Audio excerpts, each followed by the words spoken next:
This guy is named Julian, a madman, a psychopath, a monster in human skin. Known as the Demon of the Northern Front. Worse still, he has a personality disorder and is always smiling at every situation. Having such terrible nicknames means he will have countless enemies, but so what? As soon as they show even a hint of weakness, he'll tear them apart and kill them without mercy. You thought until now he was our protagonist, he's not. This guy is the male lead, his name is Li Shihu. A young man who spent over 11 years and nearly 38 million just to see the ending of an online game. But the result was that the hero Shihu loved was stabbed by the squinty-eyed villain and sent to the afterlife. Out of bitterness, the young man immediately got into a heated argument with the publisher. The outcome was not only that he couldn't get his money back, but Shihu was dragged into the game. Becoming the squinty-eyed villain he hated, now the story begins. In the dusty wind and fatting evening light, two figures loomed in the scene. A blood-stained silver sword, smeared with blood, dragged across the ground. He swung the sword lightly, standing over the kneeling knight. Even the man once called a hero had fallen into this state. His face darkened, wiping the bloodied sword with a cloth. If you had thought about your safety in that magnificent mansion, such a tragedy wouldn't have happened. He curled his lip in contempt, the fallen star Hayden Reich. Reich's face grew darker and he twitched in pain. How could you do this to me? The gleaming sword reflected Julian's wicked face. When I supported you as a hero, you should have treated me better. Reich pleaded desperately, could you really kill me, your master, so cruelly? To Reich's plea, Julian's face remained icy cold. Yet he involuntarily widened his mouth into an uncontrollable smile. Julian raised his sword to the sky, laughing with delight. It was nothing at all. With a quick slice, Reich's head fell instantly, blood splattering outward. The bespectacled young man clutched his head and screamed no. He pressed his face to the computer screen. It couldn't end like this. He was still stunned, unable to believe it had ended so senselessly. He hurriedly moved the mouse. The Defeat the Demon Lord DLC has just launched as a pre-order. This shouldn't have happened. Reich was the hero of the Northern Front. You led everyone even in the most desperate situations. A genius at hunting demons and a noble legend. Most importantly, he is the protagonist of this game. He gritted his teeth in anger. How could the protagonist die like that? And at the hands of the villain who betrayed his own master, Julian. The more he spoke, the angrier he became, slamming his hand on the desk. Damn Fromwell Software Company. I had high hopes for the sequel and they betrayed me like this. Defeat the Demon Lord begins now and pre-orders are in full swing. Player Li Shihu is rank 1, total spending 38 million. You've been registered on Fromwell for 5 years. Total playtime over the past 5 years, 100,000 hours. How much money and time have I poured into you people? Shihu skimmed through each comment on his computer. So Julian is the lead this season, that squinty-eyed guy becomes the protagonist this season, but squinty eyes are cool, unreadable thoughts make him compelling. And a ruthless villain is actually kind of attractive. Shihu was helpless, I'm truly speechless. He deftly typed on the keyboard, cool my ass, he's just a traitor. Shihu's comment appeared, I don't get how a squinty-eyed guy becomes the protagonist, cancel my pre-order. After posting the comment, he moved the mouse over the cancel pre-order button. Shihu's hand hovered for a few beats, but finally clicked the left mouse button to confirm the cancellation. The screen displayed, your pre-order has been cancelled. Shihu cheerfully said goodbye to the pile of game memorabilia. We had some fun times, but let's never meet again.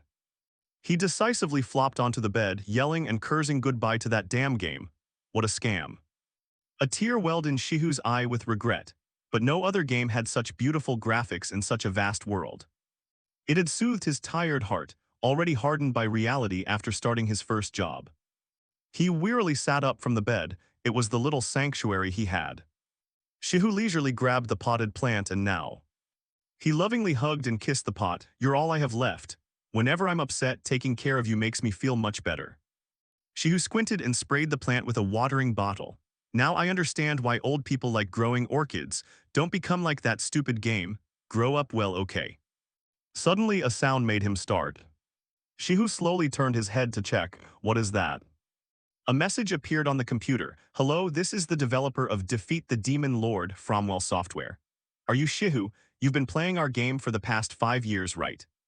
Shihu clicked his tongue in annoyance. A message from Fromwell. Is this an automated reply? He quickly typed a reply. Yes, it's me. We see that you canceled the pre-order for the DLC of Defeat the Demon Lord. We assume you're dissatisfied with how the story unfolded. Staring at the screen, Shihu's face went blank for a long moment. His expression sagging unhappily. What is this? Don't they want to refund me? Shihu stared intently at the screen. What did they just say? The message on the computer slowly appeared and then became clear. Please click the link below. Absent-mindedly, Shihu accidentally clicked the link. And suddenly the computer screen flared bright, blinding Shihu's eyes. A violent gust of wind suddenly sucked at Shihu. His glasses flew off by inertia. And Shihu's head was pulled into the computer screen as well. His face contorted, desperately trying to resist being sucked in. I have to turn this off now. Saying that, he strained to press the computer's power button. But for some reason the computer wouldn't turn off. It's not working.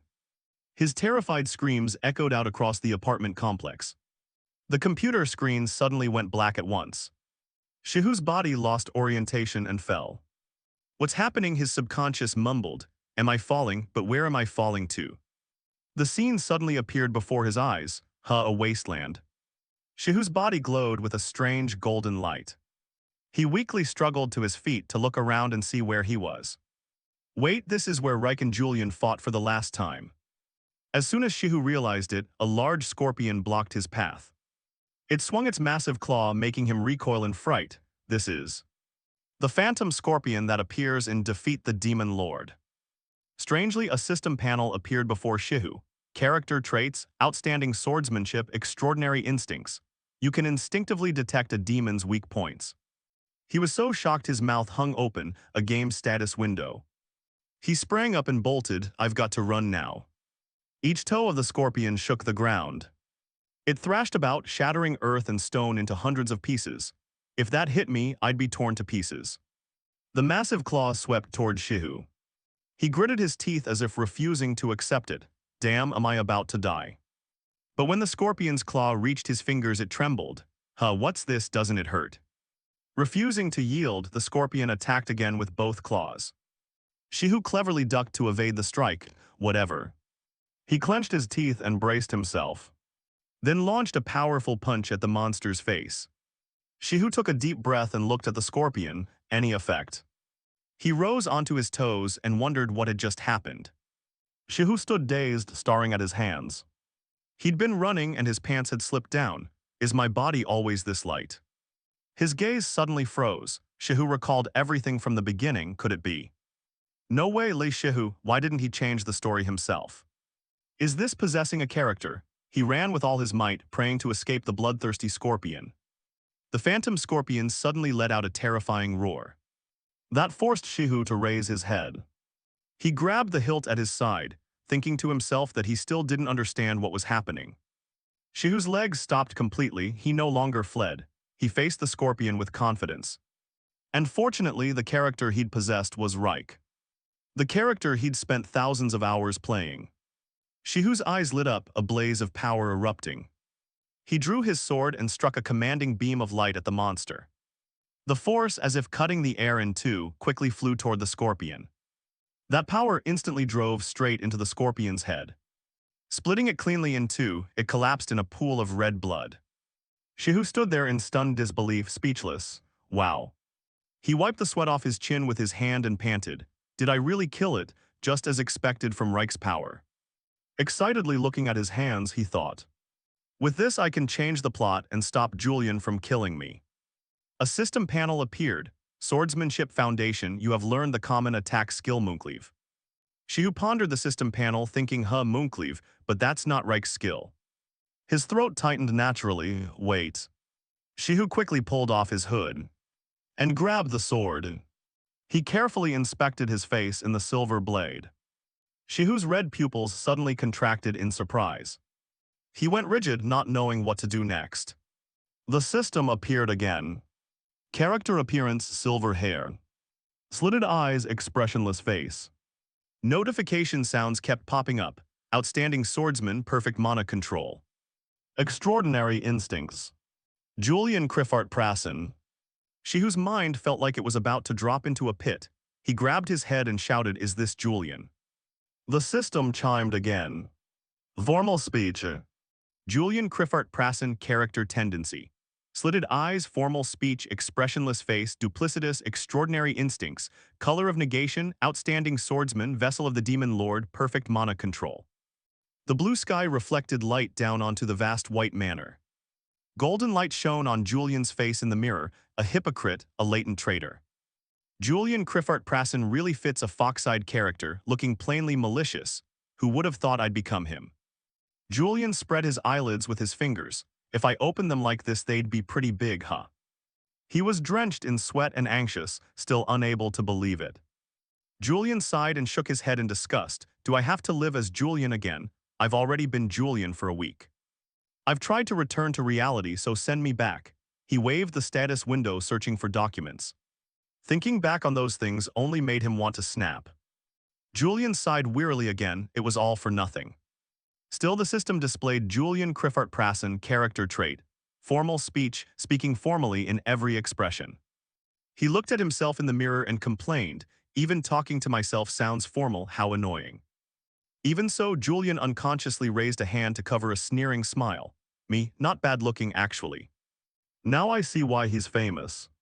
He casually posed before the mirror. His body proportions were the ideal 8-head ratio, maybe even 9. Meanwhile, uneven footsteps echoed through the manor. His face crumpled, ashen like the bottom of an aluminum pot. Thinking of that wicked face made him tremble with fear. I don't want to go, I don't want to meet him. It felt like walking slowly into a grave. The door to the room suddenly opened. Hera pressed her lips together and greeted. Heron pressed his lips together to greet. Lord Julian, Lord Heron has arrived. Julian cast his blood-red eyes toward him, thinking, Heron, a direct bloodline of the Criffart Prassen family, what is he doing here? Seeing this, Heron stammered in fear. Lord Julian, his mind racing, so terrifying. Heron froze and asked, is your lordship's body all right? Julian replied coldly, thanks to you I am well. Heron forced a smile.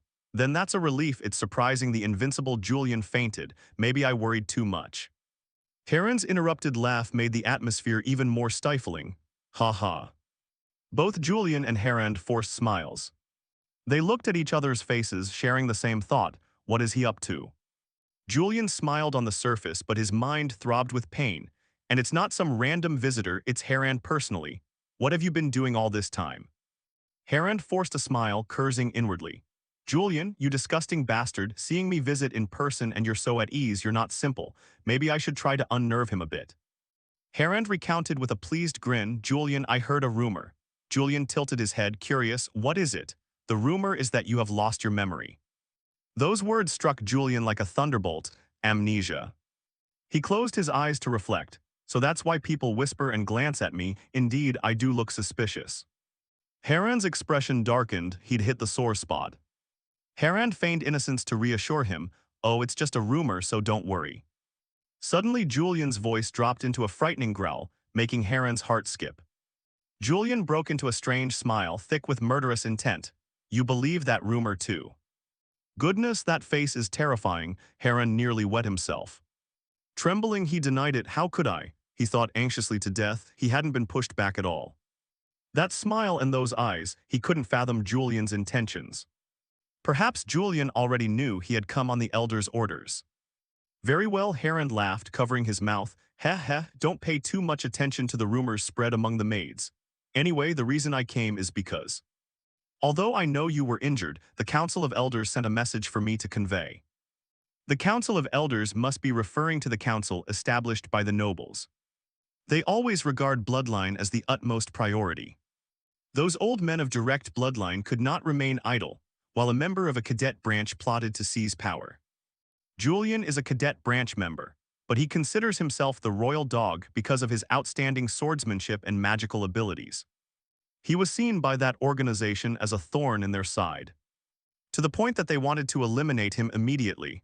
A message from them, I'd better be careful. What was the message?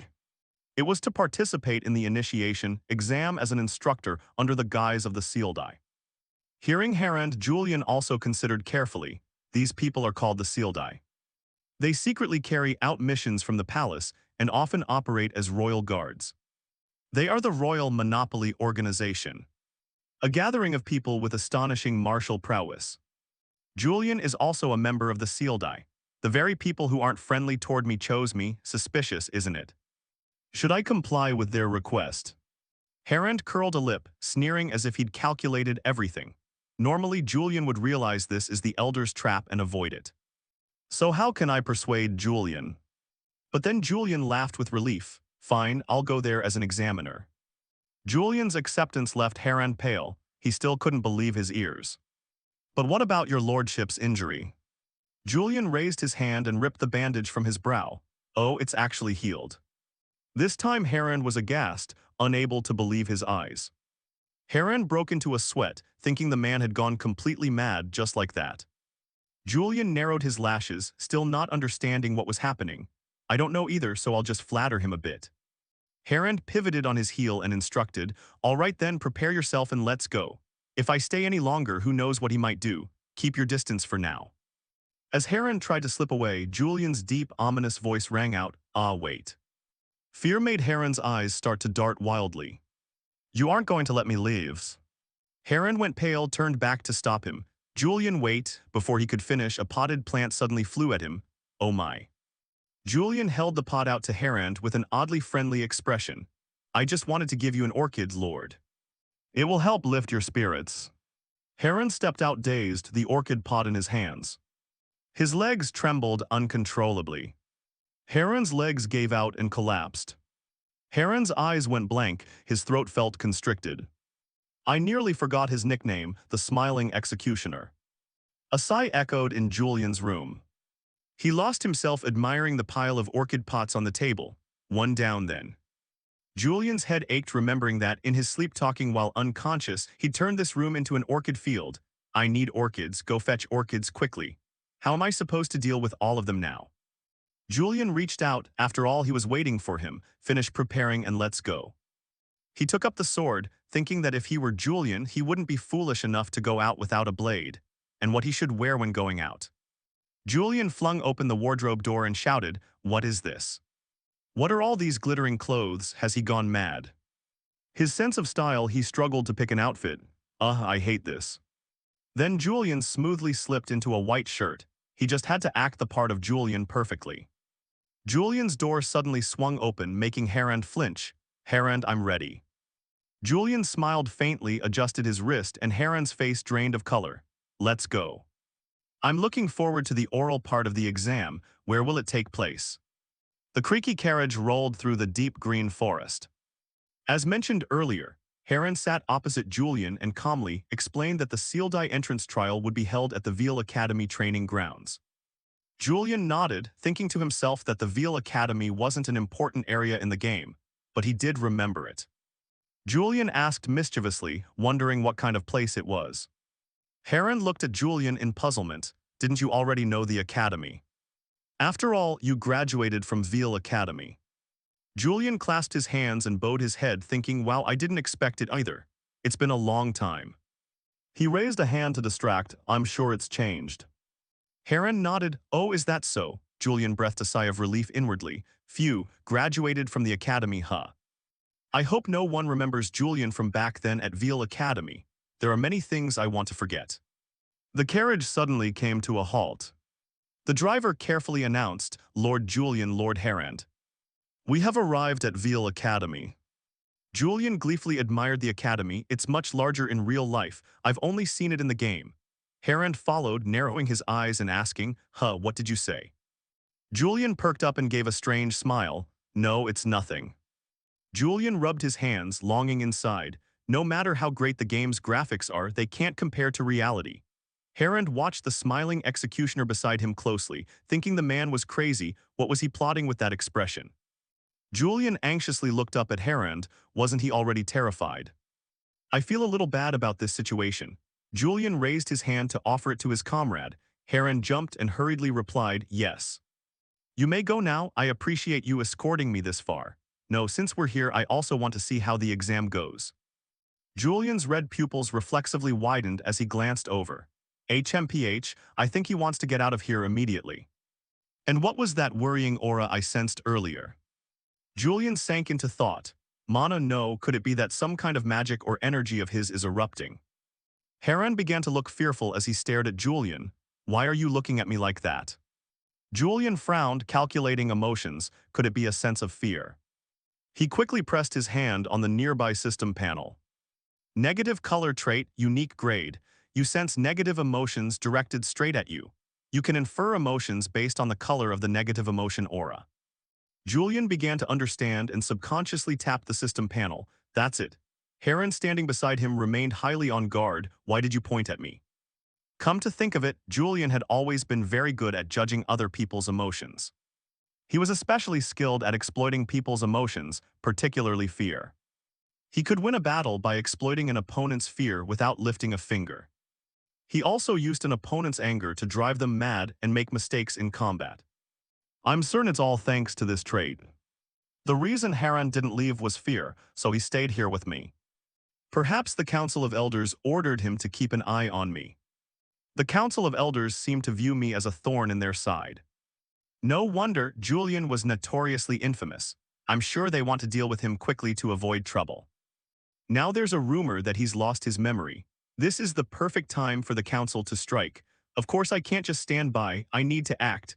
I need to survive and return to the real world. But suddenly his train of thought was interrupted by the collision with a stranger. He bowed and immediately apologized. I'm sorry. Before he could finish, Julian leaned in with his devilish face and spread a wide smile at the corner of his mouth. The young man fell back in terror. As if he'd seen a ghost, Lord Julian. Julian unconsciously frowned. Oh. The fearful murmurs of the crowd followed. Julian, Julian the fox-eyed one, why is the royal mad dog here? That man's done for, how dare he speak like that? Heron hurried to intervene. Julian, please calm down. He's still young. Julian's face began to crumple as he thought he hadn't done anything. He clenched his hands. Truly, that's how it was. Julian groaned inwardly. I hate Julian too. All those fearful emotions down there were erupting toward him. Some were frightened and others were furious. Julian bit his lip, scolding himself. Why can't you behave better with people? I'm not good at dealing with crowds. But I need to calm everyone down. A girl stepped forward to stand between Julian and the crowd. Welcome, Lord Julian. She looked up at Julian confidently, showing no fear. Her elegant, refined beauty stunned Julian, Eileen Donation.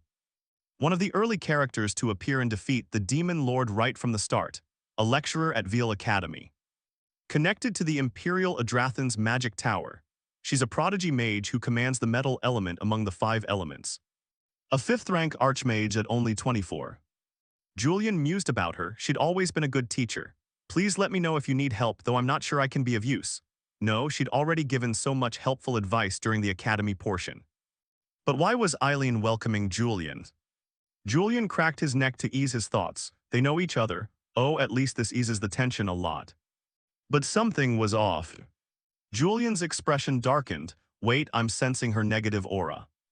Not good fear, anger, no, it's hatred. But why does she hate me? What the hell did Julian do to her? Eileen is a high-ranking mage. I shouldn't do anything to make her think I'm strange. She could cause uncontrollable problems. I need to think of a way to diffuse this fast, think and act. Julian immediately put on a sneering, contemptuous face. You half-breed of the Donation line, who gave you the right to speak to me? Eileen's expression instantly darkened, contorting with displeasure. And the air between them grew increasingly oppressive. On the surface Julian remained pleasant, but inside a storm brewed. Oh, now she had nothing to say. The problem was I can predict a lot because I've played the game. The tension didn't ease at all, it only increased. Julian had to place his hand on his sword, threatening, so you're deaf too because you're a half-breed. But inwardly he thought he probably had to keep playing the villain. Julian wickedly raised the gleaming silver sword into the air. Do you know what a person sounds like when they die? Julian slowly stepped toward them, sinisterly wondering, scared now, aren't you? Now I can finally calm her down. Before he could think long, Eileen used magic to ask, did you just draw your sword? A golden light enveloped her body as she spoke sternly, I cannot accept this. Even if you are Lord Julian of Shut Eyes, you should not behave like this toward students and faculty. This is an act of violence against the entire Veil Academy. I cannot forgive you. This action startled Julian, his face breaking out in sweat. She said seriously, prepare yourself, I will not be an easy opponent. Seeing she meant it, this fake villain brother panicked. Wait, I only intended to scare people a bit to look like a villain, then back off.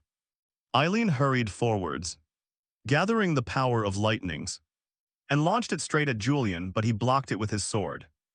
Then knocked him to the ground, shattering the earth. Seeing that, he couldn't help but wonder, well, are we really fighting? Seeing Eileen's angry face, he thought she might turn away. Then she turned and instructed the students. The trainees immediately left the area. The trainees who saw that terrifying presence all twisted their faces and only shouted, "Run." Students ran while wondering what the hell was happening. I should have left when Julian told me to. When she turned back, she heard Julian's laugh, and he seized the opportunity to attack. Unfortunately, she quickly formed a protective barrier, attacking him as she said, "I will not turn my back." Julian closed in on the girl's face, continuing to speak as they fought. The professor only had time to cry out once before a greater power was unleashed, forcing him to step back. Unexpectedly, the attacks were truly terrifying. He felt like he was looking at her flushed, breathless face and guessed she was pouring emotion into each strike. Meanwhile, Eileen was troubled. She hadn't intended to land a killing blow, yet he dodged the whole barrage. Typical Julian. She recalled that there was a time she thought he was the ideal model of a noble. Then a book appeared in her mind. It conjured the image of Julian chatting. If so, the girls standing nearby were truly admiring him. One of them wondered if Julian was really just a cadet branch descendant. He was even more attractive than the mainstream nobles. At that time, Eileen Donation, a new student at Veal Academy, also felt affection for him. Looking at that demeanor, she secretly admired Julian. He was really cool. He was confident, generous, and friendly to everyone. Not only widely connected, he was seen as a rising star of the empire thanks to his swordsmanship. She couldn't stop imagining Julian gently touching his sword. Eileen slammed the book shut when she saw him. Her gaze showed she had feelings for him. Looking at him, she once hoped being from a cadet branch wouldn't hold her back, but her thoughts changed. Yes, that bastard Julian used to be someone I admired. I truly believed he could change society's prejudice against cadet branch people. Then Julian turned to look at her. She handed him a love letter. Please accept this. Eileen recalled that she couldn't tell respect from love then. Her hands trembled as she gave the adolescent the love letter. But she confessed and was rejected. In that moment, she couldn't control her emotions and channeled an immense power. Julian was startled to see that. But with years of combat experience, he managed to dodge. Eileen's face flushed red, her body trembling with anger. He wondered how she could be so red. Was she really that furious? Her face was betrayed, annoyed. Take that hit, I'm somewhat relieved. Julian mouthed, thinking he should probably end this. He quickly slipped behind Eileen without her noticing. At that speed, she was astonished. Then he struck the back of her head with the sword's hilt. The atmosphere eased somewhat of its awkwardness. He said, flustered, "Why don't you stop playing around here?" She pouted angrily, "What do you think you're doing? Are you mocking me?" He still smiled, "Oh my." Though she was somewhat less angry, she still asked why he didn't use the moonlight sword when he saw an opening. A barrage of questions followed. "If you wanted, you could have killed me. I felt a strong mana from you, so why didn't you?" A teasing voice rang out, "You want to know why?" Miss Eileen's face was like a tomato. Her mind raced with thoughts. Could it be he finally acknowledged my feelings after all this time? She answered, yes. He thumbed his nose. It's Heron's first time here, so he doesn't know where the testing center is. Heron scratched his head behind him, smiling awkwardly. And everyone else was too scared to show him the way. Hearing that, the script stiffened. This wasn't what I expected. Julian pleaded with that expression. Now you understand, right? If so, please lead the way for me, you scoundrel. Heron awkwardly reminded from the side, can't you speak more politely? Eileen stood there flustered and stammering, all because of that. The two confidently went ahead while she stood frozen like a stone. Julian walked on, thinking again, moonlight sword, huh? She must be talking about Julian's sword. Normally, when a sword is wrapped in an aura, it appears as a glow surrounding the blade. However, Julian's sword was a bit special. The blade itself would turn pale blue, as if cradling the moonlight within it, paired with the image of Julian's cruel face gripping that sword. Julian used that sword to slay countless demons. After witnessing it firsthand, people named it the Moonlight Sword, out of both reverence and fear. Thus that sword became his identity and the source of Julian's power. So how could I? His face went pale as he silently wondered if he could learn to use it. After all, he was just an ordinary human. Eileen beginning to suspect was a bad sign. This left him unable to plan anything. While he was flustered, he had to make sure she didn't notice, and his expression turned terrifying. Those two behind them flinched. What scheme was he plotting now? He turned back with a friendly face. Is something wrong? Leaving the two unsure of what to do, stammering, nothing at all. This way. Follow me, this is the training yard. He confidently opened the door and stepped in. Not forgetting to blame Eileen. Hope everyone's fine. Sorry I'm a bit late, Professor. Eileen got lost on the way here. Hearing that, she frowned and clenched her teeth in irritation. Then he introduced himself. I am Julian Criffart Prassen, and I will be responsible for organizing today's entrance exam for shut eyes. I'm sure you've all heard my name before. While he was boasting, Heron glanced around looking for someone. His eyes kept searching. Where is he? A handsome young man with blue eyes and hair appeared. There he is, the second son of the Torso family. I knew he'd come. The Torso family is famous for its long-standing close ties with the Criffart Prassens. Being associated with Shut Eyes, an organization under the royal household, is a tremendous honor, but it also means fierce competition. The entrance exam is a one-on-one battle between examiner and candidate. And if during that process, Julian defeats the Torso family's second son, the Elders' Council will surely use it as an excuse to bring him down. Heron looked at Julian anxiously, but Julian kept smiling, thinking to himself that this would be where his bad reputation ends. He asked everyone again, it seems you all wish to join Shut Eyes, correct? A group of people somewhat frightened answered, yes, sir. Julian gritted his teeth, his voice full of mockery. All of you are a bunch of shabby cowards. He judged them all. Your eyes are innocent like children raised on silk. The little sword-shaped ornaments you wear make me laugh. Shut Eyes, the place you all long to join, is the bloodiest organization in the entire empire. Julian held out his hand and continued, and as your senior, I'll let you taste what that's like. Now the Shut Eyes entrance exam officially begins. He drew his sword as he declared the passing criterion. Holding the blade, he said plainly, kill me and you pass. Everyone there was stunned and terrified. After Julian finished his proclamation, his body trembled and his mouth could not form a higher smile. Oh no, he just realized the entrance exam is a duel. Heron whispered, Julian, even if it's just the entrance test, don't hold back. But inside he screamed, did he really have to duel them one-on-one? Recalling the earlier fight with Eileen, he only knew how to run. If now he truly has to enter an official match. He pictured himself unable to beat some inexperienced kid. Others would show disappointment, he's really that weak. He doesn't even use the moonlight sword, wasn't that just an unfounded rumor? Thinking of his own miserable face fencing someone and that pessimistic thought, maybe he truly has amnesia, surely that's what people will start to think. Looking back at the candidates here, he took a small step back. What worried him more was that if he acted too suspiciously, someone might attack him and reveal that he isn't the original owner. He gripped his sword and plotted. With that in mind, as he reached out, he schemed that the best plan was to make them unsettled from the start. He shouted, what's wrong, everyone, what's the matter? He tried to put on a serious face. The exam only ends if I die or if there are no more candidates left. The candidates below hesitated, trembling, unable to look up. Not a sound was heard after he spoke. When suddenly a hand went up, I give up. This surprised the other candidates. But then they also raised their hands in surrender. Me too, I withdraw.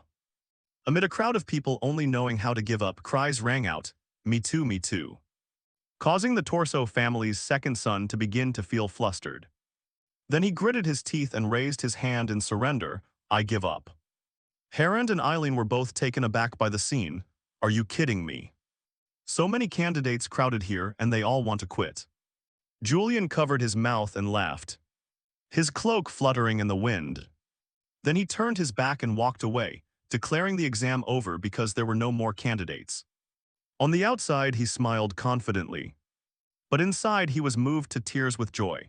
I did it, indeed. Julian, his terrifying nature always helps me in situations like this. He didn't forget to glance at Eileen behind him, thinking, come on, Eileen, does your fear of me outweigh your grudge? But seeing her relaxed expression, she suddenly looked unusually gentle. He looked back and only saw her flushed face, which puzzled him. He couldn't sense anything at all. As Julian patted her head, he thought, is the negative color ability not working? There's no way a skill would suddenly stop. If so, that's serious. Eileen pressed her lips together. His recent action had stirred memories of the past. He reminded her of Julian from the past. The man who once made opponents retreat by threatening them rather than fighting outright. A system notification appeared. The negative color skill can only detect negative emotions. Herond ran after him calling, "Julian." Julian stopped. Herond ran up to him praising, "You did well." Julian frowned, then suddenly patted Herond on the shoulder. Herond, terrified and confused, didn't know why, when he placed his hand on Herond's shoulder. The dark negative color within him appeared. Julian only replied, "It's nothing. You're the one who's been through the hard part," secretly rejoicing, so the negative color still works. Suddenly Lazarus charged out like a herald. "Good evening, sir." He wondered, this young man. The young man's face seemed moved. Wonderful. Julian didn't know who he was. And the young man introduced himself. "Ah yes, my name is Lazarus. I handle administrative affairs for Shut Eyes. It's an honor to meet you." This fellow talked a lot of questions, so the rumor that you lost your memory is false. You completed the exam without having to fight any candidate. Listening to this boastful name, he thought to himself that the man really talked too much. Lazarus added, "I also heard the Torso family's second son took part, yet you still didn't go easy on them, truly Julian." This left Herand stunned. He pointed at Lazarus angrily. "How dare you?" The man implied that the Torso family's second son failed. Lazarus awkwardly replied, "Sir, I didn't mean that." Herand seemed angry. "What right do you have to act arrogant when you haven't even finished training? How do you know so much about the Torso-Criffart-Prasen connection?" Julian cut in. "Herand, I think you're misunderstanding something." The boy only managed to say, "You are," when Julian continued, "Or perhaps it's the Torso family that's misunderstanding something." Then he put on a cruel expression and said, "Shut Eyes doesn't accept nobles." Both of them were left stunned and confused. Julian continued, "Because it's directly managed by the royal family, only commoners or fallen nobles may join." Herand pointed at him, puzzled, "Aren't you a noble yourself?" Julian spat out a long sentence. "I am only from a cadet branch of the Criffart-Prasens, half-blood of the Criffart-Prasens. So I am the royal family's mature dog, not Criffart-Prasens." The Torso family's second son still took the exam even though he knew he'd be eliminated in the second round. Julian reached back and voiced his thought. Perhaps the Torso family wanted to teach their son by giving him practical experience. Or he pointed, he couldn't comprehend that intention. There's some conspiracy related to this entrance exam. At that, Heron's body trembled, thinking, damn, you already knew. He clenched his fist. You know that this exam is a trap set by the Elders' Council and that I am one of theirs. But Julian dismissed it. No, there's no way that's true. Perhaps it's just a simple misunderstanding. Heron now didn't dare raise his head to look at him. Julian implied a threat. If not, then it would truly be unfortunate. Julian returned to his castle. The servants greeted him. You have returned, sir. As he entered, people called out, welcome back, sir. The two servants behind also bowed, welcome back, master. The maid inquired, will you be having dinner? Julian replied, no. He suddenly remembered something, turned and reminded them, oh, and one more thing. Absolutely no one is to enter my study. Having said that, he turned and left. The maid obeyed, yes, master. When he stepped into the empty study, he set the sword down, sat in the chair, wiped the sweat from his brow, and sighed in exhaustion. Then thought again about the situation. From Haran's earlier reaction, it seemed the Elders' Council really had arranged something in this exam. Today he was lucky to discover it, but he didn't know how long this luck would last. He was confused about what to do. Sooner or later, the Elders' Council would find out Julian's weakness, no, his weakness, and then he might be expelled from the family. He stared at the sword on the table, and worried again about being unable to use the Moonlight Sword.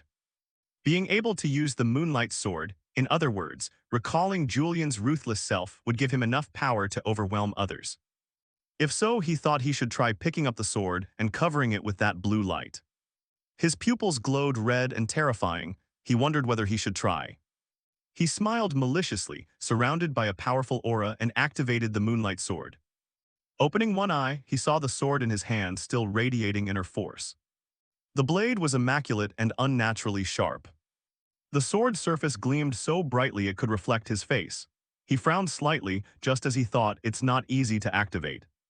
Clutching the sword, he remembered Julian's ability, a genius swordsman who could wield a blade effortlessly. He gently infused more inner force into the blade, his expression serious. The instant he held it, the sword's path, or rather the trajectory the sword should follow, appeared clearly before his eyes. After analyzing, the system displayed the sword's stat panel.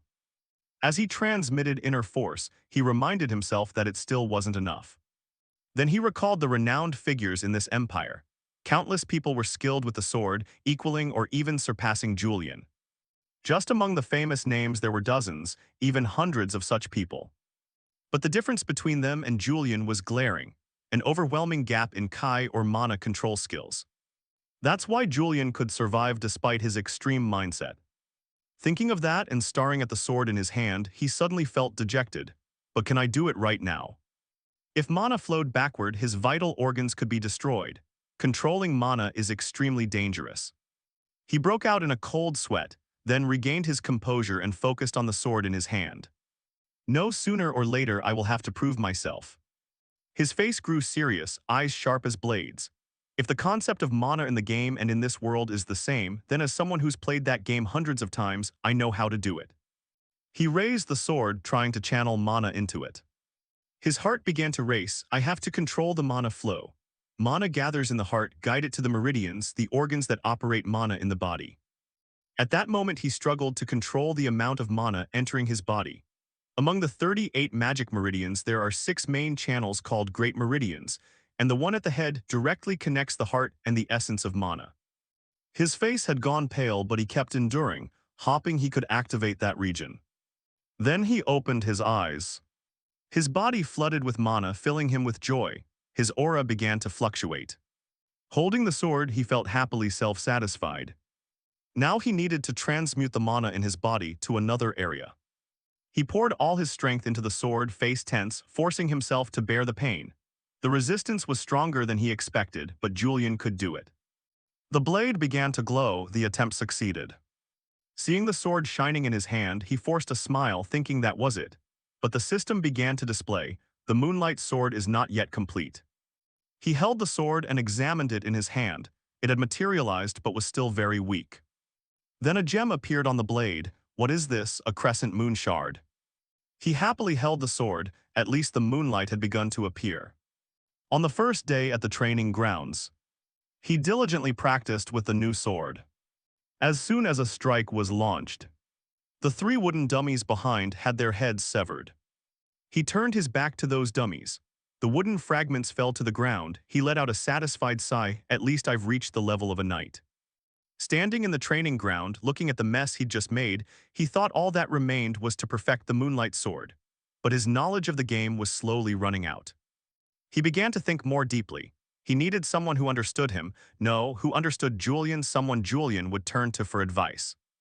At that moment a maid stepped forward and called out, "Sir Julian." She bowed carefully, very politely. "There is a visitor for you." He was surprised, wondering, a visitor? Julian has such good friends. Then a handsome young man raised his hand to greet, "Sir Julian, hello." Seeing the visitor, he froze, unsure what to do. He said softly, "Lazarus." This made the young man overjoyed. "You remember my name." Then he panicked. "Is this about what I did yesterday?" Julian didn't know what to say, only thinking how could he forget such a chatterbox. In front of Julian, it's hard to tell whether he's bold or foolish. Then he asked about the main matter. "No, what business do you have here?" Hearing that, Lazarus straightened his posture. Then he looked embarrassed. "I was ordered by the commander to confirm yesterday's Veal Academy entrance exam results with you."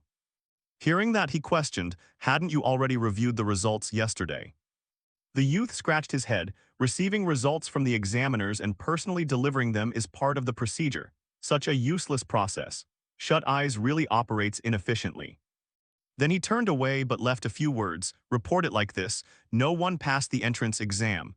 "Understood, I'll report to the commander immediately." Julian remained silent. As Lazarus was about to leave, Julian called back, "Wait." Lazarus turned around. "Yes." He instructed with a bottomless scheming look, "You said you were going to report to the commander, right?" "Yes." "Then let me do it myself." Hearing that, Lazarus was extremely flustered. Sorry, sir, will you, Sir Julian, go in person? Julian patted his shoulder reassuringly. Yes, ride with me to the carriage, I'll give you a lift. Hearing this, Lazarus grew even paler. What? He trembled, clasping his hands pleadingly. Sir Julian, have I done something wrong? After saying that, he improvised, it must be because of yesterday. Julian sighed helplessly inwardly. I'm only being kind because he might find it inconvenient to return alone. Julian, you really should try being a bit nicer. In any case, now that it's come to this, I should seek someone who can give me advice. Remembering the commander of Shut Eyes, the commander certainly knows Julian well. He remained lost in thought, planning to use this opportunity to ensure the Criffart-Prassen family never meddles in anything related to Shut Eyes again. Cut to a lavish white castle gleaming with gold. Someone burst into the room in a panic. Commander, there's a major issue. A voice called out, what noise is this? If it's not serious this time, the panicked man blurted, he has come in person. Who? Julian Criffart-Prassen, he came here himself to see you. The hand that was writing documents stopped. Then the person looked up and asked, he came personally. A deep purple gaze appeared, is that the Julian fellow? On the continent of Rosenda, 3 great powers are recognized across the entire continent. If one had to pick the strongest nation among the 3, without doubt it would be the Adratan Empire. When sealing the demon god Barbatos, the Adratan Empire took advantage of weaker nations and unified the continent by force. They consolidated the small states and rose into a powerful empire. The clearest proof is the enormous scale of the imperial palace, the heart of the empire. Even Julian, an arrogant man, felt overwhelmed when he saw the imperial palace. Contrasting with the palace's splendor was Lazarus' terrified face at having to accompany Julian, the man nicknamed the Executioner. From the moment they left the manor, Julian kept a faint smile and narrowed eyes as if wearing a mask. That unchanging expression made Lazarus shudder. An unusual premonition spread through every gesture, especially when Julian suddenly decided to come to the palace himself, where previously he had always delegated reporting duties to a servant. Julian strode arrogantly through the crowd. When people saw him, murmurs and whispers began to rise. Someone exclaimed in surprise, what's going on? Julian is actually appearing here in person. Someone wondered, I heard he was injured and lost his memory, but he doesn't look wounded at all. The person next to them leaned in and whispered, it's probably just a rumor. The reactions of those around when they saw Julian were obvious. Alongside wariness there was fear and even clumsy, concealed looks of hatred. Amid the gossip, Julian continued walking as if he didn't care what others said about him. That strange smile remained on his face. Lazarus felt uneasy. Julian, a pinnacle symbol on the ladder of power, someone whose mere lineage makes nobles tremble while looking at himself, a commoner stuck as an apprentice for half a year like him. Walking beside a figure of Julian's stature was a great honor, but it also made him timid and fearful. Just then Julian suddenly spoke, pulling Lazarus out of his thoughts. The palace scenery is truly magnificent. Lazarus was startled and hurriedly replied, yes, sir. Julian continued, it seems our destination is the second gate, Jongui Gate. The first gate, Jongchen Gate, is open to all imperial subjects. Lazarus answered respectfully, yes, that's correct. He glanced at Julian, who was stating the obvious that everyone already knew. Unlike him, who had only been allowed into the palace for the past 6 months, Julian had apparently frequented this place as if it were his own home. So why mention something everyone already knows? Lazarus worried and guessed. Could this be a test for me? Yesterday in the entrance exam, Julian failed all the candidates. Not because they were weak, some were even better than Lazarus, who had been suspended as an apprentice for 6 months. That no one passed proved Julian's standards were extremely strict. Seeing that indifferent expression, given his poor level as an apprentice, Lazarus thought that if he didn't guide the way carefully, he might be expelled. But he completely misunderstood. Julian's remark carried no intent to test him. The real reason was that in the game the palace looked much smaller. Now Julian didn't know where the Shut Eyes building was, he was simply asking for directions. They passed through the first gate, Jongchen Gate, and then arrived at Jongui Gate. The scene before them was buildings glittering with star-like light, self-illuminating in daylight, producing a beauty for which the word sublime still seemed insufficient. Julian was moved not by ordinary artistic appreciation, but because he was finally seeing sights he'd only seen on a game screen before. He said with satisfaction, we're here. Lazarus clasped his hands like praying. So, Sir Julian, have I passed the test? Julian replied puzzled, "What are you talking about?" Lazarus, with a dazed expression, said blankly, "Weren't you testing me just now?" Julian closed his eyes and clenched his jaw, showing no anger. He said helplessly, "Why would I test you?" Lazarus was overjoyed, thinking he had been admitted into shut eyes. While Julian still didn't understand what Lazarus was talking about. Lazarus happily bowed repeatedly, thanking him profusely. "I'll take my leave now," he said. With that, he scrambled off as fast as he could and ran away. While Julian was puzzled and still wondering what had just happened, a soldier stepped forward. His hands clasped behind his back in a formal manner. "Sir Julian, Sir Ordwin requests your presence." At the secretary's announcement, Julian headed straight for the commander's office. As an organization serving only the royal family, the members of Shut Eyes generally maintain peer relationships among themselves. However, there was a single person above them all as leader, the firstborn scion of the Balladeer family. That person was Ordwin Balladeer, the commander he was about to meet. Standing before the commander's office door, Julian knocked twice. "May I come in?" A cold voice sounded from within, "Enter." After receiving permission, he adjusted his attire and pushed the door open to step inside. The first thing that struck his eyes was the silhouette of a woman sitting in the chair. The woman with silver hair greeted him in a calm voice. "Julian, hello, long time no see. I heard you were injured, are you all right?" He hesitated slightly, unsure how to answer. Honestly, is this really the captain of Shut Eyes? He didn't care much about the organization, but this person looked so small, and female too. To be precise, she seemed more like a little girl.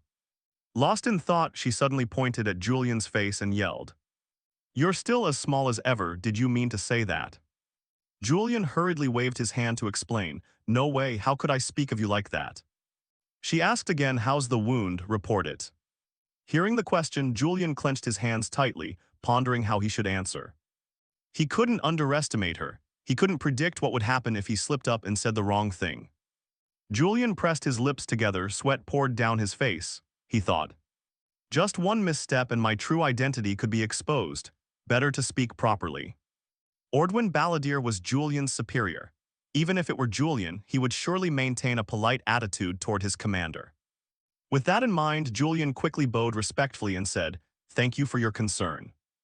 Although the wound is not minor, it does not impede my loyalty to the crown," he replied more politely than usual, carefully adding some honorifics. That should be enough to show proper respect to a superior. The captain's silence made Julian feel a bit nervous. "Damn, I think I handled that wrong." After a moment, she brought her hand to her chin, snorted softly, then squinted at Julian, definitely a look of suspicion. She slammed both hands down on the table and stood up. She stepped forward and came face to face with Julian. "Strange, have you always talked like this?" she said. She held a sword and pressed the pommel against Julian's chin. Then she questioned him, "Something's off, it's very unfamiliar." Seeing Ordwin's dismissive attitude, Julian narrowed his eyes slightly. The coldness in his gaze revealed his discomfort. "She's doubting me," he thought, sensing denial in every look she gave. A smoldering flame of anger rose within Julian, though outwardly he kept a terrifying calm. He cursed under his breath, wondering how Julian had treated his superiors all this time. To dispel her suspicion, Julian suddenly reached out and forcefully grabbed the dagger in Ordwin's hand. He leaned close to her, grinning wickedly, his voice low and challenging. "Got a problem?" But inwardly he calculated, "Just push forward boldly. I'll play this villain role to the end." Julian's bold move made Ordwin furrow her brow. A flash of alertness lit her eyes. "How dare you touch my sword?" His hand quickly snatched the sword back. Without a word, Ordwin turned and began to walk away, her cold voice ringing out. "You rarely drop by the Shut Eyes headquarters. When you do, you just observe silently and leave, don't you?" She stopped, sat down, her sharp eyes fixed directly on Julian. "So why have you suddenly become so diligent, Julian?" Hearing that, Julian stroked his chin lightly, appearing unfazed as if nothing could disturb him, but inside he was in turmoil, thinking that even he, Julian, assumed Shut Eyes could distinguish personal from official matters. "It seems I overrated you, Ordwin." Not letting his disarray show, Julian stepped closer to Ordwin's desk, his voice steady. "Due to the injury, I was off work for a long time. I'm here to report on that matter." Ordwin Balladeer nodded slightly, her gaze still full of doubt. "Is that so?" Julian gave a faint smile and replied, "Any issue?" But inwardly he thought, typical Julian, dropped the unpleasant expression and pushed through. He planted one hand on the desk, leaned close to Ordwin's face, lowering his voice provocatively. Even whether I come here or not, you want to control that too. Seeing his nonchalant attitude, Ordwin propped her chin, her eyes glinting with mocking amusement. Rumor has it your mind was off after the injury, but it seems you're fine now.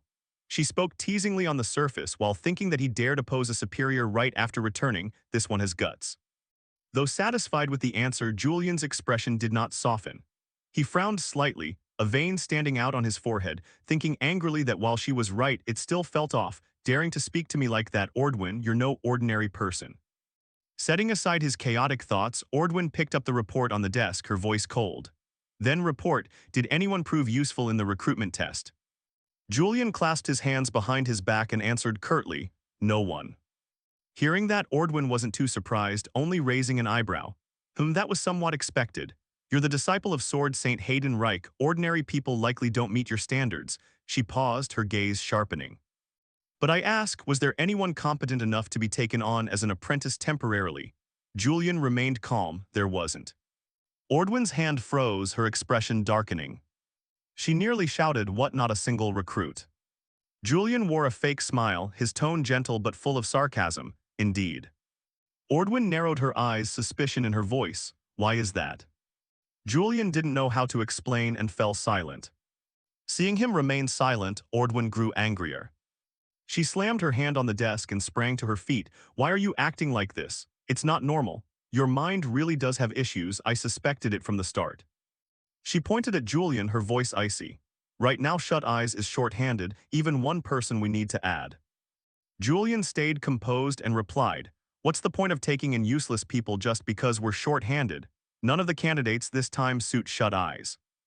Ordwin nearly lost control, shouting that still, just recruit them and try, maybe someone will be useful.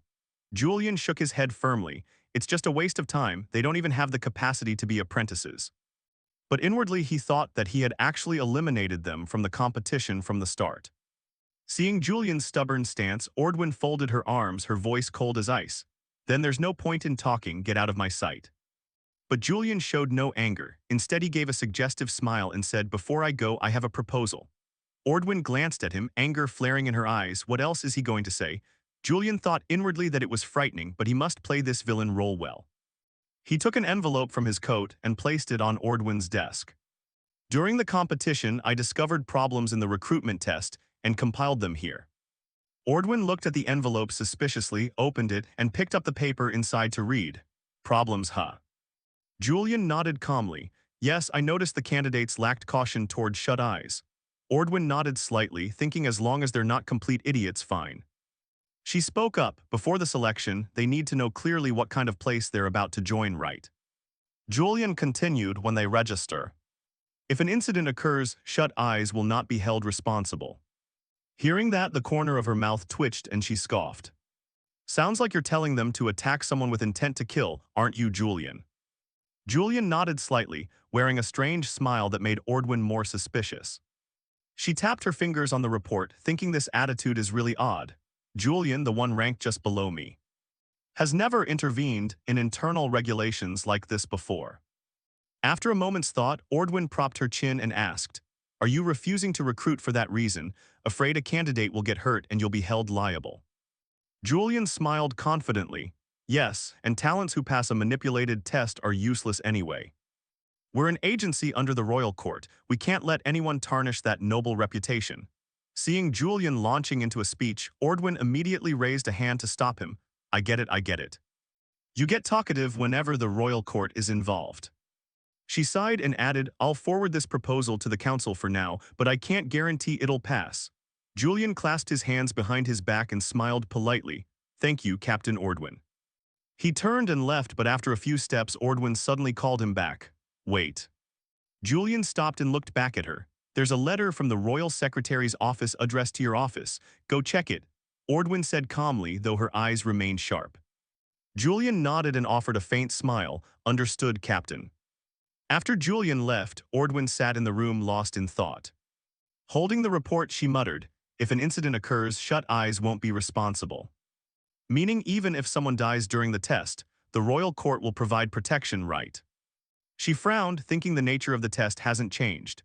From the start, only fallen nobles or politically neutral commoners could participate in shut eyes. They lack influence, so their grievances are easy to ignore. Julian certainly understood this well. So what is the true purpose of this proposal? A thought suddenly flashed through Ordwin's mind. He had realized that the Elder Council and the Torso family were up to tricks in the test. This proposal is a message. I know what you've done, and if you repeat it, I won't let it slide. She chuckled and muttered, bold move, Julian, daring to challenge the Elder Council like this. Ordwin called out loudly, is anyone out there? A servant immediately stepped in and saluted. You called for me, Captain. She handed Julian's report to the servant. Take this to the council chamber. The servant took it and replied, yes, understood. When she was alone again, Ordwin sighed, her gaze contemplative. Just one serious injury and Julian changed into someone else, from the royal court's loyal dog. Now he's starting to break his chain and develop his own ego. A barrage of questions swirled in her head. What's he plotting? She murmured, I'm getting tired of this. From now on, I must watch him more closely. On the cobbled path back to his office at his secret headquarters, Julian strolled leisurely. Proud inwardly that he had finally set foot in his private office at Shut Eyes, a mysterious organization that never stayed in one place. Normally, Shut Eyes never grants a private office to any member. They are like ghosts, always moving, constantly changing. So if such a mysterious organization reserves a room for someone, it must be lavish enough to amaze people. Julian smiled faintly, imagining the splendor waiting behind the intricately carved wooden door. He reached out, pushed the door gently, and stepped inside.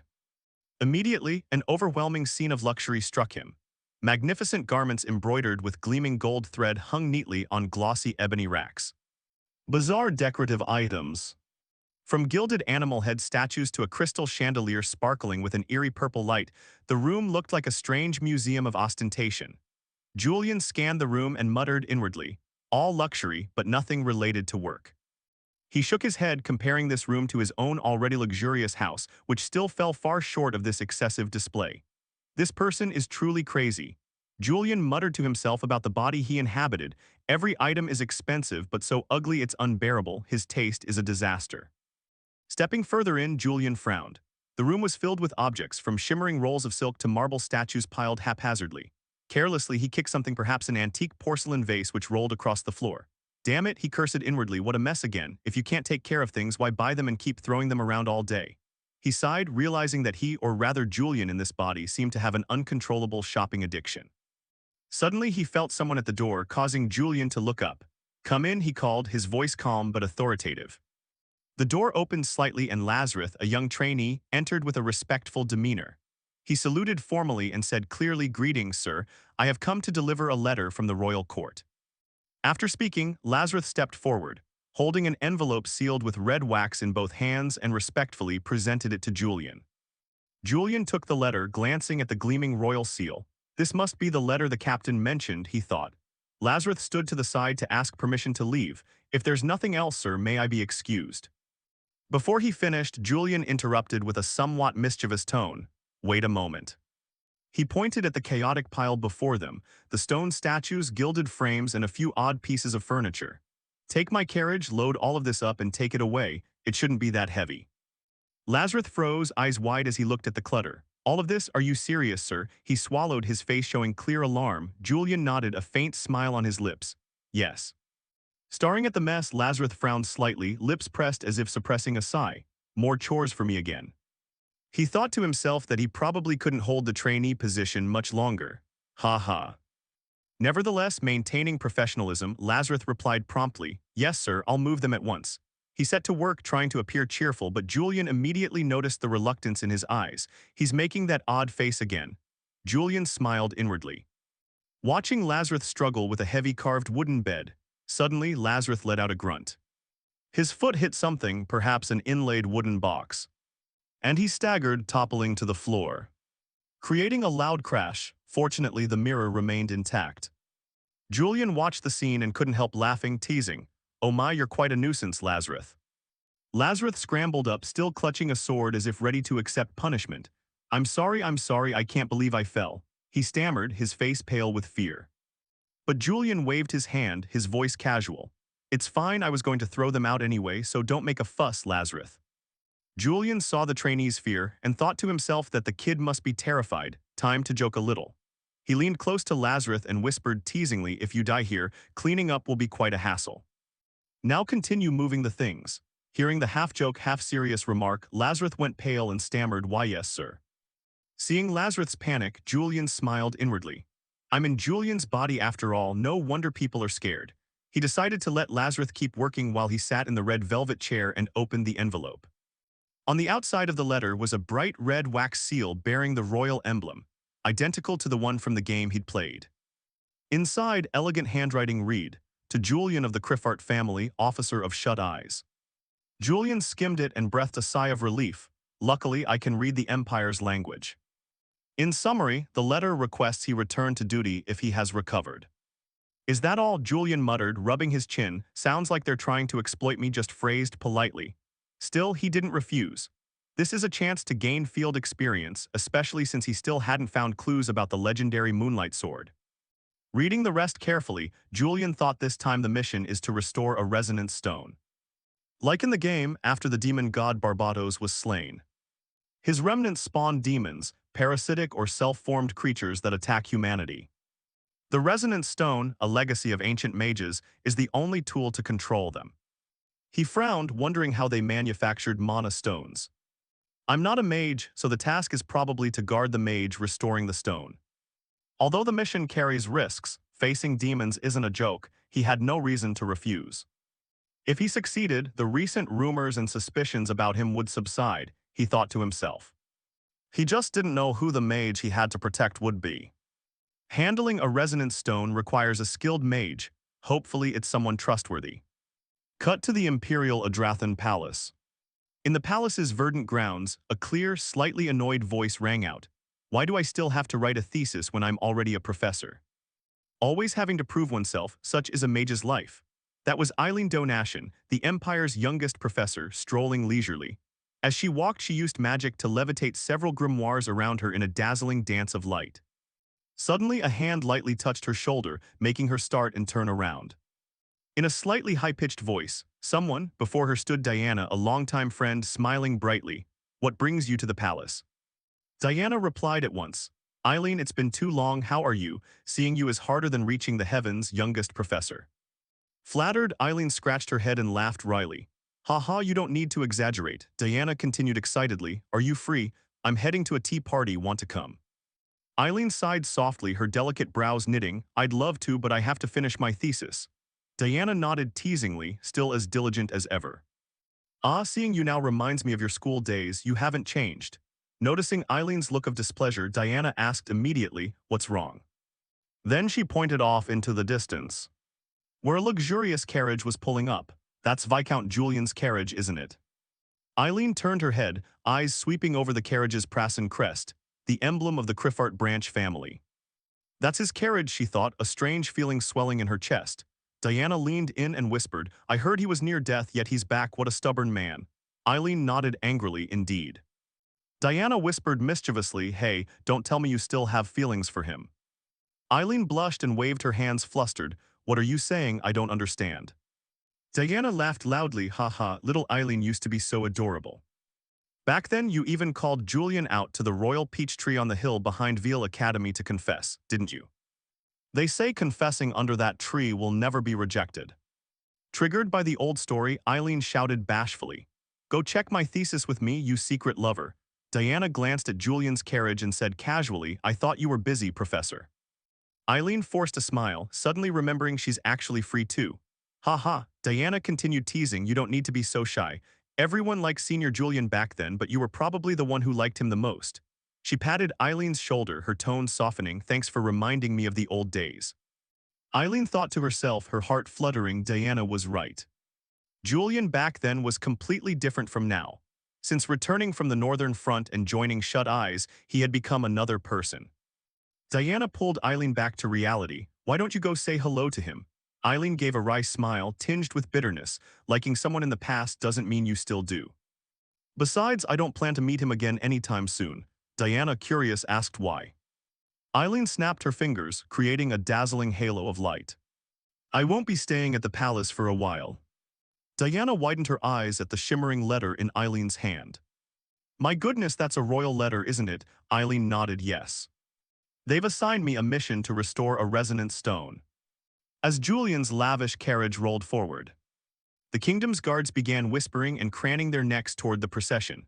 A burly guard with a voice like stone said, with a full knight escort like this, he must be someone important. Another more agile guard nodded, eyes sparkling with excitement. That's right, even the prestigious Blue Lion cavalry is accompanying him. Rumor has it Viscount Julian Criffart Prassen of Shut Eyes will personally take part in this mission.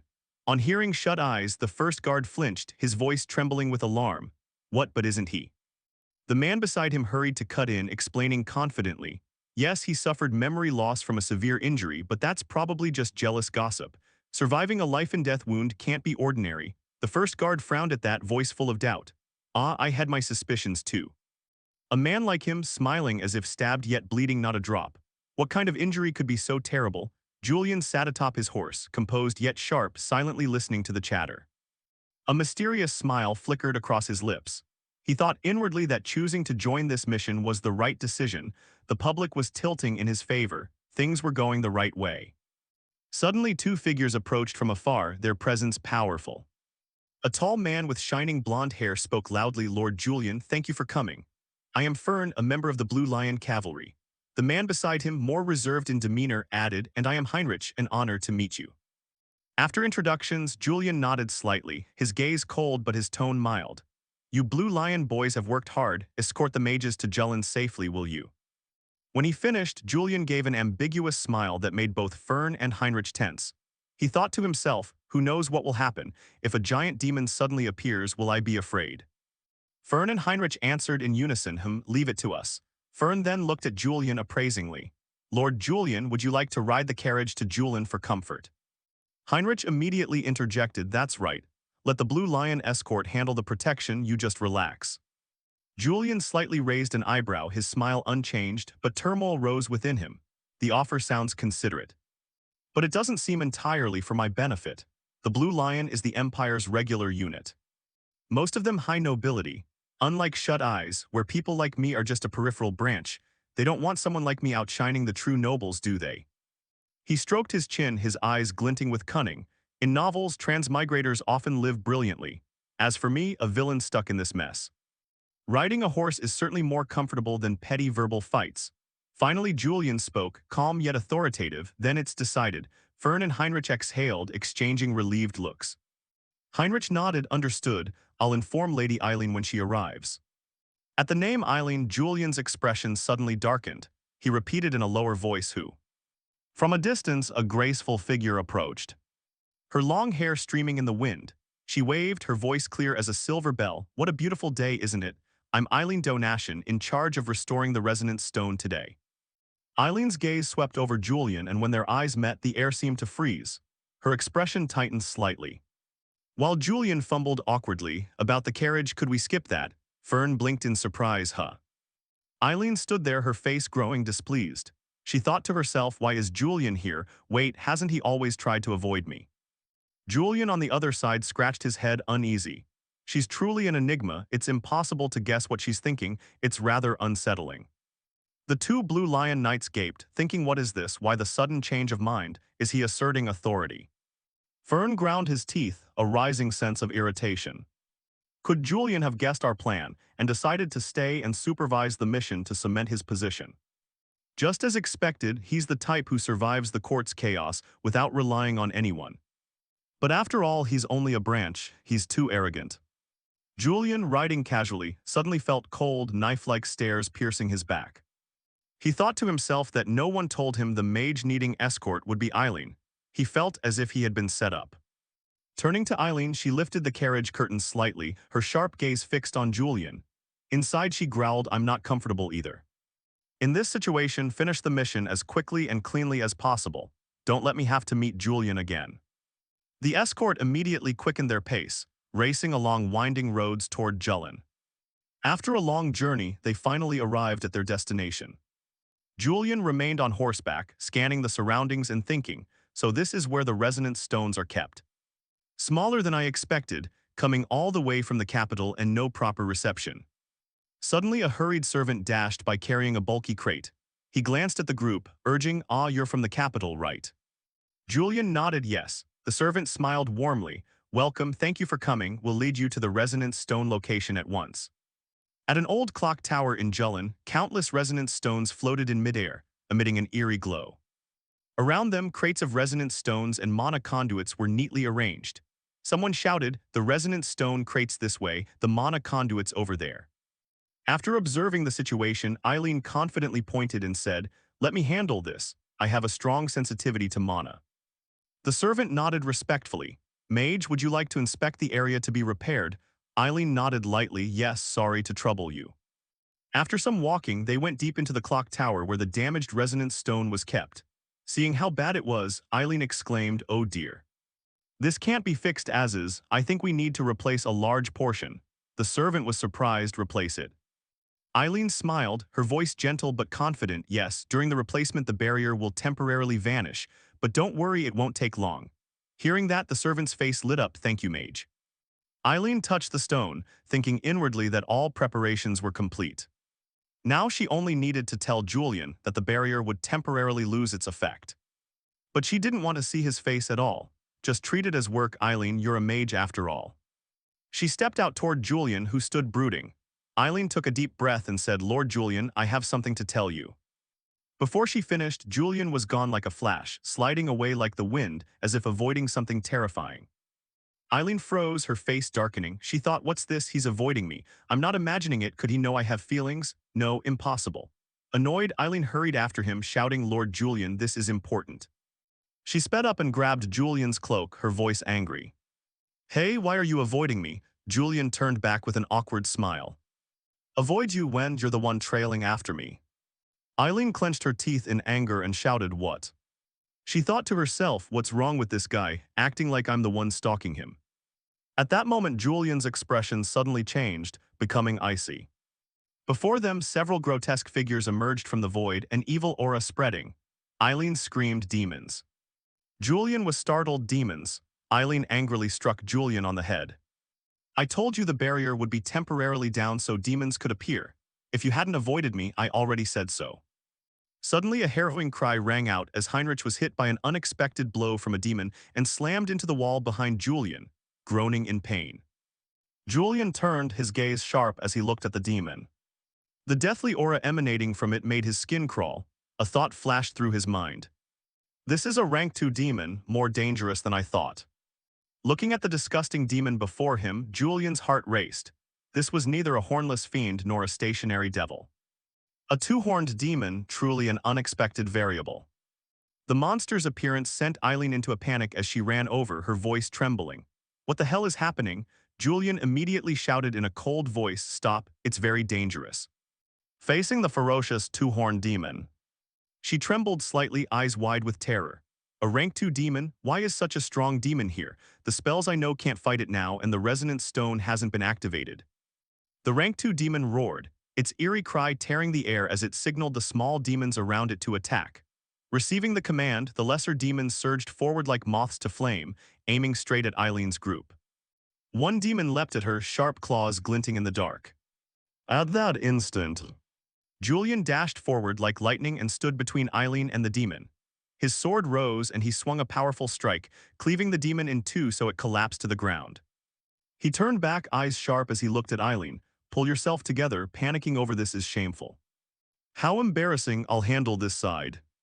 "And you do your work." Eileen echoed in a daze, "My work." Julian pointed at the resonance stone, his voice low but authoritative. "Repair the resonance stone immediately." "My task is to protect you," he then gave a teasing smile. "Or were you so frightened you forgot what you were supposed to do?" Hearing that, Eileen's face flushed, half embarrassed, half angry. She turned and walked away, not forgetting to shout, "I'll finish the repairs in 7 minutes. Be careful, Julian." She awkwardly added, her voice dropping, "Don't get hurt, I don't have healing magic." Julian nodded slightly, a confident smile on his lips. "Don't worry, I'm not easily hurt." Then he turned back to face the two-horned fiend snarling ahead.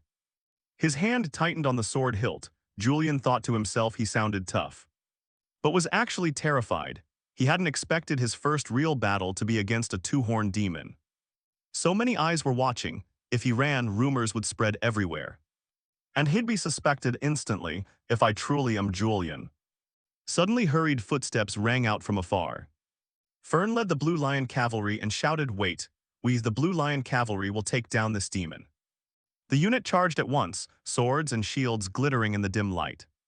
After a series of well-coordinated strikes, they pulled back, leaving the demon roaring in fury. Fern wiped his brow, thinking to himself that with good coordination, this two-horned demon was nothing. He turned to Julian with a mocking smile. "Haha, what fear of a two-horned demon, not like you at all, Julian." Hearing the taunt, Julian only gave a cold smile, thinking it was true. But at that moment Fern's expression changed, his voice trembling.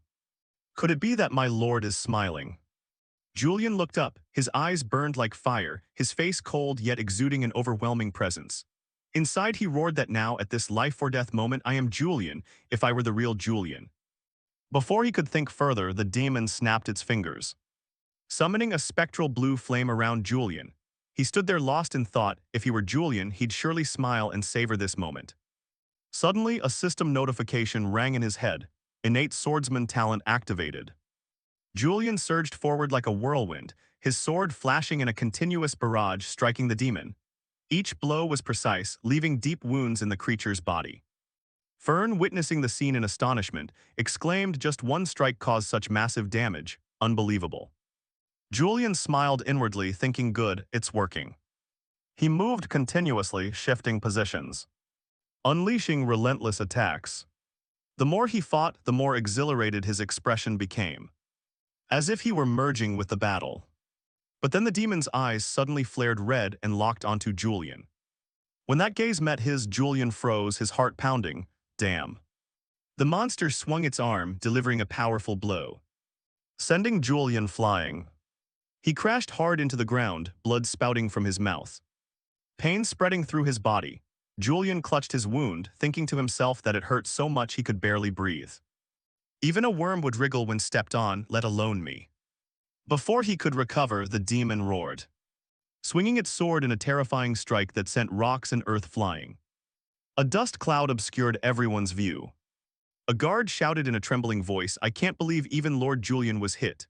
Fern stood nearby with a smug smile, thinking, how could someone like him fight a two-horned demon? Now it's my turn to take command. But just then another guard shouted, "Look." The shout drew Fern's attention. He turned, and through the smoke a figure gradually emerged. Julian gripped his sword tightly, it shone brilliantly as he stood firm. A guard exclaimed in amazement, "That blue light is the moonlight blade." Julian's eyes burned like fire as he stared at the demon. A system notification rang out, "Moonlight blade activation incomplete." He tightened his grip on the hilt, his momentum erupting, ready for the next strike like an indomitable war god on the line between life and death. Julian felt the power welling from the sword and murmured inwardly, "Even if it's only a quarter of the original strength, this should still give me an advantage, right?" Immediately, he raised the sword high and slashed sharply at the charging beast. Suddenly, his face twisted with wild excitement. The creature's eyes flashed, seeming ready to fight back. But Julian nonetheless unleashed another strike. He muttered that his movements were clumsy, but the attack was razor-sharp. "However, I see everything because I am Julian."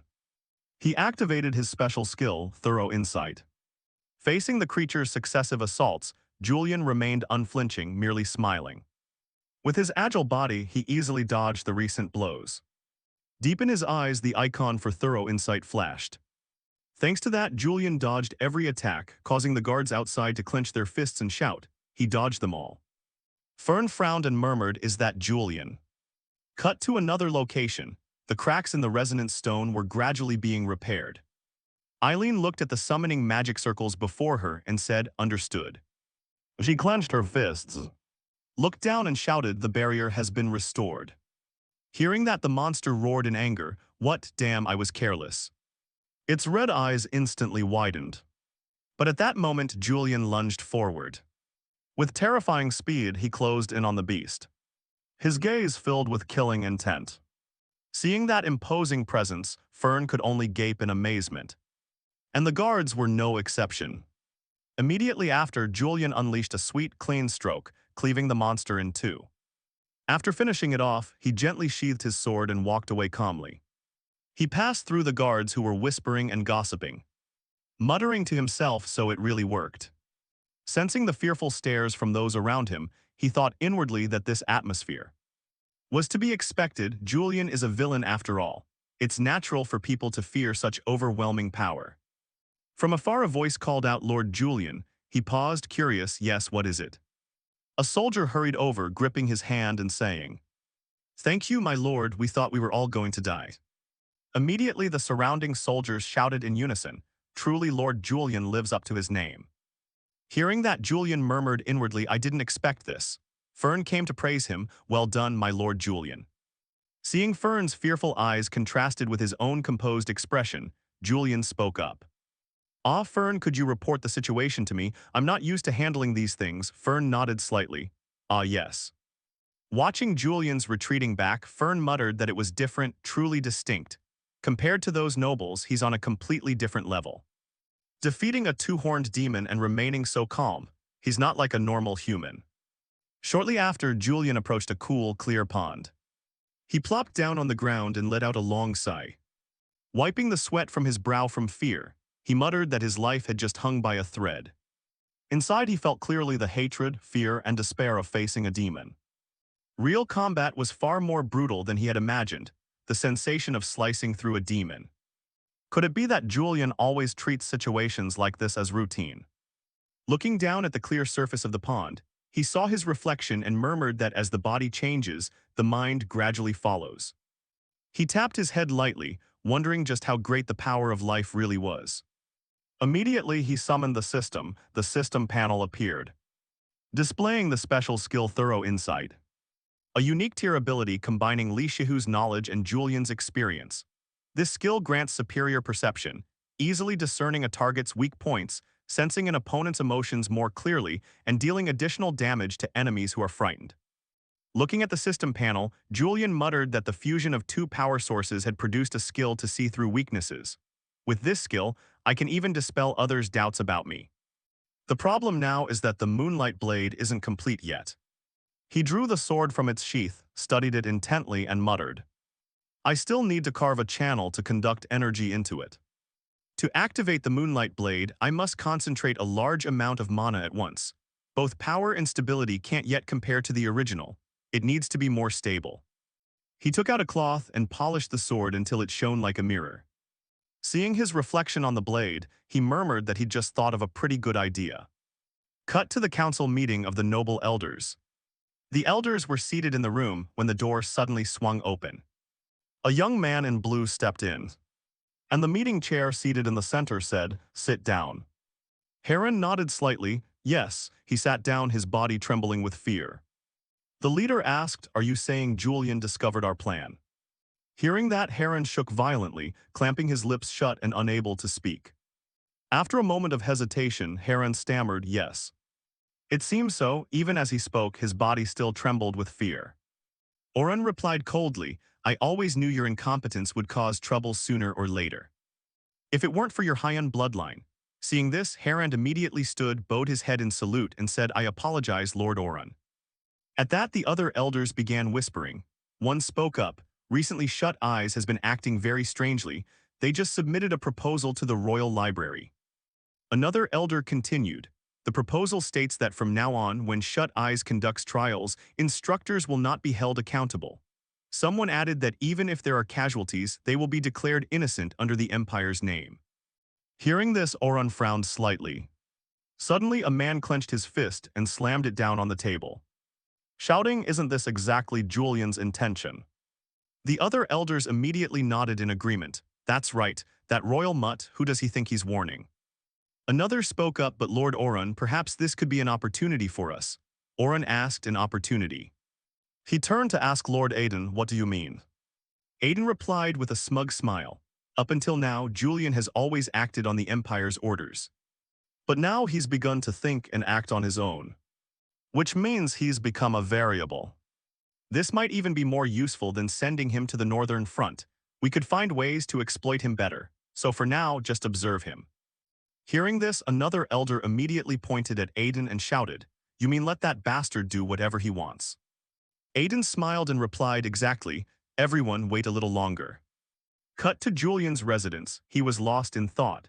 This mission lasted only a few days, but having used so much mana he felt exhausted. However, looking at the orchids before him lifted his spirits. He muttered that nonetheless, seeing his aesthetically decorated room brought him an odd sense of peace. The orchids, even with Julian's grotesque body, still brought tranquility. He smiled, thinking to himself that he gained more than expected from this mission. Not only enough to erase the long-standing rumors, but possibly even. Saying that, he opened a reward box from the recent mission. Looking at the colorful, sparkling crystals, he murmured, "Perhaps I've found a way to perfect the moonlight blade." These gems gave me an idea, he recalled after seeing the resonance stone.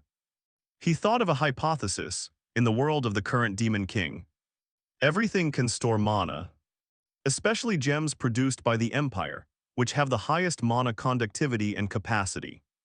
That's why resonance stones are refined so well.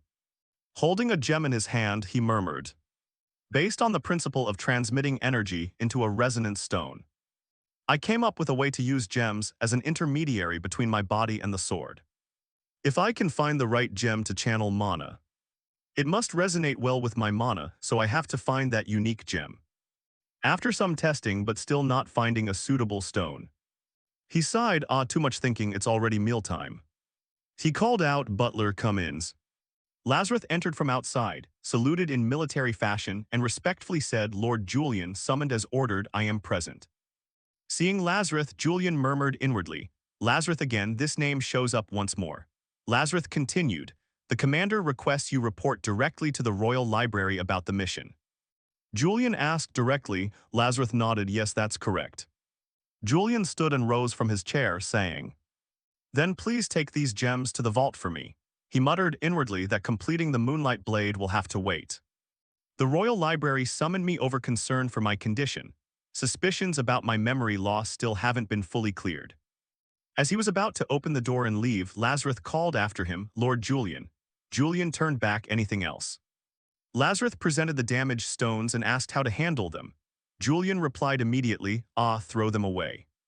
Lazarus nodded softly, "Yes, my lord." But inwardly he lamented, "Good heavens, to discard such precious materials is a waste." After some travel, Julian arrived at the Royal Library. As he went, he cast glances around, thinking this place is utterly different from the Shut Eye's headquarters. It's astonishingly lavish. Before a steward he said, "I am Julian of Shut Eyes. I'm here to see Seddon of the library." The steward answered at once, "Lord Seddon is currently meeting with a foreign guest. Please wait in the antechamber." Julian nodded, "Very well." Approaching the antechamber, he muttered that someone arrived before him, surely someone of higher rank than Julian in the Empire. Opening the door, he was astonished by the luxurious scene. He thought this must be the game's antechamber. I had never seen such splendor. Suddenly, his attention was drawn to a sword lying on a long seat. He wondered why a sword would be left there and, on impulse, picked it up. He examined it for a while and muttered that it didn't suit the elegant room at all. Though crude, you could tell the owner had extremely high skill just by looking. The blade was powerful, reflecting a resolute spirit. The engraving, "Don't tell me it's." Suddenly a voice called from outside, "Stay away from that sword, traitor." Hearing the voice, Julian thought to himself that he didn't need to turn to know who it was. The speaker continued that the sword was a gift from her master. Before Julian stood a noble young lady from the Empire's prestigious Rondoble Knight family. She was one of Haydenreich's top prodigies. In the game, she had been slain by Julian's own hand. She was Lynn Rondoble, Haydenreich's lone lion. He murmured inwardly that perhaps she would be the key to escaping this game world. Lynn Rondoble, a noble daughter of the Empire's esteemed Rondoble Knight family, and also one of Haydenreich's most outstanding disciples. She possessed exceptional talent, enough that one day she might surpass even Julian. Not only talented, Lynn also stood out with dazzling beauty. In the player community, Lynn's wedding dress always topped polls for popularity. Although he was now Julian, no longer Shihuli, he couldn't help admiring her. At that, Lynn frowned slightly and asked, "What are you going to do with my master's sword?" A system panel appeared, showing a negative, hateful tone. Seeing Lynn, Julian smiled and explained, "I just wanted to look at it." He muttered inwardly that he should tease her a bit to extract more information. He spoke teasingly, "I didn't expect someone like you to leave a sword lying about." Lynn took the sword and replied calmly, Ha, don't you realize this is my master's sword, not something for an adventurer who likes carrying blades through the imperial palace like you? Receiving the response he wanted, Julian thought inwardly that she'd taken the bait. As he expected, Lin was extremely diligent and upright. Seizing the opportunity, he suddenly asked, the guest who arrived earlier must be the sword saint Hayden Reich, right? Lin frowned and replied coldly, what does that have to do with you? Julian covered his mouth with a smirk. I'm just curious. After all, he was once my master. He continued thinking that clearly she had negative feelings toward him, but he wanted to test how intense they were. Hearing that, Lin tightened her grip on the sword and shouted angrily. What did you just say? How dare you mention my master like that? The system immediately sent a notification colored negative, anger. Seeing this reaction, Julian frowned slightly and murmured, just as predicted, I can sense intense anger. I deliberately provoked her, but now I want to apologize on Julian's behalf. Suddenly, someone opened the door and stepped into the antechamber. Calling out, Miss Lin, please come to the secretary's room. Lin immediately turned and said, then goodbye, Julian. After a few steps, she turned back, pointed at him, and declared, I hope we never meet again. The steward suddenly spoke, ah, they're calling for you too, Lord Julian. Hearing that, Lin's face flushed with embarrassment. She wished she could sink into a hole. Sensing her awkwardness, Julian muttered, just act cool like Julian, maybe I'll meet that master soon. He cheerfully said, don't be so cold to me, Lin. After all, we once shared the same master. Lin turned angrily and replied, but not anymore.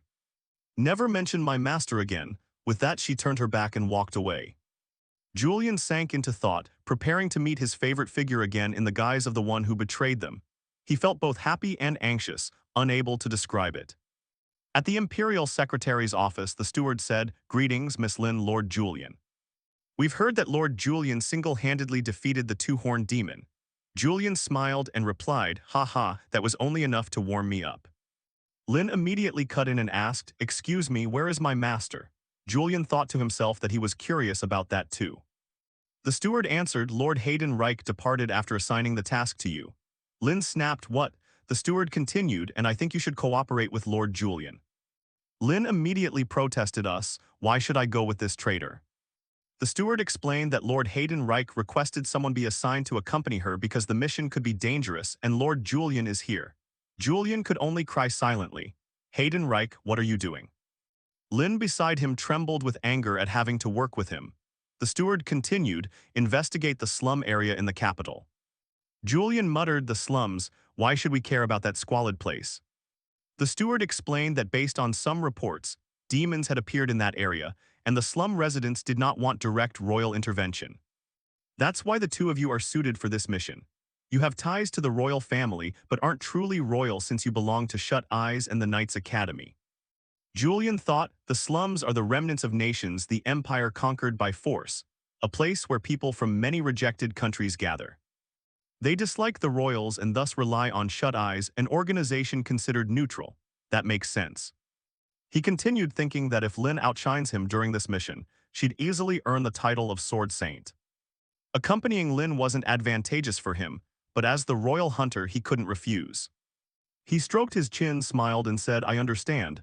I'll accept the mission. Lin shouted angrily, what? I refuse. Julian murmured, God, I wish I could refuse too. The steward added, Miss Lin, your master personally requested you take this task. Lin trembled slightly with anger. Julian turned and smiled, do you intend to defy his wish? Lin frowned, pondered for a moment, then said, I understand. Looking at her, Julian murmured, a knight bearing the name of Hayden Reich's disciple. In this mission she'll surely oversee this traitor, but the problem is I currently lack the power to oppose her. Suddenly his attention turned to the gem on Lin's necklace. And a strange feeling arose. Julian shouted, wait. He pointed at the stone, what gem is that? Lin answered shyly, it's a moonstone. As soon as she finished speaking, the stone emitted a fierce surge of energy, seemingly reacting to Julian's mana. Seeing him step closer, Lin turned and asked, what are you doing? Julian laughed, just admiring how pretty it is. Lin muttered, why did it suddenly light up? Julian thought that in a moment it had tried to resonate with his mana and absorb it. The answer was right in front of him, I need to test this stone. After leaving the royal library, Julian immediately went to a gem shop. The shopkeeper said, Lord Julian, long time no see, what do you need? Julian removed his cloak to reveal his identity and said, I'm looking for a gem that matches my mana. Do you have moonstone? The shopkeeper scratched his head awkwardly. Moonstone. We don't have any in stock, and I'm sure other shops don't either. Aside from collectors, no one needs them. They're hard to mine, so we don't import them. Receiving that unexpected answer, Julian muttered, damn, I need to finish the Moonlight Blade before the mission with Lin. He snapped, you mean I can't get one? Seeing Julian's anger, the shopkeeper mumbled, oh no, I accidentally spoke to Lord Julian like an ordinary customer. He stammered, that's not it. We can try to find one, but none are available right now. Julian put on a menacing expression, then find it, I very need them. The shopkeeper stuttered, okay, I'll search the Empire. Julian thought, God, Lin will surely notice my Moonlight Blade isn't finished. I need Moonstone as a precaution. But the mission day has arrived and I still haven't found one. Maybe my threat wasn't strong enough. After waiting a while, Julian went to meet Lin. She muttered, your big concern is a jewelry shop? Julian laughed, one day you'll appreciate the beauty of gems, Lin. She turned and said, fine, now follow me. Seeing Lin head the wrong way, Julian reminded her, hey Lin, you're going the wrong direction. She snapped, what are you saying? Julian explained that the slums are a tangle of illegally built houses and alleys. She can't blindly follow a map or signs. He began to display his bookish knowledge of the game. Lin held the map irritably, I'd rather follow the signs than follow you. Julian smiled but thought to himself she was right yet. The eastern slums are like a deadly maze to newcomers. Even the developers admit it's a difficult map. Lin held the map and declared she wouldn't fall into his trap. I'm sure a traitor like you will try to trick me, the current disciple of the Sword Saint. She continued, I'm different from you, Julian. I will become the new Sword Saint. Hearing this, Julian could only force a smile, scratching his head and murmuring. She misunderstands me, this mission won't be easy. When the path began to get confusing, Lin spoke up, do you really want to go this way? Those warning signs aren't for decoration. She glanced at Julian and asked, first of all, Lord Julian, have you been to these slums before? Julian smiled and replied, what do you think? He thought inwardly that Li Shihu had been there, but Julian hadn't, what should I say? Seeing him dodge, Lin muttered, what a response. She then asked gently, so how do you plan to find the way? Julian held up a finger and answered cheerfully, by ability, probably. Lin turned and continued walking, laughing, haha, already finding the way when you haven't even started. Julian followed happily and said, oh, didn't the Empire order us to act together? Then he lowered his voice, or is Haydenreich more important than the Empire's orders? Hearing this, Lin suddenly froze. She frowned, her face twitching, and grit her teeth. Don't mention my master with that mouth of yours. If you have any shame left, Julian murmured inwardly, whoops, I made her lash out. Lin clenched her fist and thought she knew Julian one level better than others. She couldn't count how many times people compared her to him behind her back. If it were him, he would have already done it. If it were him, it would be natural, if it were him. But I'm the top disciple of the Sword Saint, I'll prove the difference through this mission. After moving for a while, Lin's complexion suddenly went pale. She muttered, impossible. Julian beside her noticed something was wrong but still cheerfully asked, is something the matter? Lin awkwardly replied, no, nothing. Inside, she scratched her head and thought, oh no, this is big. Just like that traitor said, the routes are completely shuffled. They continued to a house marked 1A. Lin wondered, what? Oh no, we're back where we started. Julian behind them laughed loudly, haha, really back. Suddenly a man approached from afar and said, hey girl, you're walking in circles, you look like it's your first time here. Lin asked, do you know the area's layout? The man nodded, of course I do. I can show you the way if you want. But it's not free, buy me a drink and it's fine, how about that? Lin nodded, fine, that's no problem. The man introduced himself, I'm Baden. And you? Lin answered, I'm Lin Rondoble. Hearing the name, Baden murmured, oh, so you're from the Rondoble family. Good, this is a big catch. He turned to Julian thinking, but something's off. Julian was about to introduce himself when Baden suddenly turned, smiling. No need to bother with the boy's name, just follow me. Julian wasn't annoyed. He just stroked his chin and murmured, Baden, I feel like I've heard that name before but can't place it. He's probably an unimportant supporting character in the main plot. The three of them went to a tavern. As they entered, Baden shouted, innkeeper, give me and these two a drink each. Julian thought to himself, is he going to drink before giving directions? The innkeeper asked, where are you from? Lin replied, from the royal capital. The innkeeper pointed at Lin and said, then it's 30 nars each. Lin asked, 30 nars. Baden stepped closer teasingly, don't you have any money? Prices in the slums are a bit steep, my lady. Lin replied calmly, it's not that 30 nars is too easy. Is it really only 30 nars? Seeing the gleaming pouch of gold before her, Baden murmured, as expected of a noble's daughter, this could be a golden opportunity. He leaned over and whispered to the innkeeper, give those two the strong special wine. When the imperial dogs are drunk, I'll rob them clean. The innkeeper nodded and secretly poured some powder into the 2 cups. Baden cheerfully brought out the drinks and said, here, drink up. This is the best wine in the slums. Lin lifted her cup, preparing to drain it. Then Julian suddenly snatched it away and said, wait. What have you done to this drink? Baden sprang up and shouted, what are you talking about? Julian held the cup out to him and said, then you drink first. Baden asked, what? Julian's expression darkened as he said, let me feed it to you. Lin stood up and shouted, stop, Julian. At the name, Baden and the innkeeper were startled. The innkeeper turned to Baden, hey, did you drag that imperial dog Julian in here? What now? Sweat poured down Baden's face. He answered, it's fine. We always have people planted in this place. Just a few of the slum's strongest thugs will do. And I'm no weakling either. He secretly drew the sword hidden on him, ready to attack. Julian smashed the cup to pieces. Coldly he said, I gave you a chance and you didn't take it. Were you planning to attack us? No sooner had he spoken than a thug lunged forward, swinging a sword. Julian calmly squeezed his throat. Another man tried to strike from behind. But with peak reflexes, Julian spun around, delivering a punch to the face that sent him flying into the corner. After dealing with the two, Julian still looked at them calmly. Only then did she draw her sword to defend herself, panicked. What the hell is happening? Seeing the two so powerful, Baden's men murmured, completely overwhelmed by one person. Julian's gaze turned icy. He said, I don't know what tricks he's using, but I won't let this slum descend into more chaos. He pressed the shard of broken glass to Baden's throat, making him tremble. Julian scanned the tavern and realized the patrons were all Baden's cronies. He said coldly, Baden, you just tried to stop me. Tell your friends to retreat, or if they don't sheathe that killing intent, let them know they'll end up like this broken cup. Baden trembled and couldn't speak. Julian continued calmly, say it. A thug behind shouted, Sir Baden. Baden turned and shouted, didn't you hear Lord Julian? Retreat now. The cronies immediately ran toward the door. Julian slammed his hand on the table and said, you're stubborn. If you answer a few questions, I'll guarantee you a safe surrender. Baden startled, stammering, surrender. Julian stood up, his voice full of pressure. Between death and surrender, I advise you to choose surrender.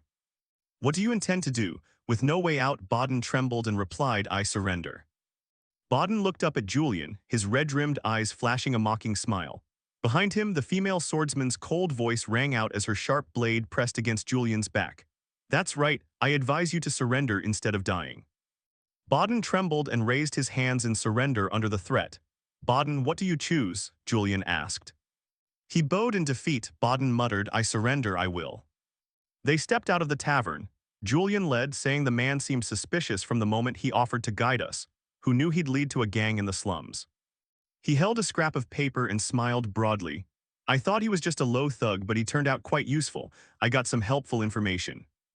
Lin trailed behind, hanging her head in self-reproach. My fault for not noticing sooner.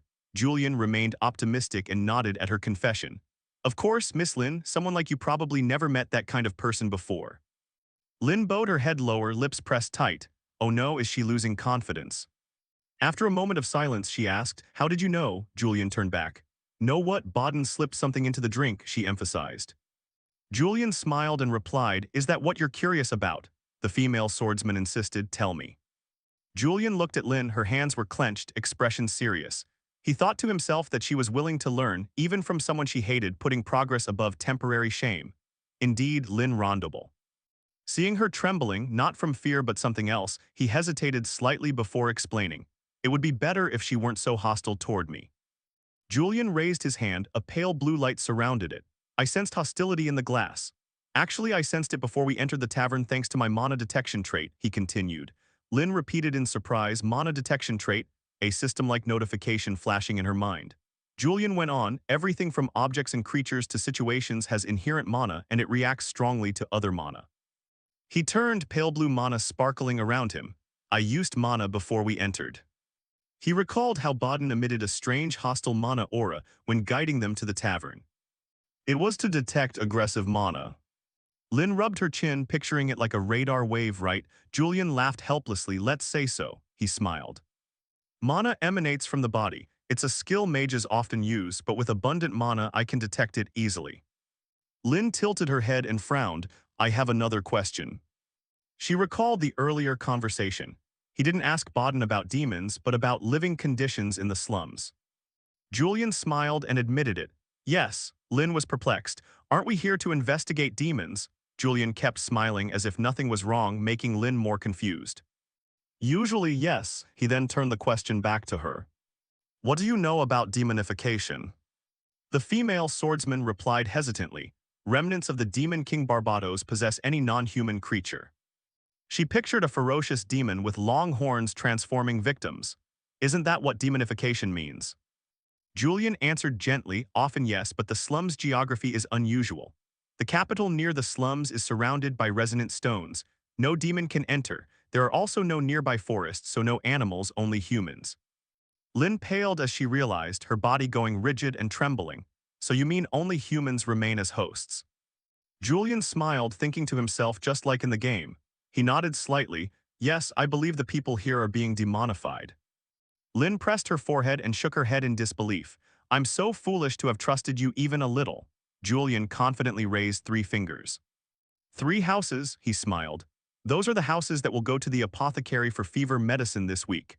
They say high fever is a sign of demonification, right? If I'm wrong, I'll do anything you want, Miss Lin. Lin remained uneasy, thinking, what should I do? Should I trust this insolent man? As dusk fell, the sky burned red and a few black birds shot past, shrieking in alarm. Lin beamed, breathing a sigh of relief. Only one house left. Julian, walking behind, praised her. You look pleased. She glanced at him and waved excitedly. Isn't it good that what you said about humans being demonified if we haven't seen it could be true? Julian nodded in agreement. I think so too. They arrived at the last house. Julian thought this was the final one. Hopefully it was. He knocked several times, then stopped. No one was home. An old man with bloodshot eyes peered out and asked wearily, anyone there? Julian leaned in to observe. What's this? No demonification. He smiled warmly. Are you well today? But thought the furtiveness odd. The man was hiding something. Julian sniffed the air. This scent, I've encountered it on quests involving resonant stones. He rubbed his chin and guessed boldly, the smell of demon blood. Lin spoke up. Hello, we're from the court. The old man froze. Julian added, I'm Julian of Shut Eyes. The old man's eyes widened in shock. Shut Eyes Julian. His attitude changed abruptly as he shouted, get out, stay away from my house. As the door slammed, Julian pushed hard. The door burst open. The old man toppled to the floor. Brushing his hands off, Julian looked down. Thanks for your cooperation. Lin, anxious and urgent, demanded Julian at least explain what was happening. Julian ignored Lin and stepped forward, his tone sarcastic. You're too kind, Miss Lin. The female swordsman grew more flustered. What do you mean? Julian's red eyes flashed and a grim smile crossed his face. One day that kindness will wear you out. Without another word, Julian moved to a door secured with chains, ignoring Lin's protests. We're here to investigate, not to hunt, she said. Do you think the Empire will accept this coercive action? He answered coldly, the Empire only cares about results. Miss Lin's eyes widened in shock. What? Julian held up the scrap of paper and looked at the steaming bowl of soup on the table. Dinner, sir. According to housing data, you live with your son, but this is a portion for 3. The old man pointed and stammered, I have guests. Julian stirred the soup. He smirked, this soup is an unusual red, so you're not just here to buy fever medicine. He grinned and pointed at the bowl. You put a sedative in the soup to drug guests and turn them into a meal, didn't you? Then he pointed to the locked door behind him. For the demon behind that door, right? Lin gaped in astonishment while the old man shook and could not find his words. Suddenly he lunged for the door, shouting, Run, my son, run. He fumbled with the keys, trying to unlock it. The door flew open and a thick red mist poured out. Hurry, run. The old man screamed in horror as sharp claws raised high. Is that my son? He stammered before a cry of pain echoed through the house. The demon roared terrifyingly, its red eyes flashing with a strange menace. Lin gritted her teeth and tightened her grip on her sword, ready to fight. A real demon had possessed a human host. She lunged forward determined, I must take it down first. The demon's red eyes narrowed. With a swipe of its claws, it easily sent Lin flying. She skidded across the floor, shards scattering everywhere. Julian glanced at her trembling hands on the sword. That sword, this could be Lin before awakening in the story. He recalled the conversation after leaving the tavern, that's why she asked about Mana. At this rate, Miss Lin is in danger. Julian smiled faintly and stepped forward. Lin shouted, I don't need help. He shrugged off his cloak. Grasping the sword that glowed blue, he readied himself to fight. Don't need help, this is part of my mission. He turned to Lin with a smile, and I can't allow the cherished disciple of the holy sword to be harmed. His red eyes flashed as he thought to himself it was better to avoid unnecessary rumors. The problem is the moonlight sword isn't perfected. He didn't want Lin to suspect without cause. The demon grew impatient, roared, and lunged. I'll take it down on an entirely different level, Julian vowed. The system activated. His gaze locked onto the target. A notification flashed, the clairvoyance trait activated. Julian narrowed his eyes as blue light from the system flared. It scanned the demon's body for weak points. In an instant, every detail of the beast appeared like a map in his mind. With decisive movements, he launched a series of sharp slashes. The blade whistled through the air, aimed straight at the discovered weak spots. Spinning lightly, Julian glanced at the demon. He thought to himself he was cornered, but just as he was about to finish it, the demon roared. The wounds on its body closed rapidly as if it had never been struck. Lin charged, her sword blazing in her hands, confronting the demon head-on. Julian watched her struggle, sweat beading on her brow, her hands trembling slightly on the sword. He cursed under his breath, damn, it's healed. Tension rose and he shouted across the cramped room, Miss Lin, create an opening, I will strike again. Lin gritted her teeth against the demon's overwhelming strength. Her face had gone pale, her eyes showing determination mixed with worry. Suddenly her gaze passed over the unusually red bowl of soup on the table. An idea flashed like lightning. Clutching the hot porcelain bowl, she thought this had to work. With all her strength, she flung the soup at the demon's face. The bowl shattered and red liquid splattered everywhere. The beast staggered and howled in pain. It clutched its face and shook its head, trying to regain focus. Lin closed her eyes, took a deep breath, and gathered all her energy. Good, it's distracted, she muttered. The sword in her hand burst into brilliant white light like a flame blazing in the dark. Focus, make it count. But at that moment, the demon's massive arm swung out and swift as lightning snatched her. Lin was lifted off the ground. A tremendous force knocked blood from her mouth. Her lips trembled. Damn, it's tracking my scent. I was too arrogant, she thought. Her hand went limp and the sword fell to the floor with a clatter. I couldn't create an opening. I won't have the face to meet my master in the next life, she thought. The demon opened its maw, revealing sharp fangs that gleamed in the dim light. Miss Lin, Julian shouted urgently. She turned, eyes wide in shock. Julian. Julian's red eyes blazed, surrounded by the system's blue light like a phantom flame. Well done, he praised. His voice was deep but powerful. The demon seemed to sense the danger, turning its head and scanning around as its red eyes darted wildly. A blue current of electricity crackled around its massive body. Julian smiled triumphantly, his gaze flashing. In an instant he lunged forward, the sword in his hand driving straight through the demon's chest. The blade glowed brightly, cutting through the darkness. The demon's grip loosened, releasing Lin so she fell. Lin gritted her teeth, mustering strength to deliver a powerful kick to the demon's face. The force sent its head snapping back, driving Julian's sword in even deeper. He smiled faintly and decisively withdrew his sword, sending the demon's body collapsing to the floor as black blood gushed from the wound, filling the air with a foul stench. Lin stood panting, still stunned. I can't believe you pierced it without using the moonlight sword, she said, voice trembling. How? Julian had demon blood on his lips and wore a smug smile. It wasn't worth using the moonlight sword, he replied disdainfully. Though a flicker of panic passed through him, he glanced quickly at Lin, thinking to himself, does that expression look normal? Mission complete, they dismounted the carriage as the sunset burned red on the horizon. We're at the palace, Julian said, sounding relieved. They walked along an avenue lined with plane trees in the royal grounds, leaves rustling underfoot. Anyway, it's finished safely, he thought. Rubbing his aching shoulder, he sighed. Miss Lin suspected nothing. What a relief. Lin suddenly stopped, causing Julian to pause. The reward for the mission was his. She bowed her head, hands clenched, voice choking. I didn't contribute anything. Julian watched her quietly with a sharp gaze. For someone proud like Miss Lin, admitting debt to him was rare. He turned and smiled. Don't say that, Miss Lin. Cheerfully he added, you were clearly overwhelmed by that demon. Lin frowned, obviously displeased with the compliment. Julian's kind words passed like a breeze. She looked away determinedly. I don't like you. Julian shrugged casually. You're too tense. Lin interlaced her fingers tightly and stood upright, facing him with determined eyes. My master always said, the greater the power, the heavier the responsibility.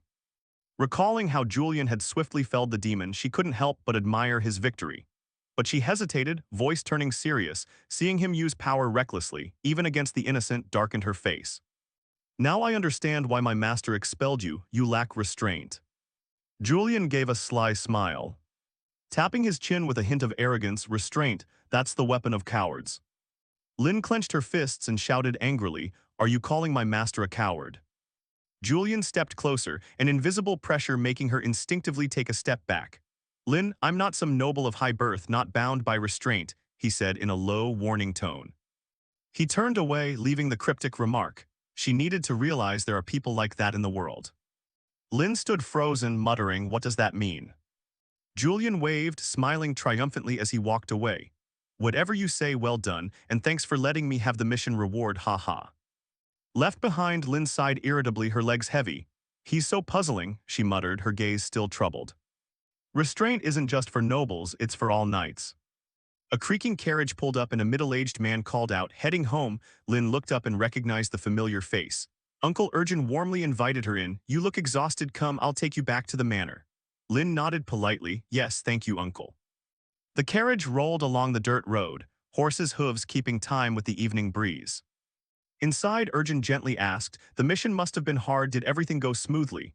Lin gave a faint smile and nodded, yes, mostly, thank you, Uncle Urgin. He curiously asked, who was that fellow with you? Lin turned and replied, that was Julian from Shut Eyes. Urgin nodded pensively, eyes showing concern, I thought so, a strange face.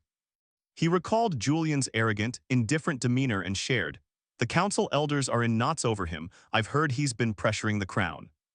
Lin silently nodded, I understand.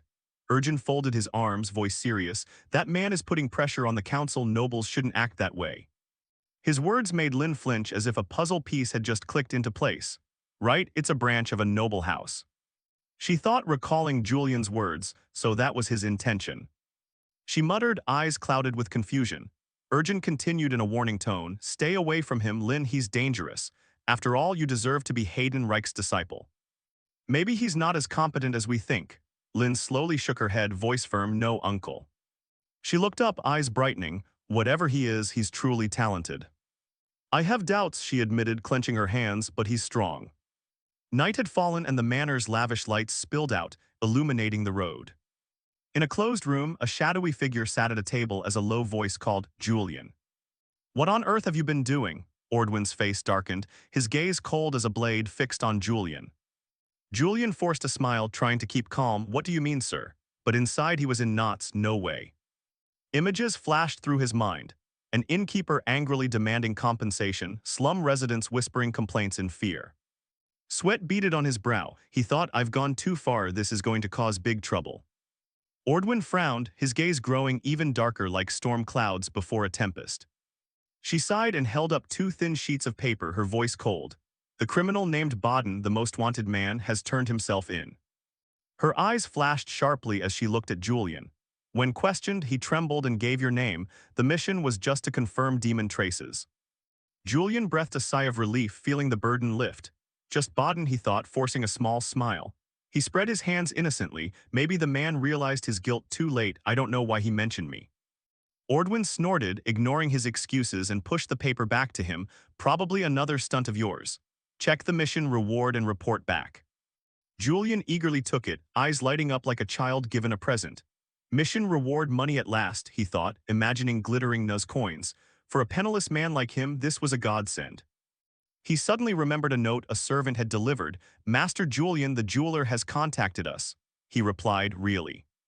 But when he read the note he froze. We don't have enough nuz to buy a batch of moonlight stones. He scoffed at himself and shook his head. Of course Julian didn't know the meaning of saving. Holding the paper he read intently, heart uneasy. Could I cover the shortfall? His eyes widened when he saw the figure, 11,000 nars. Sweat poured down. He did the math. Nuz roughly equals dollars, right? That's about $15,000. He covered his mouth, thinking that even with Lin's share, earning this much from 2 missions was impressive. Ordwin shook his head slowly, voice full of regret. Bad luck, lower than usual. The injury kept me out too long. Julian stood stunned, mouth agape. What, this is low? For a character in the game, his sense of money is insane. His gaze skimmed a small line, maintenance and registration fees deducted. Fine, I like art, but as he read on he nearly fell over. What is this, installments? Installments, what the hell? His eyes stopped at the last line. The reward left was 900 nars. Shocked, he clenched his teeth, sweat dripping to his chin. Only then did he realize he was the one crazy about money. Worry rose as he thought of the batch of moonlight stones. I need every nuz for those and I have no savings. He slowly looked up, voice a little shaky. Commander Ordwin replied dryly. What? He asked if there were any upcoming missions. Ordwin raised an eyebrow, surprised at this rare initiative. You're active for the first time, short on cash. She sighed, a trace of sarcasm in her tone. Sorry, none right now, I'll let you know later. That's why I told you not to buy luxuries beyond your means. You didn't listen, did you? Julian looked away, embarrassed, thinking if I'd bought them myself I wouldn't be so upset. He muttered, yes. Ordwin propped his chin and smiled mockingly. Sell those luxuries to the gallery, you could buy a castle. The idea flashed in Julian's head like a light in the night. Saying nothing, he turned and left, heart cheering. Perfect, Ordwin blurted, huh? Julian tilted his head, wore a mischievous grin, and declared, I'll just sell everything. He walked away, leaving Ordwin speechless. He's truly lost his mind, she muttered, shaking her head in dismay. 2 figures in brown cloaks glided past the intricately carved door, torchlight from the walls casting their shadows. A low voice rang out, that monster felled a demon without the moonlight sword. He's as dangerous as a wild horse. The speaker was an elder noble of the council, his gaze icy. Aiden, another elder, smiled slyly, revealing even white teeth.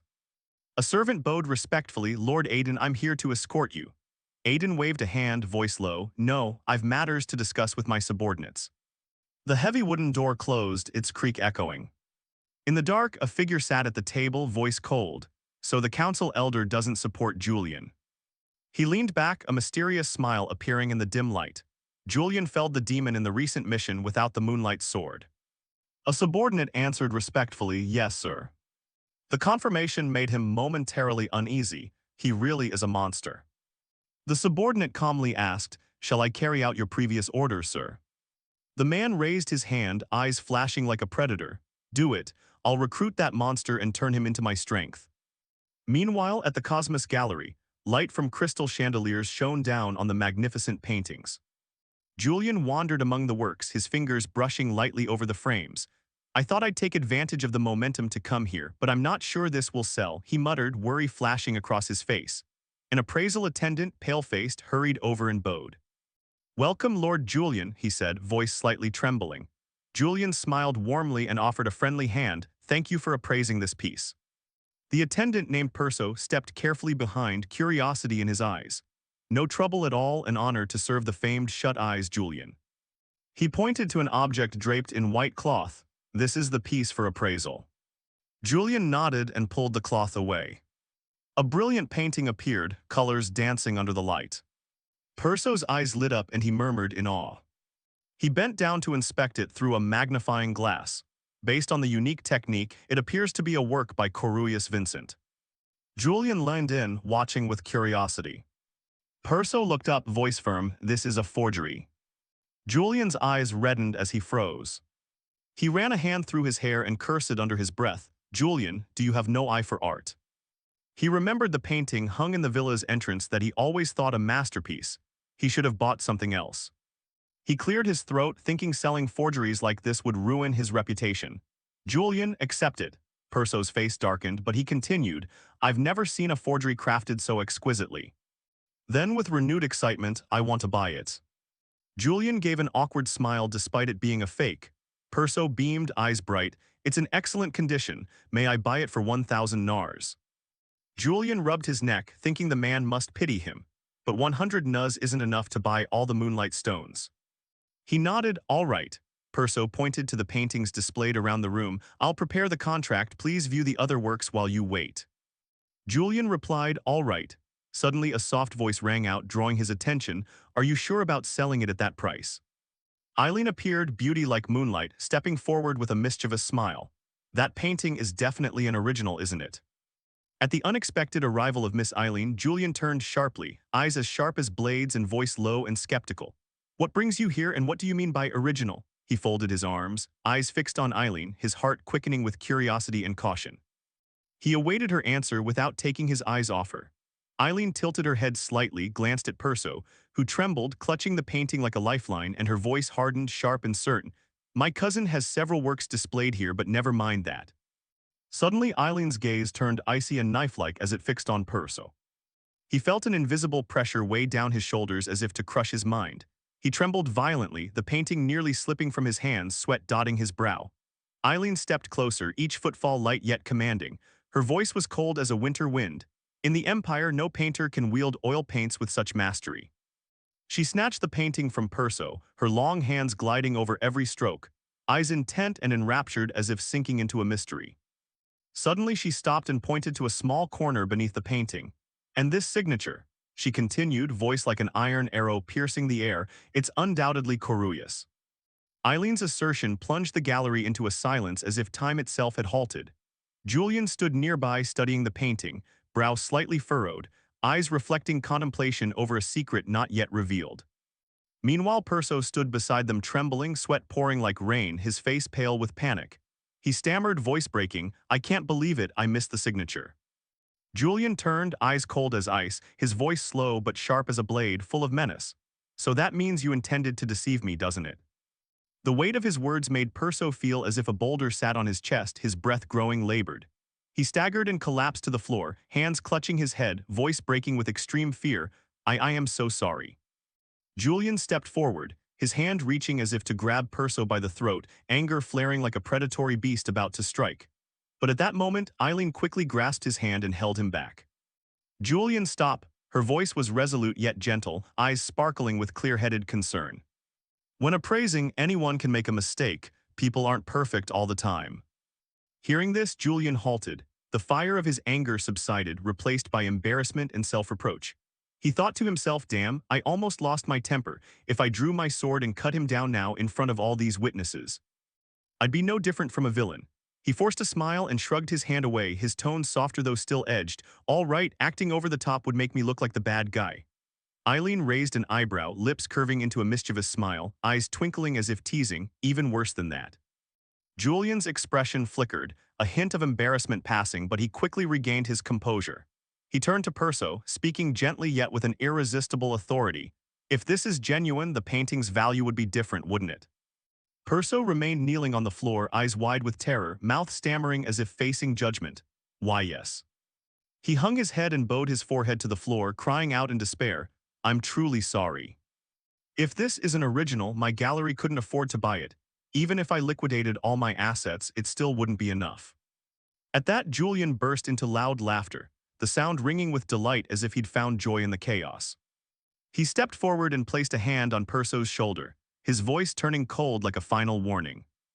In life, incompetence sometimes holds you back, but still I'm at a loss. What should we do with this painting? Tears streamed down Perso's face, he was speechless, trembling in utter fear. Eileen stood beside him and spoke softly but firmly, I'll help you. Julian turned, suspicion giving way to a flash of curiosity.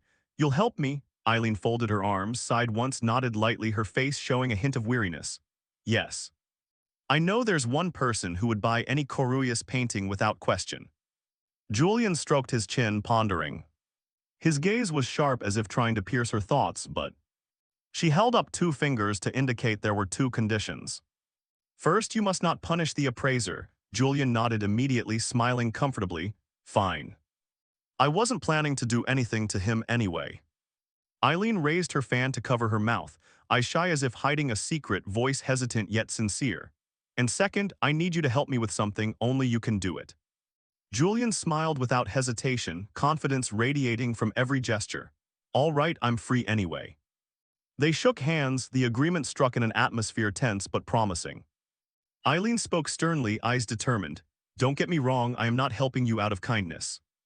You helped me in the Julin district, I don't want to be indebted. Julian laughed loudly, the sound buoyant. Then it's my turn to repay you, exactly what do you need? Eileen recounted in a low voice, her gaze distant as if lost in memory. There was a patrol guard at the Veal Academy.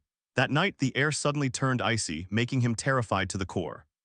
He felt countless eyes staring at him with murderous intent, as if they wanted to devour his soul. Julian frowned, suspicion flashing in his eyes. A demon, she shook her head, voice firm though betraying a hint of worry. Not exactly. The administration paid it no mind at first, but strange noises in the old building at midnight grew more frequent.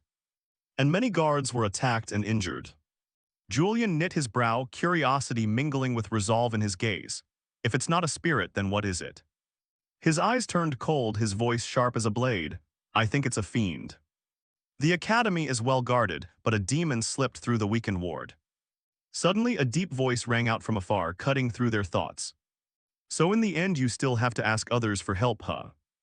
It was Hardy Godfrey, a professor at Veal Academy. He stepped forward, tone mocking, eyes glittering with arrogance. A pleasure to see you, Julian. Eileen spun around in anger, eyes blazing with righteous fury. Didn't you see me standing here? Could you at least say hello? Hardy shrugged indifferently, voice cold. We're not that close, why drag a busy man like him into this? Hardy snorted, contempt flashing in his gaze. If you want to shake off the stigma of a lesser house, you should work for it yourself. Rage flared in Eileen's eyes, her face flush with indignation. You're the one who needs to improve, Hardy Godfrey. Your last paper nearly failed. Shouldn't you rewrite it instead of standing here taunting others? Hardy flushed with anger, his face contorting at the sting. What did you say, little scion of a lesser line, how dare you? Eileen shouted, her voice rolling like thunder. What did you just say? Julian tightened his grip on the sword hilt and stepped forward, his gaze icy, like a storm held in check. Eileen flinched, her heart hammering. She wondered if he was angry because her lineage was insulted or because of his own temper. She hurriedly spoke, voice trembling, wait. But Julian had already drawn his sword. The steel flashed under the lights, freezing the air. Eileen shut her eyes, her heart pounding as if it would burst. Hardy panicked as well, raising his hands to shield his head, his face going pale. Then, unexpectedly, a small stone struck Hardy's head with a dry crack. From a corner of the wall, countless fragments of stone crumbled and fell. Revealing grotesque imp heads with blood-red eyes, Hardy screamed, his voice cracking in terror. Demons hiding in the wall. Julian didn't hesitate, he lunged forward like a whirlwind. Swinging his sword to cut down each imp, each stroke sharp and precise like a deadly dance. When it was over, he turned back. His cold gaze sweeping to Hai, who was now kneeling on the ground and shouting in panic. Save me, there's a demon on my back. Julian glanced over and caught sight of a small demon clinging to Hardy's back, its red eyes full of malice. His gaze met the demon and it recoiled in fear, as if burned by his very presence. Julian smiled coldly, his voice low and judgmental. Whether main line or cadet branch, I show no mercy to demons. He tightened his grip on the hilt, eyes burning cold. If you want to live, you should beg a cadet like me to save you. Julian planted his sword firmly into the ground. The blade emitted a chilling ring as it struck, destroying the little demon clinging to Hardy. Hardy's face was ghastly with panic, but he suddenly spoke, voice trembling though trying to sound proud. You're overreacting. Eileen, standing beside him, suddenly jolted, as if she'd noticed something horrifying. She pointed ahead, eyes glittering with terror and resolve, shouting, there. At that moment, the imps began to gather together. Their bodies swelling and emitting strange streams of magic-like black smoke curling through the air. Their whole forms grew larger, creating an invisible pressure that made Eileen and Hardy tremble in fear, their hearts pounding as if they would burst. Suddenly, they merged into a gigantic rat with blood-red eyes burning like embers and razor-sharp teeth glinting like steel. It swung its sharp claws toward the group, each step rattling the floor. Sensing imminent danger, Hardy turned, eyes wide in terror, and bolted, leaving a hoarse scream behind. Meanwhile, Julian stood firm, his face calm as a glassy lake. He raised his sword, the steel flashing in the dim light, his voice low but full of killing intent. So this is its true form, is it? The way the weak gather and thrash, truly contemptible. His words were like a cold blade, causing the giant rat to falter, its red eyes flashing with fear, its massive body trembling in waves. The fiend snarled, its long tongue lolling out, and delivered a powerful strike toward Julian. But he did not flinch, he surged forward, his blade flashing like lightning. They exchanged blows in a deadly dance, each of Julian's slashes precise and powerful.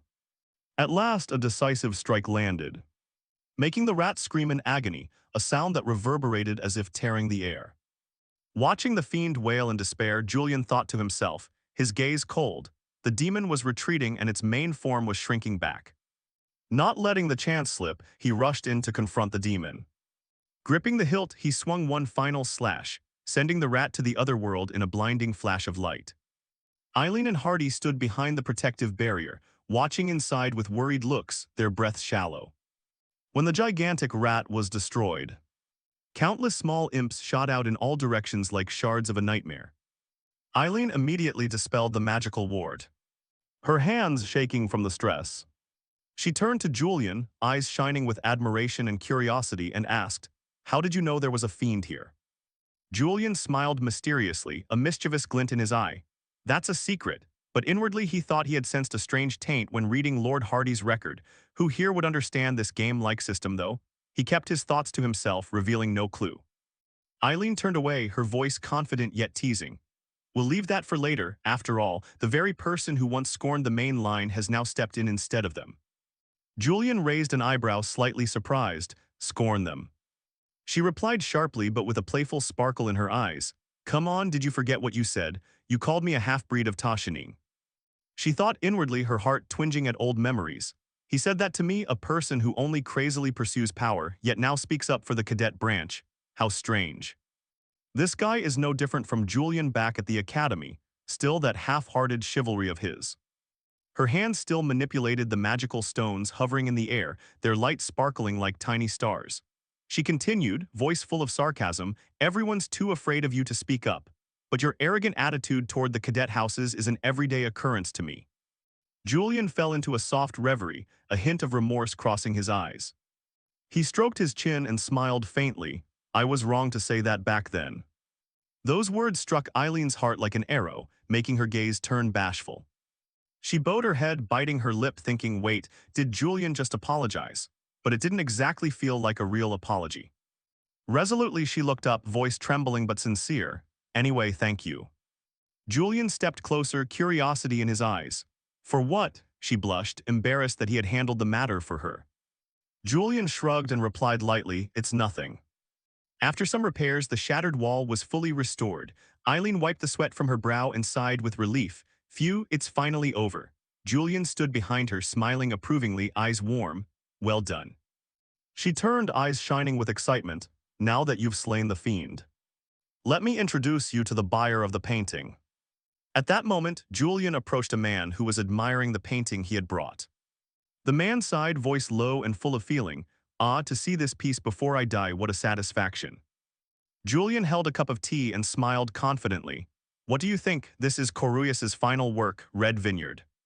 The man, Alam Chorny, vice dean of Veal Academy, nodded, eyes glittering with passion. A field of wheat whipped by stormy winds beneath a gloomy, blackened sky, blowing toward the horizon. Taken by this artistic sensibility, Julian frowned slightly, thinking to himself, a connoisseur, huh? To me they all look the same, just a pile of scrap paper. He kept silent and listened as Alam Chorny continued, voice melancholy. "Behind the field lie endless roads. And who knows where they ultimately led?" Julian mused inwardly, thinking, a very profound interpretation. He spoke softly and slowly. "This painting evokes loneliness because it conveys the artist's sorrow to his younger brother." The younger brother had funded him generously. He sent the painting with a letter that began with the line, "I poured all my sorrow and soul into this painting." Julian pondered, a trace of puzzlement in his eyes. Could everything be connected? He sipped his tea and nodded, "Indeed." At his words, Alam Chorny regarded him unusually, the man seeming to emit a dazzling golden light. Julian thought to himself, his heart beating a bit faster. Was that the color of suspicion? Is he suddenly suspicious of me? The system in his head flashed a notification in the color of suspicion. Doubt. He frowned, wondering, is there something wrong with this painting? But he immediately dismissed the thought, his gaze sharpening. No, that's not it. Based on the reactions of Miss Eileen and the Weisstein, this is definitely authentic. His expression tightened subtly as doubts still circled in his mind. So what exactly is he suspicious about? After a moment of contemplation, Alan Chorney suddenly spoke. Julian, the abrupt call startled Julian and he hurriedly replied, yes. He continued in a steady voice. Listen, do you truly understand this painting? To be honest, I feel your family came to me because they needed money. I can offer a fair price and buy it outright, but I only want to deal with someone who understands its value. Hearing that, Julian thought to himself, so that's the reason. If that's the case, even if we make a deal, I probably won't get a high price. He immediately spoke up. This painting is described as the artist's final work, right? Cornelius died not long after painting it. So its value should be even greater, shouldn't it? At this, Alan Chorney let out a soft sigh. Then he smiled, you're right. Cornelius died right at the location depicted in this painting. You do have an eye for art. Julian, I've misjudged you. Julian replied bashfully, you flatter me. He continued, shall we begin discussing the price? Julian nodded, all right. He breathed a sigh of relief. At last the man agreed to the deal. Alan Chorney held up 4 fingers and asked, how do you feel about this price? Julian muttered inwardly, 400,000 nars, should I try haggling a bit more? He stroked his chin, pondered for a moment, then said, this is the piece that ushered in the artist's golden era after his death. I think you understand its value. Hearing this, Alan Chorney's hand stiffened slightly. He pondered, then said, then I'll add another 100,000 nars. Julian trembled with excitement. Thinking 500,000 nars, more than enough beyond expectation. If nars were equivalent to dollars, that amount would be around 500 million won. He couldn't help but be amazed. This ugly painting is worth 500 million. Seeing Julian brooding, Alan Chorney called, hey Julian. He snapped out of his thoughts. And smiled, replying, so you've recognized its value. Very well, let's begin the transaction. He thought to himself, that fellow once said the gallery couldn't afford it even if they sold everything. Now I see why, at this price, how many could buy it. Cut to the academy. Eileen pushed open a door and entered a room, calling out, Weisstein, Alan Chorney, you called for me. Alan Chorney, who was admiring the painting, turned and said, Miss Eileen, please have a seat. He continued, by the way, regarding the old building, is everything settled? Eileen replied, yes, everything has been resolved satisfactorily. As he spoke, he used magic to pour tea, smiling, I was very worried, but now I'm relieved. Alan Chorney nodded, good, did you encounter any difficulties? Eileen held her teacup and smiled smugly, nothing was too difficult. He looked at the cup, sighed, and apologized for making her handle the troublesome matter. His expression turned serious. What I'm about to say must remain between us. Professor Eileen, it's very possible this was caused by the Dawn Society. Eileen was surprised. The Dawn Society, why would they target the Academy? Alan Chorney shook his head. I don't know the reason, but there's much indirect evidence. It seems they've exploited the weakening of the resonant stones to act. We've decided to keep this quiet to avoid panic within the Academy. Hearing this, Eileen fell silent, her hand tightening on the teacup. She thought inwardly, a cult worshipping demons has just appeared in the Empire, the Dawn Society. Why are they attacking the Academy? Seeing Eileen worried, Alan Chorney reassured her, don't fret too much, Eileen. We've strengthened security and will do everything to protect the Academy. She breathed a small sigh of relief, yes. He continued, we were able to resolve this partly thanks to Mr. Julian Wright. Eileen stammered, Mr. Julian. She asked, come to think of it, have you met him? Alan Chorney laughed heartily. Yes, thanks to him I acquired an extremely precious painting. She smiled, I wanted to thank him for slaying the fiend, but it seems he already left. Alan Chorney nodded, indeed. He hurried off right after receiving the money. Apparently to buy a bunch of gems, moonstones, I think. Hearing this, Eileen trembled and spat out a mouthful of tea in surprise. She wiped her mouth, pressed, moonstones. Then she jumped up, turned and hurried out, I have urgent business. Seeing Eileen's haste, Alan Chorney sipped his tea and wondered, why is everyone suddenly so busy? Eileen rushed to the gem shop. The clerk hurriedly said, sorry miss, the moonstones are sold out. Determined, she said, impossible, there must still be stock. The clerk fumbled, Mr. Julian bought more than I anticipated. Eileen angrily slammed her hand on the counter. When will you restock? The clerk stammered, this time it will take much longer. Eileen's face darkened. She muttered, "No, I need that stone for my upcoming thesis." Her whole world seemed to collapse. She cried out and shouted, "Julian." Cut to Julian, he smiled in satisfaction. The man before him, a renowned smith nicknamed the Faint Flame, held a moonstone and asked, "You want me to forge a sword from this gem?" Julian nodded, "Yes." He produced a series of moonstones and excitedly said, "Can you forge a blade like a silver moon?" After hearing Julian's request, the smith Ruger Orland shouted, pride and anger mingling in his voice, "That is not a sword. It's a work of art. My pride won't allow me to make such a thing." His face flushed, eyes blazing with fierce determination, as if Julian's request insulted the honor of the Black Ember Forge. Faced with the blunt refusal, Julian stayed calm, eyes sharp but voice gentle and persuasive. "I want it made for real combat." Ruger Orland slammed his hand on the table, the wood sounding dry and loud. He said decisively, "No, that's merely a luxury item." He pointed at the design before him, contempt blazing in his eyes. "You bring this design here. It doesn't qualify as a weapon. If you want luxury, look elsewhere." The argument grew heated. The forge's air seemed to thicken with tension. Ruger Orland continued, "Our Black Ember Forge crafts arms for knights. Only masterpieces like the sword of Hayden Reich, whom I once admired, are worthy." Julian remained unshaken, his gaze shining with resolve. He stepped forward, voice low but determined. "I want the mana channels engraved into this blade, Ruger Orland."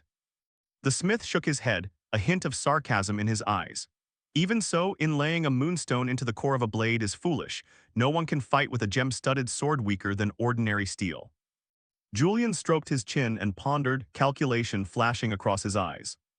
Seeing him silent, a young female assistant from the forge stepped forward, her voice gentle but firm.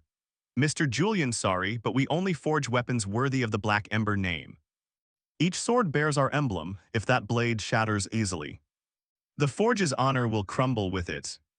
Hearing this, Julian sank into thought, his heart pounding from the pressure. He murmured to himself, "HMPH, this is troublesome. I really want it forged here, because this is the place that created Hayden Reich's sword." After a moment's consideration, he raised his hand, voice steadily, "I understand. Then I'll make sure it won't break easily." Ruger Orland pointed at him, eyes skeptical. "Do you really think you can do it?" Julian smiled confidently, his eyes blazing like fire. "Yes, because I am Julian. If you don't believe me, test my skill." Without another word, he produced a special purse and slammed it onto the table. A challenging grin, "Forge the sword first. I'll pay above the usual fee." Seeing the glittering purse, Ruger and his assistant fell silent, their expressions wavering between doubt and curiosity. Noticing their hesitation, Julian stepped closer, voice low but compelling. "If the sword breaks during testing, I won't reclaim the money or the stone." Faced with Julian's confidence, Ruger Orland frowned, thinking, is he really that sure of himself? After a moment's thought, he sighed and nodded. "Very well, if it breaks during testing, we'll act as if nothing happened." A few days later, the sword was finished. Ruger brought it out, his eyes showing pride mixed with doubt. "Here it is. The finest smiths worked day and night. We failed many times before completing it." He looked at Julian, asking, "Do you really intend to use it as a weapon?" Julian held the sword. Light from the blade reflected on his face, making his eyes sparkle. He activated the perfected sword technique, and a torrent of mana surged from the blade like a storm of energy. He nodded confidently, "Of course, now let's begin the test." Cut to the street outside. Crowds gathered in the streets, whispers rolling like waves. Julian looked around, mildly surprised, and remarked, "There's quite a crowd." The assistant glanced at him, cheeks faintly flushed, voice shy. "Well, everyone wants to see. If you're uncomfortable, we can ask them to leave." Julian laughed heartily, confidence evident in every gesture. "No need." Ruger Orland produced a suit of iron armor and struck it hard. Challengingly, he said, "Mr. Julian, this armor was prepared specifically for the test. It's not ordinary armor." Julian inspected the gleaming armor, nodded, eyes alight with excitement. "Indeed." Ruger continued proudly, "It's 1 centimeter thick, almost a solid block of steel. If we're testing, do it properly." He fixed Julian with a sharp look. "Try cutting through this." Julian tightened his grip on the sword, a confident smile on his lips. "Ha ha, you've prepared thoroughly." He drew on his power. Both he and the blade radiated a massive energy like a whirlwind of mana.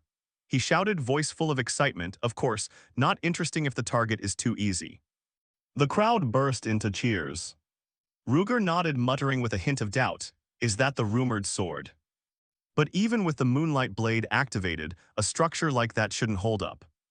Julian lifted the sword high, the blade's light shimmered like moonbeams. He marveled, his heart pounding with excitement. This felt different from before. As if the sword had found its own path. After a moment's pause, he swung the sword hard, cutting straight toward the armor. A cracking sound rang out. The armor shattered in an instant, steel fragments flying like metallic petals. The crowd erupted, cries of astonishment echoing. Ruger exclaimed, face ashen, impossible. The assistant covered her mouth, stammering, eyes wide with amazement. How could he do that? Julian smiled in satisfaction, his eyes sparkling with pride. He channeled a surging flow of mana into the blade. Then spin it without stopping. So this is the true feeling of the moonlight blade. He tightened his grip on the sword, feeling power surge through every fiber of the metal. The assistant bowed her head, voice trembling. He didn't even need to use full force. The armor we forged was shattered into pieces. Julian turned to Ruger with a confident smile. So what do you want to bring out to test next? Ruger ground his teeth, eyes conflicted, speechless, as if the forge's honor had been challenged by the very sword they had once scorned. The burst of power still lingered in the sky, mana streams shimmering like shattered moonlight in the air. Suddenly, a system panel appeared before Julian's eyes. The incomplete Moonlight Blade trait had evolved into the Moonlight Blade. He smiled, heart pounding with excitement, eyes gleaming with satisfaction. A new trait had been activated. Holding the sword, Julian examined and felt every perfect curve. Pride welled up. He had poured considerable energy into it, yet there wasn't a single scratch. This is a perfect sword. At last I succeeded. The smith Ruger Orland stepped up from behind, still slightly astonished. He covered his mouth and in a low, trembling voice mixed with respect said, "It seems I underestimated you." Julian sheathed the sword with a decisive motion. He turned back, a confident smile on his lips. Sometimes actions persuade more than words, right? Ruger nodded, expression solemn, voice low like a warning. But remember this, if this sword breaks, my reputation breaks with it. Swing it with that thought in mind. The words made Julian flinch, his heart gave a slight pang of responsibility. He turned and smiled, eyes shining with determination. Understood, I'll use it worthily. At that moment, a man approached the pile of armor shards. His gaze was contemplative and amazed. He bent to pick up a piece of steel, murmuring, their black ember custom armor was cut so cleanly. He looked up toward Ruger, voice curious, was this Julian's doing? He turned to Lin standing nearby, eyes sharp. So he came here. Lin frowned, momentarily surprised. Julian had been here before. The man picked up another fragment and examined it carefully, voice thoughtful. Yet I can't sense Julian's spirit power here.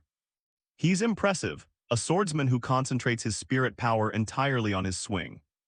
It would be great if we could see him cut through this armor. Hearing that, Lin sighed, distant-eyed, thinking, could it be teacher? She gently shook her head, trying to hide the rising worry within. The man turned, voice low but laden with implication. Aren't you worried about Julian? Lin started, cheeks flushing, hesitating, WL. He smiled, mischief in his eyes. Right, the two of you just completed a mission together, how is he? Lin bowed her head, voice soft but unmistakably admiring.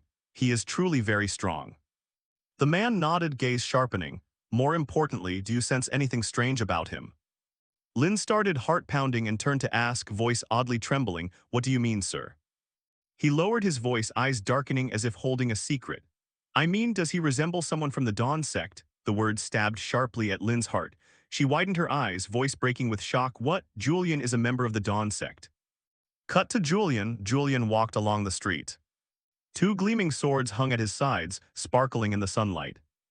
He smiled, eyes glinting with pride, thinking to himself that he's becoming more like Julian every day. But the smile faded, replaced by a sigh and a somber look. He couldn't forget his goal for coming here. I must return to my real world. I can't live as Julian forever. He lightly stroked his chin, lost in thought, his heart heavy at the thought of returning to his own world. This world must come to an end. In other words, I have to reach the game's conclusion. Hayden Reich must stop the resurrection of the Demon King Barbados. He shook his head, eyes bright with resolve. I can't live forever under Julian's name. He continued, thinking, inner voice low, where are we now in the plot? It seems this is when the Dawn sect begins to appear. They are a heretical organization that will do anything to resurrect the demon King Barbados, the archenemy of Hayden Reich and Lin. He paused, his expression darkening as thoughts of Lin crossed his mind. Especially since Lin's father was killed by the Dawn sect. I want to ally with Hayden Reich's faction, but that's not easy. He stroked his chin, pondering like Julian would. Should I infiltrate the Dawn sect to gather information? But how to get in? Suddenly an idea flashed through his mind, making him start. The system sent a notification, violation intuition trait activated. Julian sensed a strange mana flow as if someone were watching. He scanned the surroundings, voice low and alert. Someone. No one was visible, he muttered, heart racing with suspicion. Could it be a hallucination? No, the trait had clearly activated. He tightened his grip on the sword's hilt, eyes cold. I don't know who you are, but I felt your mana come out. A slow footstep sounded from the shadows. Julian narrowed his eyes, a triumphant smile spreading as he recognized the figure. We've met before. Two strangers emerged like silent phantoms from the night.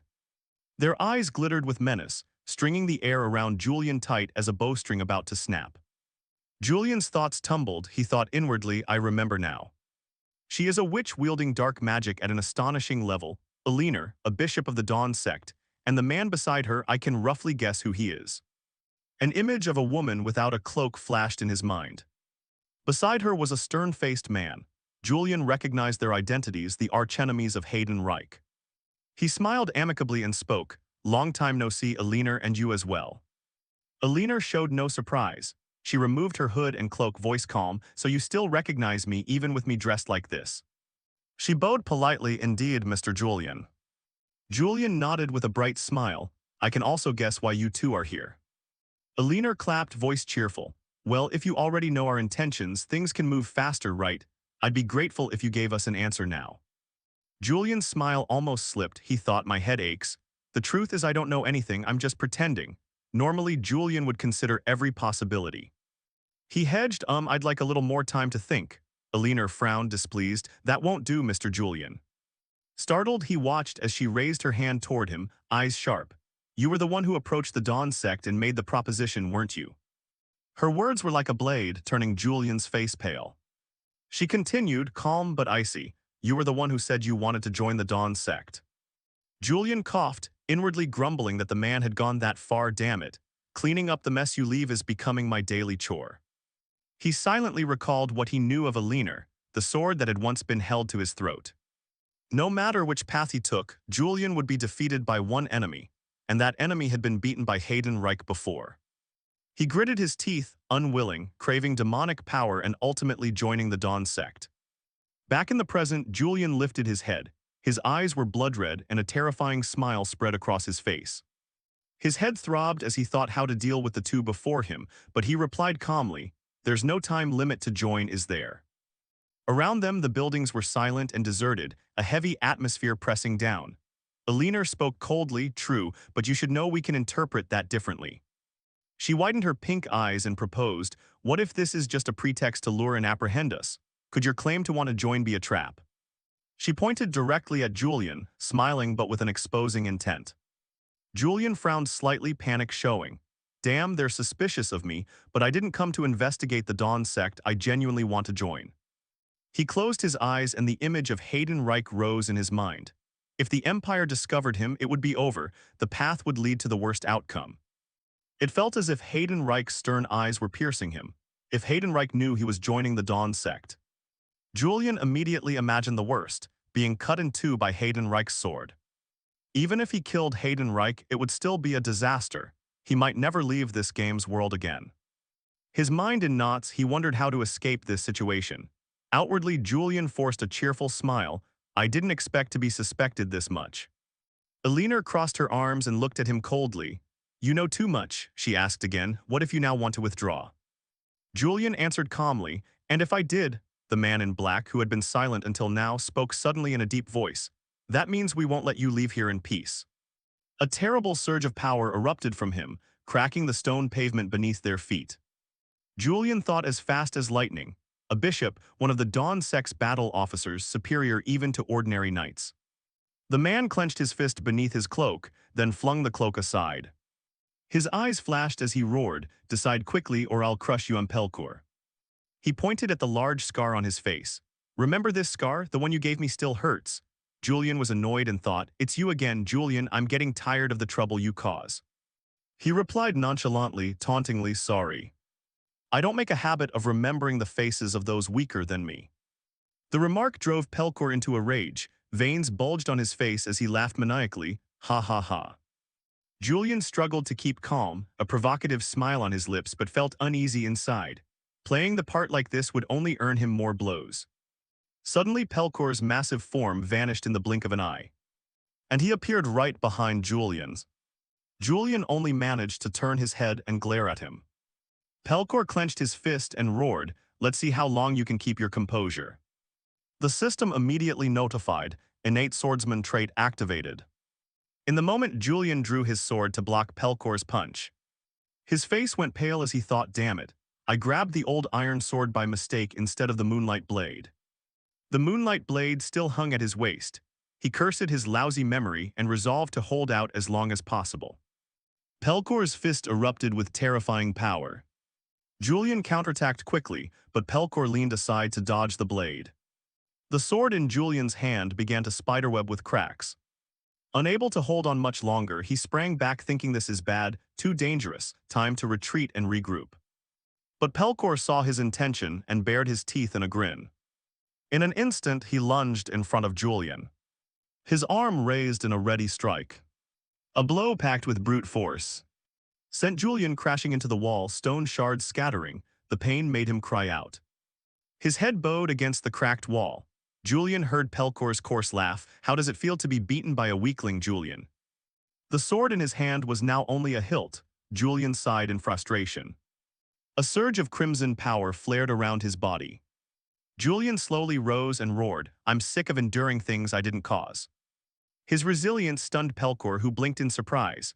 Huh, you still have strength to move. Elinor noticed something amiss and shouted, wait Pelkor, something's wrong.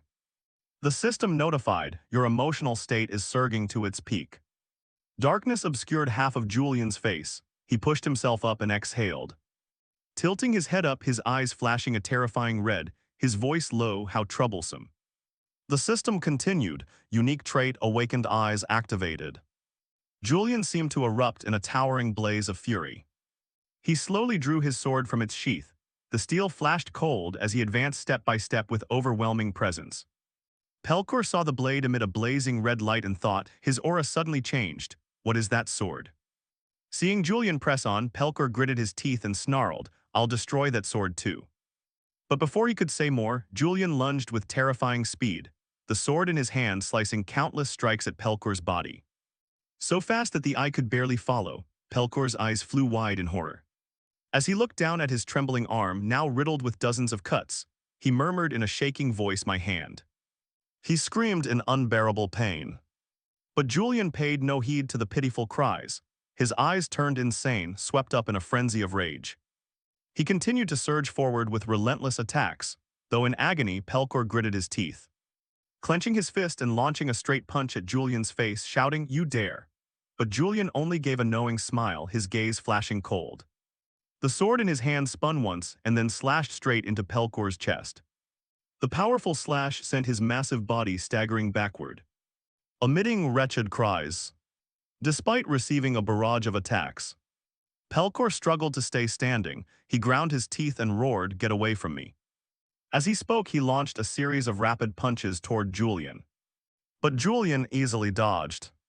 He slid past Pelkor and delivered another slash to his ribs, making him tremble and collapse to one knee, crying out in pain.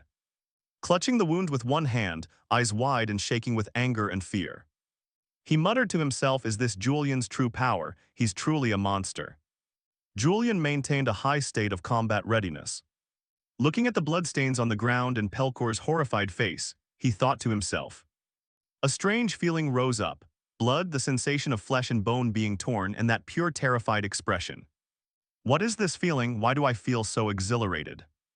The system suddenly announced, Kai En Hand can only be used by those with fox eyes. This skill activates when emotions peak, boosting physical strength and expanding vision. At this point Pelkor was on both knees, almost incapable of fighting. He stammered in a trembling voice, stop, please stop. The system continued, Kai Enhan also makes the user extremely aggressive.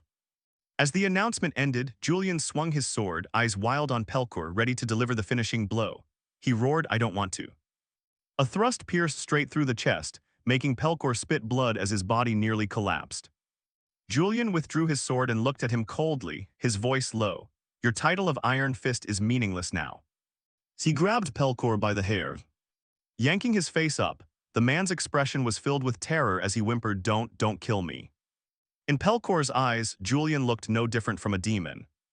But at that moment, small hands from afar touched his shoulder.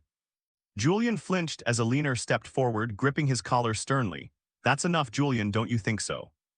Her sudden appearance caused Julian's eyes, still blazing from Kai Enhan, to gradually return to normal, the killing intent draining from him. The system announced, "Kai Enhan has worn off." Julian momentarily froze, thinking, "What have I done?" Pelkor clutched his bleeding chest and cried out in pain. Julian was back to normal, trembling with fear as he wondered what he had done. He recalled that those with fox eyes change personality when Kai Enhan activates. The aggressive trait is pushed to the extreme. It's truly dangerous. Regaining his composure, Julian turned to Alina in a low voice. "You started this." Alina smiled with a weapon pointed at his face. Pelkor really was insolent. Julian continued, his gaze cold. "Even if you know everything, you still won't be able to do anything." Alina stepped closer, one hand threatening him while the other began to heal Pelkor. She said, "I already let you beat him up." Pelkor felt magic flowing into his body and thought, "Is this magic? I can't move." Alina leaned close to Julian's ear and whispered, "But after witnessing that fight, I respect you even more."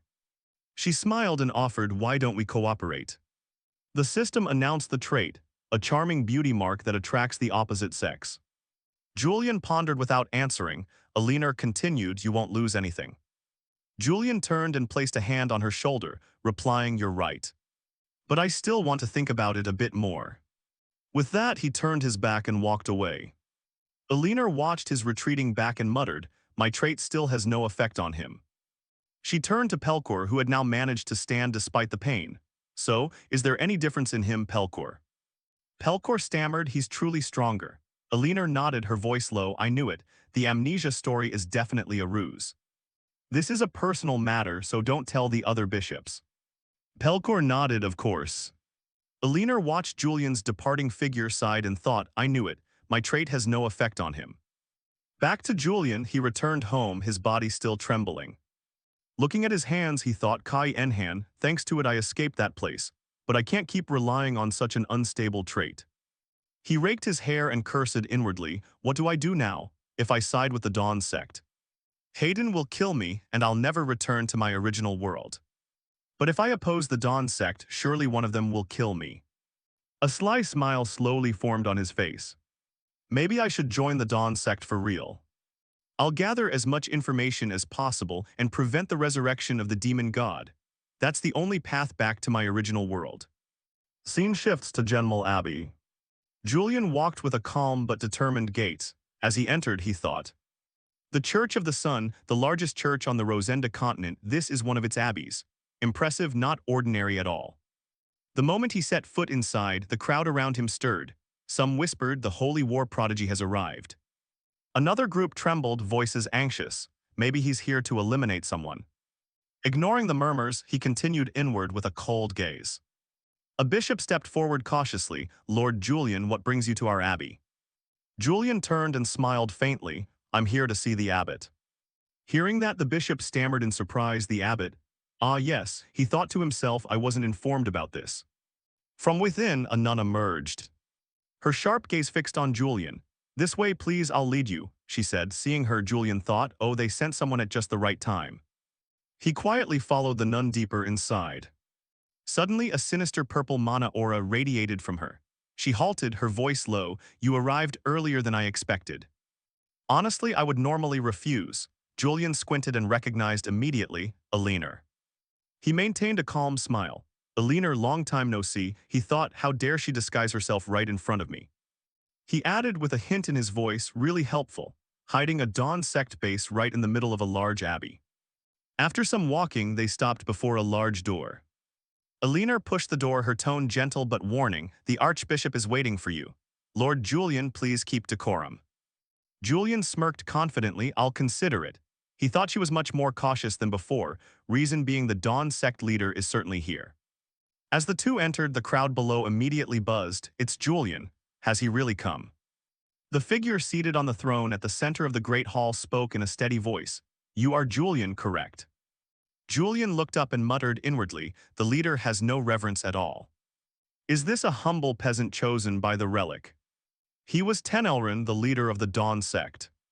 Seeing Julian still standing, Alina turned and reminded him, Julian, kneel before the archbishop. But contrary to her tone, Julian smiled confidently and retorted, why should I do that? Her words startled Alina briefly. She hurried on, didn't you already agree to join? Prove your loyalty. Julian looked at his palm, laughed loudly, ha ha. I didn't come here to kneel and beg for some petty faith. I came to establish a cooperative relationship. He thought to himself that Julian suddenly joining the religion would be ridiculous. Act confidently, that would be better. He continued sharply, you aim for my power, while I only need the power of the gods you worship.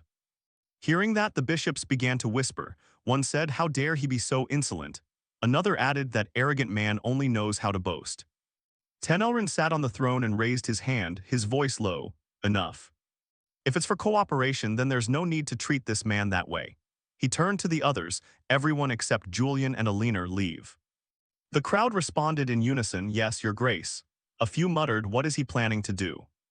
After they left, Tenelrin laughed heartily, ha ha, as rumored, you have quite the spirit, Julian. He stepped forward and slapped his shoulder enthusiastically, good, I like you even more. Then he turned and signaled, follow me, I want to show you something. He led Julian into a restricted area, his voice low, this place is for bishops only. Julian wondered curiously. Tenelrin nodded because there's a relic here. Hearing relic made Julian even more curious. A relic. Tenelrin continued, why show you this place? Because I don't want you to live. Letting you go would mean turning Julian into an enemy. But Julian is our ally, right? Haha, isn't that more intriguing? Julian stroked his chin and smiled, so you're saying it's fine if I'm only an ally and not a believer? Tenelrin nodded. That's right, I'll ordain you as a bishop. Only then can you fully use the Dawn sect's power. The sudden offer made Alina turn to him, worried, your grace, that's a sudden promotion. But Tenelrin didn't care. He reached toward Julian, this is fitting reward for a hero on the northern front. Then he looked at Alina, Alina, are you questioning me? Alina bowed awkwardly, I'm sorry. Tenelrin looked back at Julian and laughed loudly. Haha, well then, Julian, are you satisfied with this arrangement? Julian smiled, thank you, your grace. The group moved deeper inside. In the middle of the room, a crimson fountain flowed. Alina smiled at Julian, haha, good, since you came all this way, I'll show you one more thing. Tenelrin approached the fountain to Julian's astonishment. He spoke up, that golden chalice is the relic. Tenelrin nodded, yes, it's the great treasure that chose me. Julian looked at the chalice and thought, this is the sacred relic, the origin of the demon god, a thing that can materialize the will of the demon king Barbados. Tenelrin raised his hand high. From the chalice, a stream of dark red water shot straight into his hand. He held something black. He turned to Julian and said, I feel like I've seen you somewhere before. Julian looked at the object in his hand and guessed, a demon horn. Tenelrin nodded excitedly, exactly. Through this relic I can craft demon horns. The source of their power is impressive, isn't it? Julian thought to himself, it's the first time I've seen how demon horns are made, but I know the true nature of this relic and the effects the horn would have if I used it. Alina spoke up, pulling him out of his thoughts. Julian smiled and replied, all right, how interesting, a demon horn. He stepped forward and pointed at it, asking, so if I use this horn, can I tap into the demon god's power? Tenelrin nodded, exactly. Julian continued, his voice resolute, then clearly I've come to the right place. This horn will definitely be a stepping stone for my dream.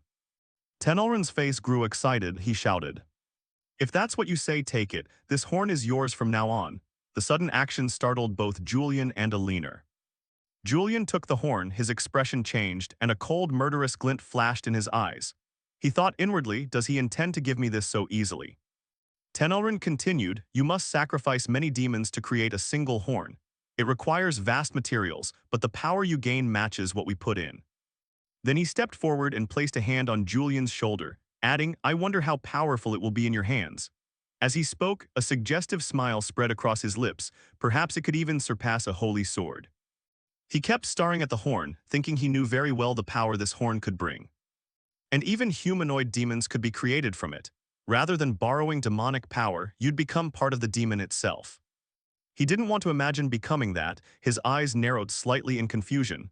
So how can I refuse this now? Eleanor stepped up from behind and spoke, Your Grace. I think it's still too soon to give him that horn. Tenelrin glanced at her and asked, Too soon? She sighed and replied, Yes. He hasn't officially joined us yet, and the horn is the root of power in this organization. If it's given away so easily, the other members certainly won't regard it kindly. He asked back, Oh, is that so? Julian behind them had heard the whole conversation. Then he spoke up, For now I'll return it. That wasn't the reason I came here. Taking back the horn, Tenelrin praised, So you do have more sense than I thought. But it seems we need a bit more convincing for Eleanor. So may I ask a favor of you, he asked. What's that? Came the reply. He continued, As you probably know, the core material, spirit stones, for crafting horns can only be taken from the hearts of demons with at least 3 horns. They also contain remnants of the demon god's will. Bring them to me. Of course, it won't be easy for you. Hearing the request, his face broke into a cold sweat as he asked back, Go hunt 3-horned demons on your own without royal orders. Even for me, that's suspicious. At his concern, Tenelrin reassured him, You don't need to worry about that. We'll handle those matters for you. Scene shifts to a few days later at a train station. Julian sat in the train car, staring out the window, thinking to himself, What just happened? The Archbishop accepted me into the sect and even made me a bishop. I just joined and already received orders to hunt 3-horned demons. Looks like they even have infiltrators in the royal court. This organization is no longer a mere secret cult, but resembles a whole nation. This is going to be troublesome. At this moment, Huron beside him interrupted his thoughts. Fortunately, there's a public transportation system connecting the cities, he said with an extremely cheerful face. Hearing that, he nodded in agreement, yes, then thought to himself, I almost forgot this name. Then he asked, Aren't you also going to Bernardin? Huron was startled and replied, Yes. That is the place where the festival of the sun god's ascendance takes place, and I will represent the Kryphart family to attend. When you complete your mission, you must take time to enjoy this festival, he said in a very bashful tone despite trying to start a conversation. Seeing his attitude, he thought to himself, For now just nod to get it over with. Halting his thoughts, he then nodded and replied, All right, if I have time, I will drop by. His cold words accompanied by a terrifying expression made Huron turn pale with fear. This made him smirk slightly, thinking to himself, Obviously he is still afraid of me. Then from inside the train car, a voice announced, Next station Bernardin, we have arrived. As soon as the train stopped, the two of them moved forward to say their goodbyes. Huron spoke up, Then I'll go ahead now. He nodded in response, All right Huron. Just as he started to walk away, he turned back and added, I'm just saying this in case. Don't pick a fight with Marquis O'Neill. With this advice from him, he smiled faintly and then turned to leave. Seeing no response, Huron continued, He used to be very close to the Highlance family that you wiped out, so he won't like you at all. Julian's expression darkened, and he said coldly, I know. Then he thought to himself, Thanks to Huron, it seems I have one more thing to worry about now. But since I only came here to eliminate demons, I probably won't encounter him. As soon as I arrived at the meeting point, a cold voice spoke while looking at me, asking to please postpone the mission. This made Julian very curious, and he asked back, Why is that? The person continued, Right now we are restricting access to Pyron Forest, only allowing members of the Sun Church to prepare for the Ascension Festival. Then he reminded, The 3-horned demon is in that forest, the Ascension Festival will be disrupted. This made the other person very curious, asking back, But it still hasn't appeared yet, right? Then he threatened, Do you intend to disobey the royal command? This made him pause for a moment before replying, That's why I asked you to postpone your mission. The Ascension Festival is the pride of this city, we cannot allow it to be destroyed by a demon that hasn't done anything yet. If the festival is cancelled because of an elimination mission, can you take responsibility? He kept talking straight without listening to reason. What if the demon appears during the festival, he thought to himself. The other person said, The festival will be held in a week, so why not wait until after that? No matter how cold you are, I thought you would enjoy the festival. These words made him narrow his eyes slightly and look straight at him. Then from outside the door, a clear voice rang out, "Dad." This voice caught Julian's attention. He quietly turned his head to look back, which caused the other person to startle briefly. Seeing his daughter step forward, he immediately called out to Tarina. Then the little girl moved toward Julian and asked curiously, "Dad, who is this person? He's so handsome." Looking at the little girl below, he thought to himself, surely she is Mr. Oronil's daughter. As soon as he saw his daughter getting close to Julian, Oronil shouted loudly, "Stay away from him, come here quickly." These words made the little girl very scared and she ran quickly to his side. Seeing this, he thought to himself, "Do you really think I would lay a hand on a child?" Then he seemed to realize something. He immediately used his power. He discovered that both father and son were emitting a faint light, a sign of fear, and Oronil himself was trembling violently. Then he smiled at the two of them and said, "We'll continue this another day." Having said that, he turned and left, leaving the two of them bewildered in the room. As soon as he stepped outside, he casually brushed his hand across his robe and sighed. From a distance, two people approached. The black-haired youth called out, "Julian, how did it go?" He looked toward them, sighed, and replied, "He's very determined. I can't postpone this mission." This made the blue-haired man beside him very curious. "Oh," the black-haired one continued, "should we recall the shut-eyes members from the forest?" He shook his head in refusal. "No, leave them there. The festival will no longer proceed as planned." This startled the two of them. They exclaimed, "So that means Berniden is where most adventurers encounter a three-horned demon for the first time." A three-horned demon is not only powerful, he pictured an utterly terrifying creature in his mind. He stroked his chin and said, "The festival could turn into a season of complete chaos. The more horns it has, the stronger the demon and the more unique abilities it possesses. Demons with 3 or more horns are named according to their abilities. One such type is Hamelin. Hamelin is a corrosive demon that turns wherever it takes root into its own fortress, a labyrinth where entrances and exits constantly swap. Or it could be a swamp that poisons anyone who steps into it. Even if one escapes the fortress, they will suffer Hamelin's mental assaults. Only a handful of people have ever overcome it. Hamelin is likely close to completing the corrosion of an area to turn it into a maze. Lord Oronil will come looking for me soon." As he said this, Julian sipped a cup of tea. But as he took a sip, a servant burst in from outside shouting, "Master Julian, Lord Oronil wishes to see you at his manor immediately." Julian was a little surprised, quicker than I expected, he thought. Seeing Julian lost in thought, the servant worriedly apologized, "I'm sorry, my lord, I didn't know you were dining." He waved it off, "It's fine. I also expected there might be urgent matters." Back at Oronil's place, the man was trembling with fear. Julian entered and said, "You summoned me, Lord Oronil." He was still shaking and stammered, "My daughter Tarina, she hasn't opened her eyes since last night. Even the royal physicians don't know the cause. It's not just Tarina, many other children in the city are also in a coma." Julian remained calm, thinking inwardly, "It's already begun, isn't it?" Oronil asked in puzzlement, "A child who was never ill suddenly collapses. It's strange, isn't it?" This made Julian curious. He replied, "What are you implying?" Oronil pressed on, "I'm asking you, don't you know something? This strange occurrence is definitely caused by a demon." Julian pondered for a moment, then nodded in confirmation. "That's right. It may be the work of Hamelin in the P1 forest. It plants seeds into living bodies to turn them into its minions. It doesn't affect adults much, but with children it's deadly. They faint before they can become minions. Sometimes it's already too late." These words startled Oronil. He sprang up and grabbed Julian's shoulder, denying it. "Impossible, impossible." Then he urged, "Go and destroy it at once. Forget that damned festival, save my daughter first." At his urgency, Julian smiled inwardly. "Haha, only the other day you were firmly opposed." Then he asked, "Do you truly want to save your daughter?" The Lord immediately replied, "I will do anything." These words made Julian narrow his eyes. He said coldly, "Anything, even if it means sacrificing Berniden itself." Hearing this, Oronil froze for a few seconds. His whole body began to tremble once more. Then he dropped to his knees and said, "Yes, I can bear any loss." At this confirmation, Julian laughed with delight and nodded, "Very well. In that case, proceed to eliminate Hamelin." Saying this, he turned toward the door, which made Oronil overjoyed. He said, "Thank you, truly thank you very much." Cut to the P1 forest. Countless people were now gathered, pouring oil all around the forest edge. They continuously doused the large tree trunks with oil.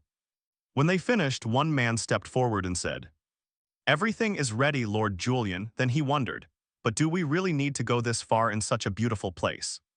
Julian thought for a moment and nodded, of course. Ignoring an obvious danger would be foolish. He repeated, "Even so, burn the Puran forest." Julian turned back without answering but thought to himself, yes, arson. The tactic is not to breach Hamelин's fortress, but to erase it. This is the quickest and easiest strategy to defeat Hamelin in the game. Seeing Julian ponder, Arson hesitated, but Lord Oronil will be furious about this. Julian replied, "It's fine, he already gave permission. We're only purifying an area infected by demons. We're prioritizing the safety of Berniden's people over the Ascension Festival." Then he smiled and pointed ahead. "All right, let's begin." "Ignite," his voice rang out. Each person took a torch and began setting the dense forest ablaze. As the flames spread, Hamelin sensed the heat of the forest.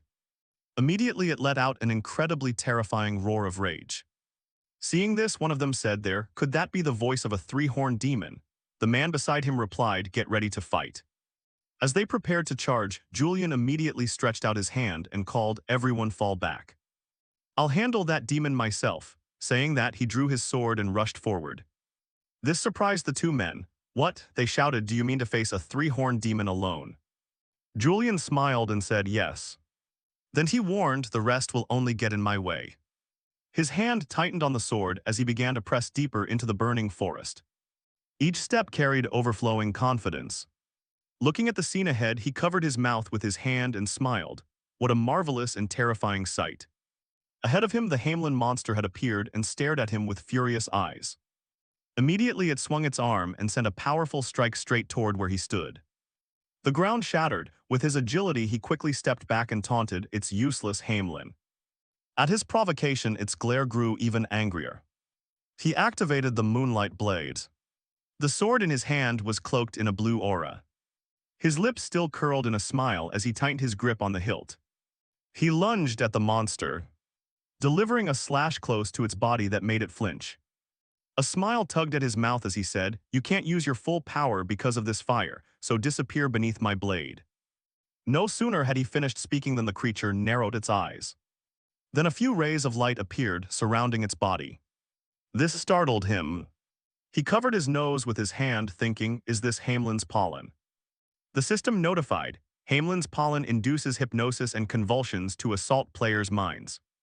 As soon as the system finished, he looked at it and swore, "Can't believe I forgot this, damn it." But then he broke into a knowing smile and said, "Not quite, do you think that's all I have?" The system sent another notification, "You resisted Hamelin's mental attack." Seeing its attack repelled, the monster recoiled. He was now wrapped in a dense aura. The system notified, "Julian's arrogant trait has been activated." Julian's two-faced trait has been activated.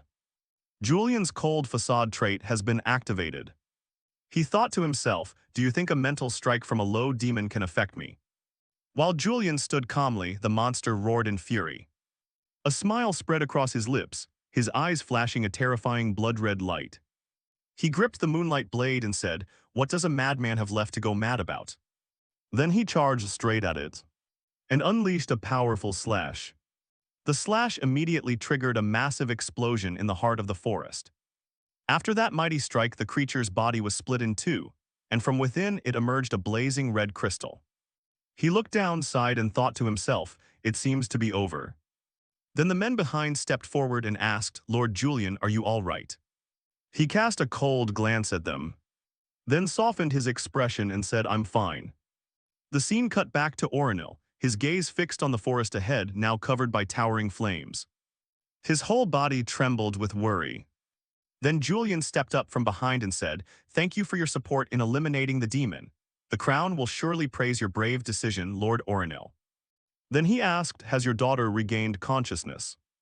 He replied, "Her body is still trembling, but she's gradually recovering." He stepped forward and produced a necklace, smiling, "Very well, please give this to her for me." Taking the pendant in his hand, he asked in puzzlement, "What's this?" He answered the question, "The necklace is made from fragments of Hamelin." Hearing this, Ornil startled and asked, "What?" He continued with a smile, your daughter was the first affected by Hamelин's pollen, perhaps because her mana flow is stronger than other children her age. She has an S-rank mage aptitude, so I'm gifting her this magical item made from Hamelin. This unexpected act made Ornil question aloud, why would you do that when you clearly dislike me? He smiled, the more skilled mages the better, isn't that so? Ornil denied, no, it's not for that reason, surely you have other motives. What made you act kindly toward me? He replied, it's merely a courtesy in return for your cooperation. Nothing more, nothing less. Ornil asked again, a courtesy? Indeed, this sent Ornil into thought. You know I'm the one who wiped out your Highlands family. You must want something, pretending kindness to use me. When everything was finished, he said, then I'll take my leave, my lord. Once again, thank you for cooperating in this demon purge. After he left, Ornil kept staring at the pendant and muttered, he didn't ask anything, just left quietly. Could it be? Is that really how it is?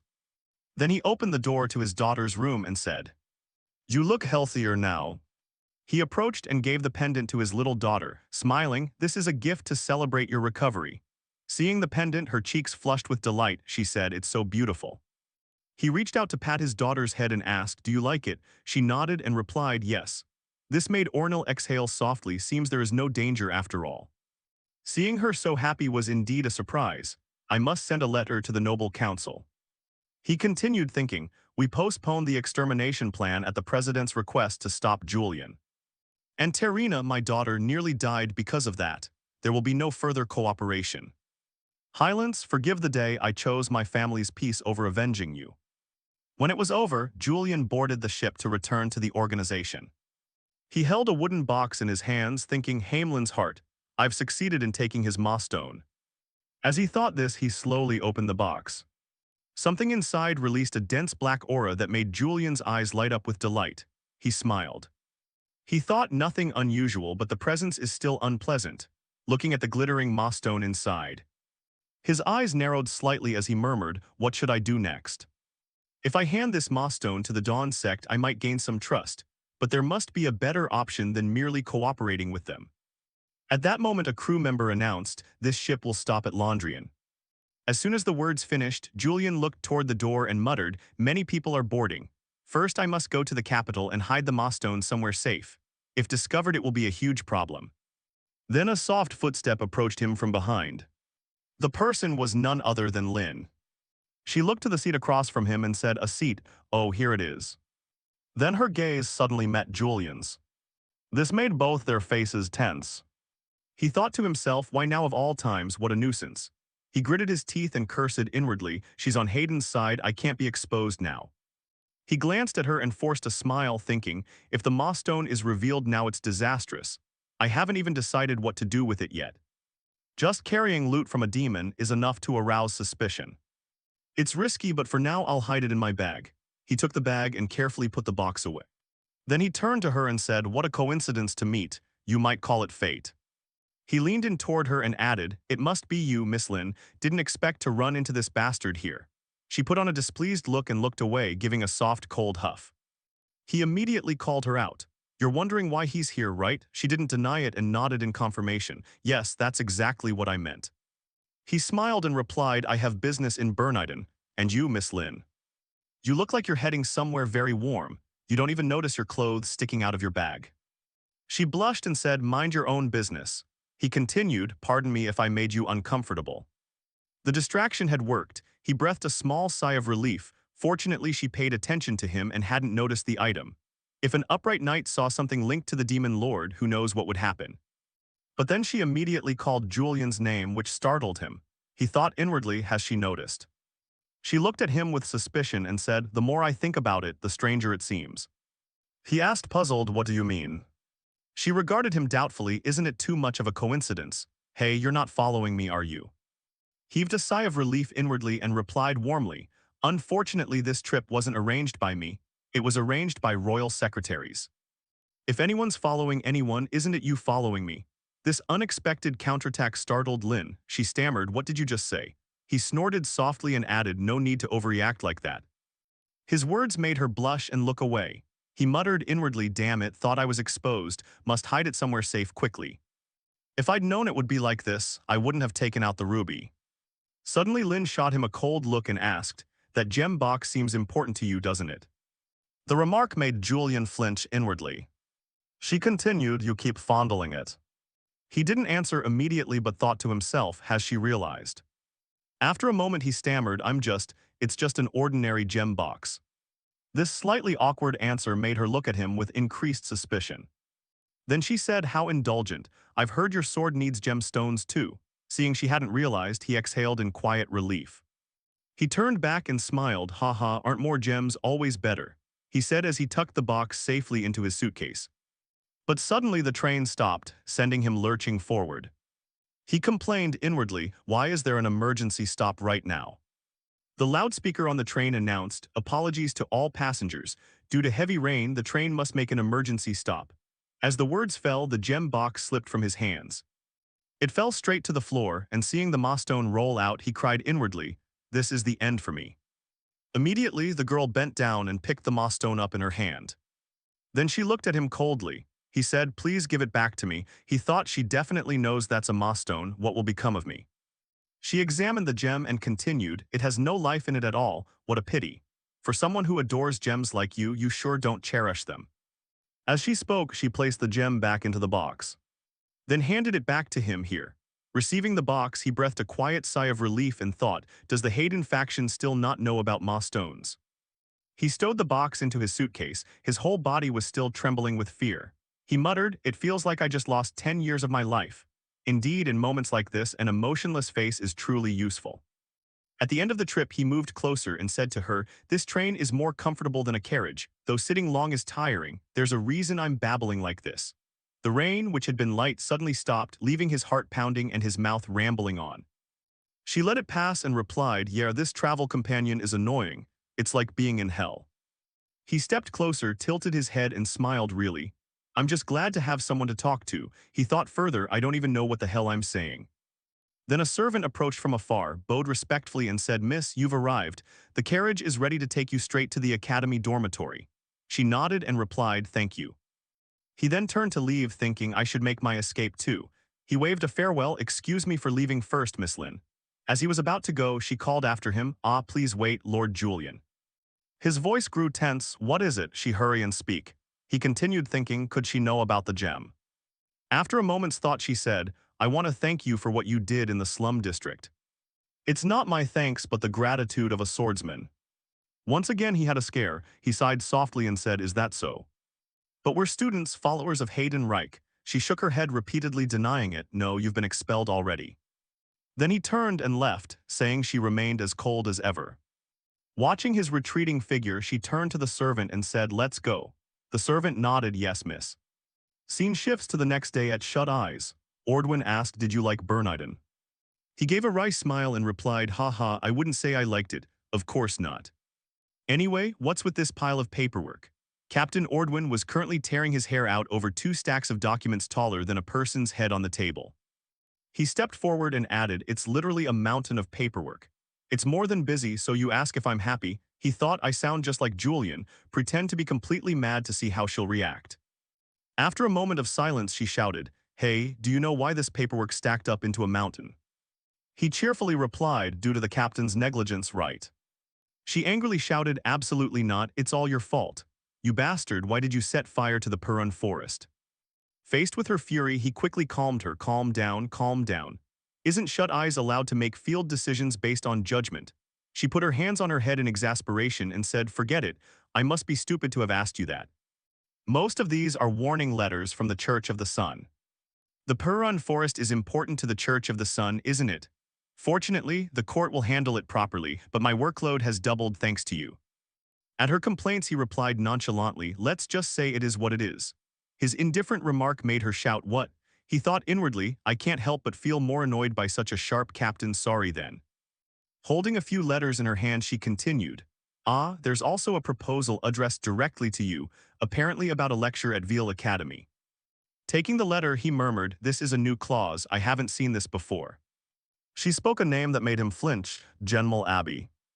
Recalling his conversation with Tenelrin, he said, I wouldn't be foolish enough to hunt that 3-horned demon without an order from the crown, doing so would be courting disaster.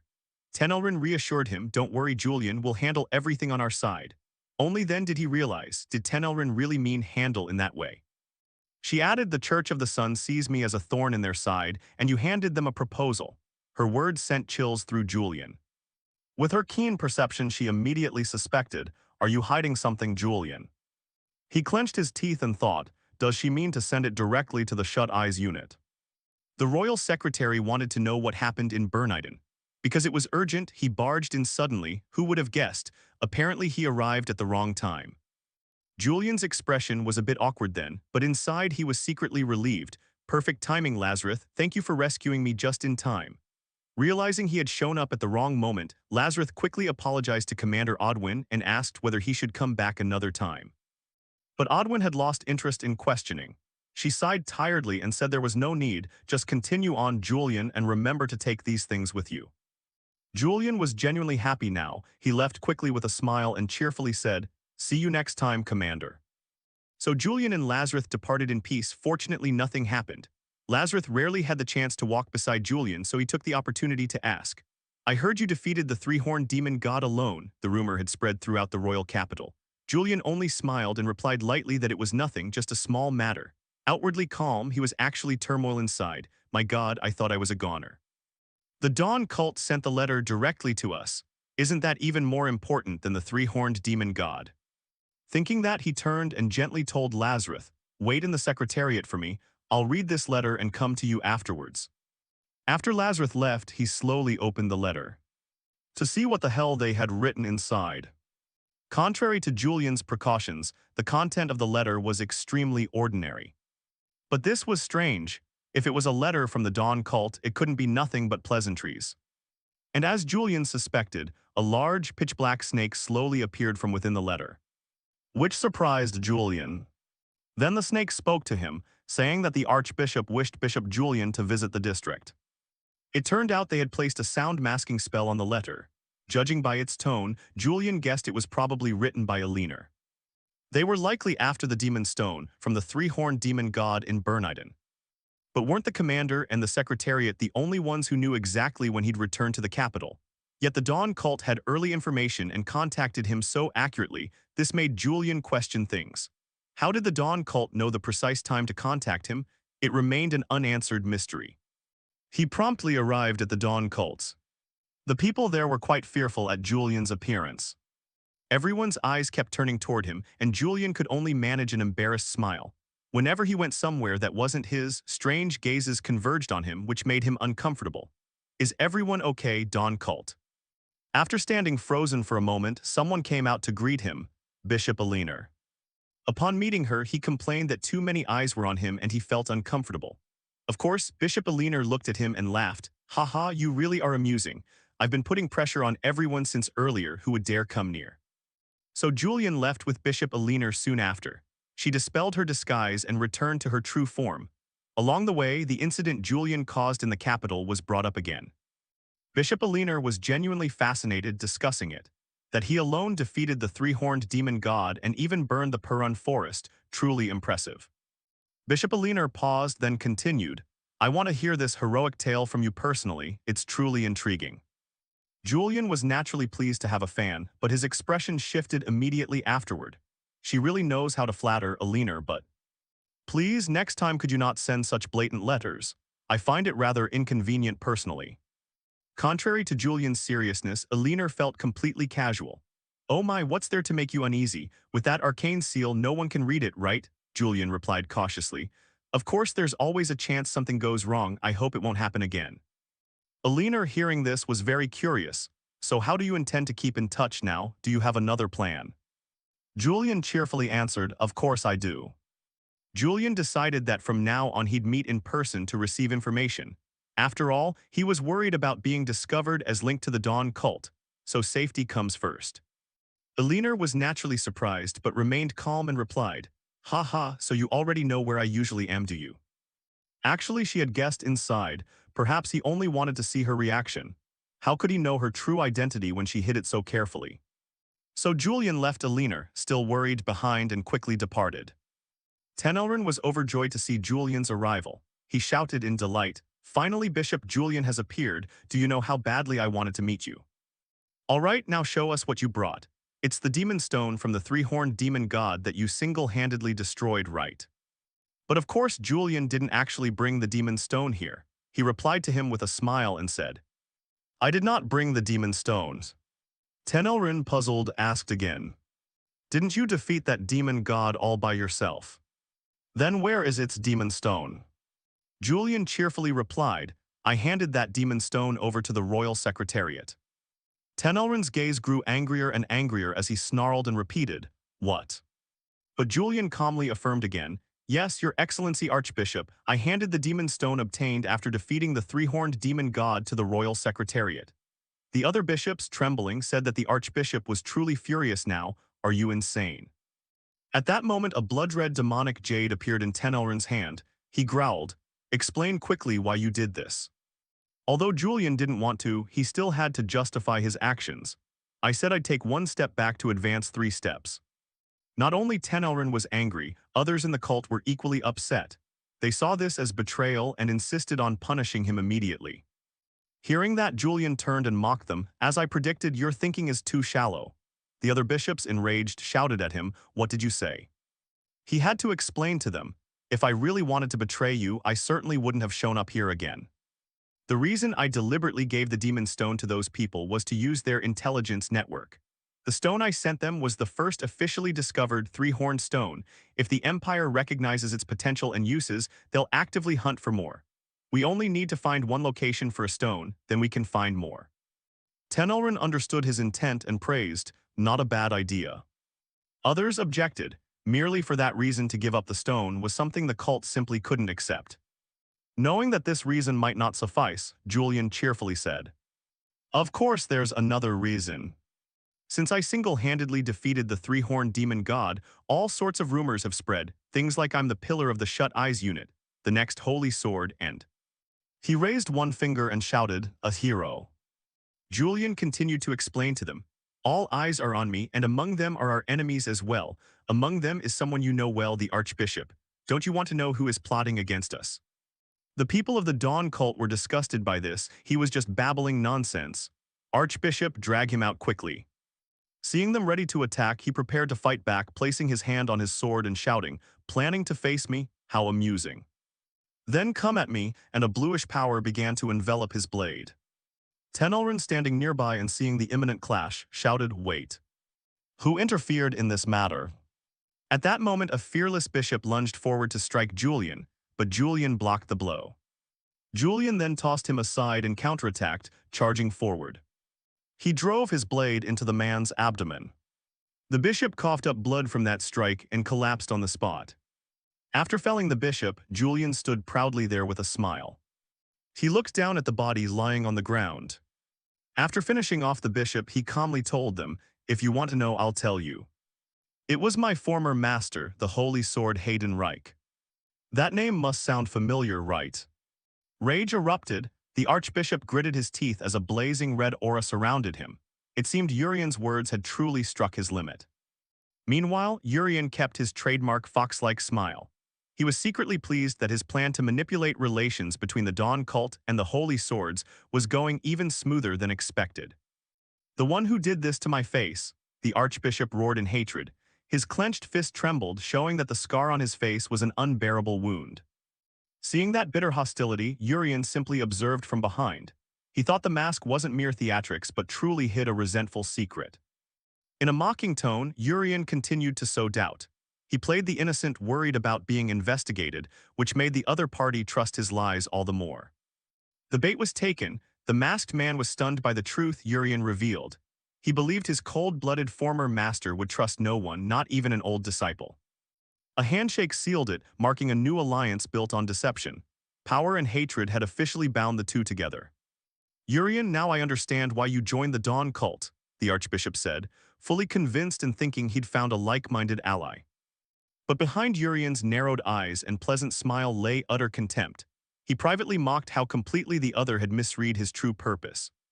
Cutscene, the steady tap of fingers on the wooden desk echoed in the quiet study. Returning to his usual calm, Urian told himself he had at least extinguished the immediate trouble, but the long game still held many challenges. He knew he had to play his role convincingly between the Dawn cult and the Empire to reach the end of this game. But first, a small matter needed handling. Urian sensed a shadowy figure constantly lurking around him.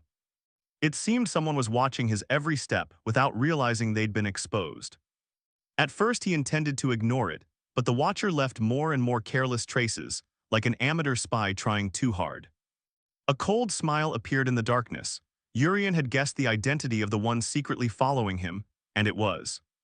The door burst open, cutting off Urian's thoughts. A figure appeared, bringing an atmosphere completely opposite to the tension from before. It was Lazrat, the apprentice with an ever-gleeful face. He ran in to report a new directive from the Secretariat, completely unaware he was about to walk into a verbal trap. Urian kept up a facade of polite civility and told Lazrat to place the scroll on the desk. Inside, he watched the boy's every tiny movement. As Lazrat's hand set the directive scroll down, Urian was ready for his interrogation. He wanted to see how long that innocent mask would hold. Trying to sneak away early, Lazrat had just turned to leave when Urian's voice stopped him. He broke out in a cold sweat, sensing something bad awaited. Urian propped his chin and smiled a very friendly smile while his eyes remained ice cold. He casually remarked that Lazrat seemed busier than a typical apprentice these days. Lazrat forced a smile and explained that serving the shut eyes was always hectic, and he was grateful to be trusted with more tasks. A textbook response, but Urian wasn't fooled. At that moment, Urian's gaze shifted sharply. He drilled into the contradiction in Lazrat's words, merely an apprentice yet assigned unusually secret and important duties. Urian began a cerebral assault. He recalled that Lazrat brought a message on the very day Urian returned with the Soul Stone, a coincidence too perfect to be random. His eyes bored into him, as if stripping away the boy's abnormal curiosity about that treasure. Flustered, Lazrat hurriedly covered by saying the Soul Stone was so important he was merely curious. But that careless answer completed Urian's verbal trap. The young spy, unaware, had just cornered himself. Urian's smile grew more triumphant than ever. He'd set a perfect snare, and now the prey had snapped the trap shut. Oh ho! His soft chuckle sounded like a death knell for the other's mask. Lazrat's pupils shrank in sheer terror. Urian had just delivered a direct psychological blow. You're only an apprentice, yet you knew about the Soul Stone, a classified secret one at his rank should never touch. Lazrat staggered back, cold sweat pouring down. Urian calmly analyzed his fatal mistake. I only used the word Soul Stone in front of you once, and yet, you reacted so naturally, didn't you? Urian's acuity exposed the truth from the tiniest reflex. Urian listed the parties who truly knew of the Soul Stone, himself, the Empire, and the Dawn Cult. Unless you're aligned with the Dawn Cult, you shouldn't know about it. His razor-sharp words cut off every escape route. And no, Lazrat stammered, eyes filled with despair. He tried to find an explanation, a reason to deny it, but under Urian's penetrating gaze, every lie proved meaningless. Urian rose to his feet, imposing and intimidating. He affirmed he'd felt something off from the start. A string of overly coincidental events had led him to this conclusion. The Secretariat and the Closed Eye would really entrust such important matters to a lowly apprentice. Urian probed the absurdity of Lazrat's position, turning past normalities into damning evidence. Urian stepped closer, placing a hand on Lazrat's shoulder like a vice. The apprentice's heart hammered as he faced the crushing pressure from the man before him. Urian whispered into Lazrat's ear a hypothesis that the Dawn Cult was applying pressure on the Empire from within. So, you've seen through me, if it's come to this. A deadly atmosphere began to smother the room. Then Urian suddenly changed tone, raising both hands as if to soothe him. Don't be too afraid, I don't intend to do anything drastic. The abrupt shift made Lazrat even more confused and unsettled. Urian smiled brightly, but it sent a chill down the spine. I only want to have a conversation. To Urian, a living pawn was always worth more than a dead one. Lazrat trembled, his hands clutched to his chest. He realized there was no escape, and his usual clumsiness began to fade, giving way to a different persona rising within him. Then I no longer need to hide. A dense violet magic flared around Lazrat. He pulled out a crystal, releasing the cold aura of a true predator. The apprentice disguise was completely torn away. The crystal emitted an otherworldly light in Lazrat's palm.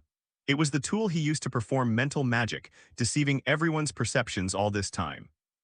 Lazrat's demeanor shifted entirely, from an innocent youth to a cold agent with a razor-sharp gaze. He no longer showed the earlier fear, instead he wore the composure of one ready to face death. Lazrat exhaled, shedding the burden of acting. He looked at Urian with a completely different attitude, a respect for the man bold enough to unmask him. Urian remarked with interest at the change, "Mind-affecting magic, is it? You look like a different person." He always respected those with real power, even if they were enemies. Lazarot smoothed his hair, showing a serious expression. He explained that in a palace full of monsters like Urian, mental magic was essential for survival. He acknowledged Urian's level by calling him a true monster. Urian smiled, finding Lazarot's true nature far more interesting than the fake veneer. "Bold, but I prefer the real you." He noticed Lazarot hadn't killed him, indicating the agent was waiting for something. A sly glint flashed in Urian's eyes. "Ah, sharp as ever, simple matter." He began to get to the point, the true purpose of this interrogation. An offer that couldn't be refused was made. "How about working under me, Lazarot?" Urian didn't want to eliminate a talented spy, he wanted to possess him.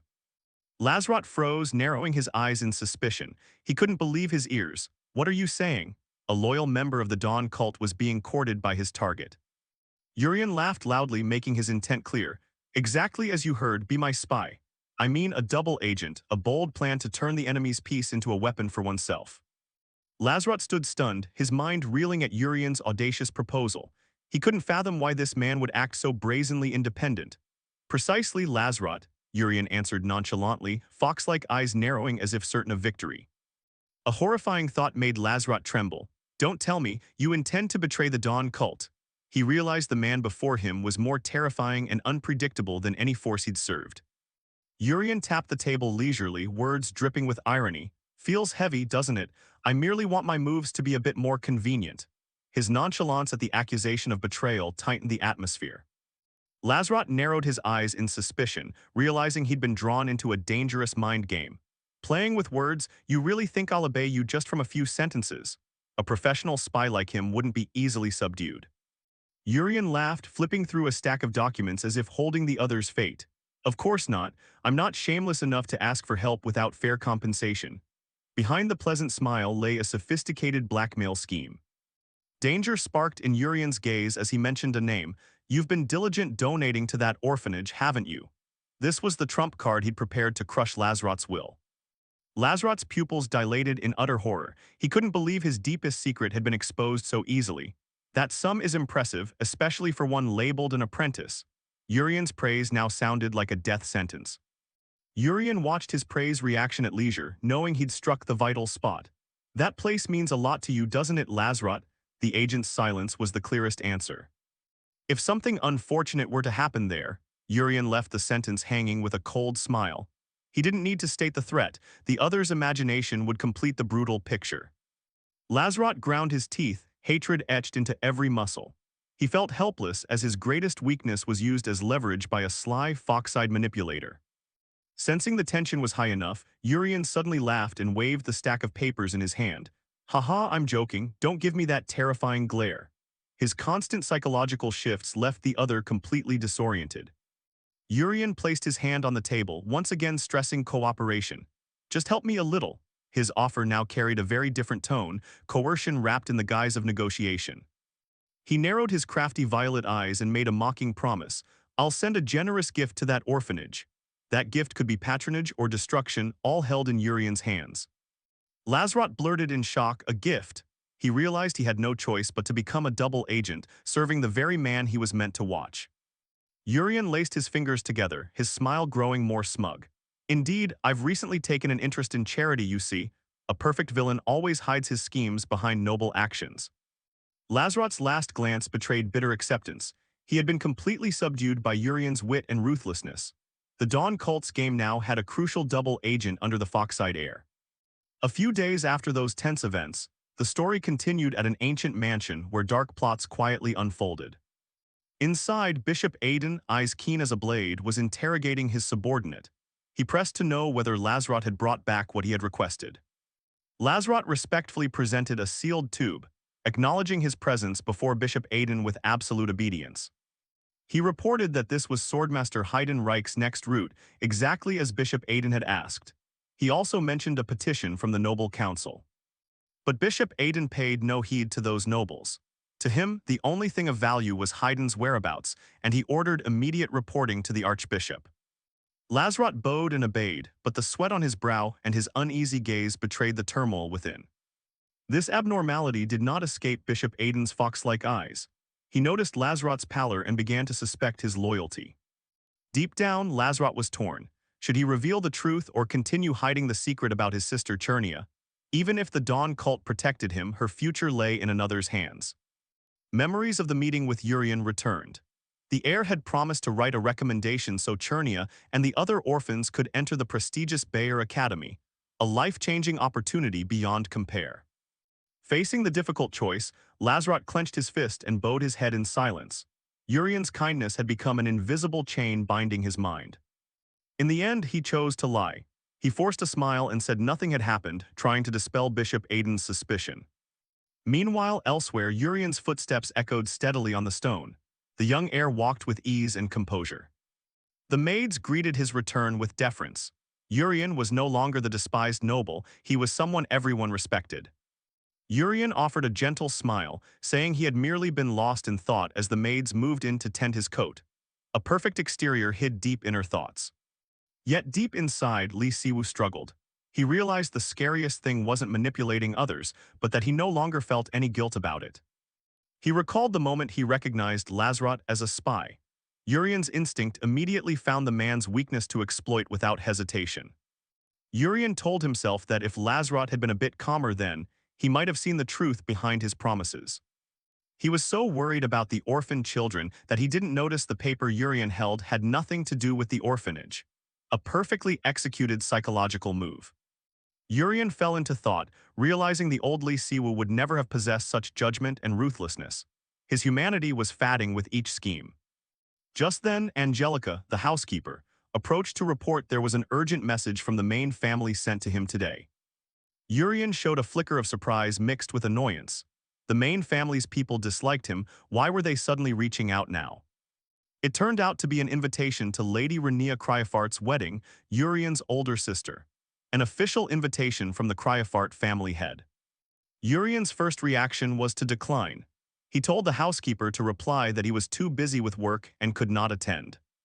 Angelica was about to turn away when Urian suddenly called her back. A calculation had just occurred to him, and he changed his decision on the spot.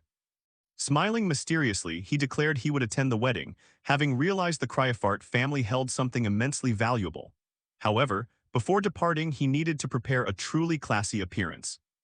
Back with Urian, after deciding to attend the wedding, he ordered garments to be prepared. But Angelica's reply made him pause. Angelica reminded him of the pink suit that the old Urian treasured. Seeing the housekeeper's sincere face, Siwu felt like fainting at his predecessor's horrific taste. He tried to hint at something more formal and refined, but Angelica insisted it had been his favorite formal outfit. Inside, Siwu screamed, "Urian, you bastard, why did you leave me this mess?" Unable to bear wearing that disaster of an outfit, Urian decided to find a new ensemble worthy of his status. He scanned the luxurious designs on display. Splendid ceremonial garments shimmered under the bright lights, but choosing the right one among so many options proved far from easy. Finally, he stopped at BQE Boutique, the Empire's most upscale fashion store.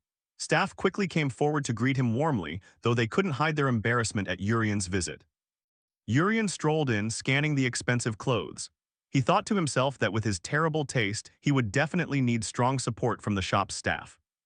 Urian put on a seemingly goodwill smile, but with the face of a true villain, it looked more like a threat. He wondered if he should ask them politely for help. "Can someone here help me choose an outfit?" Urian asked with his signature smile, yet his voice seemed to have the opposite effect. The shop staff were so frightened they frantically apologized and avoided his gaze. Urian's nasty reputation made them assume he'd come to cause trouble. Standing awkwardly in the hall, Urian tugged at his hair. He hadn't expected buying clothes to be this difficult, especially when everyone wanted to run away at the sight of him. Meanwhile, in another corner of the shop, a new figure appeared, Aileen, a female professor with dark hair and passionate violet eyes. She was being warmly greeted by the staff. The shop owner recognized Aileen and asked about her research. It seemed it had been a long time since the workaholic professor had stepped out of the laboratory.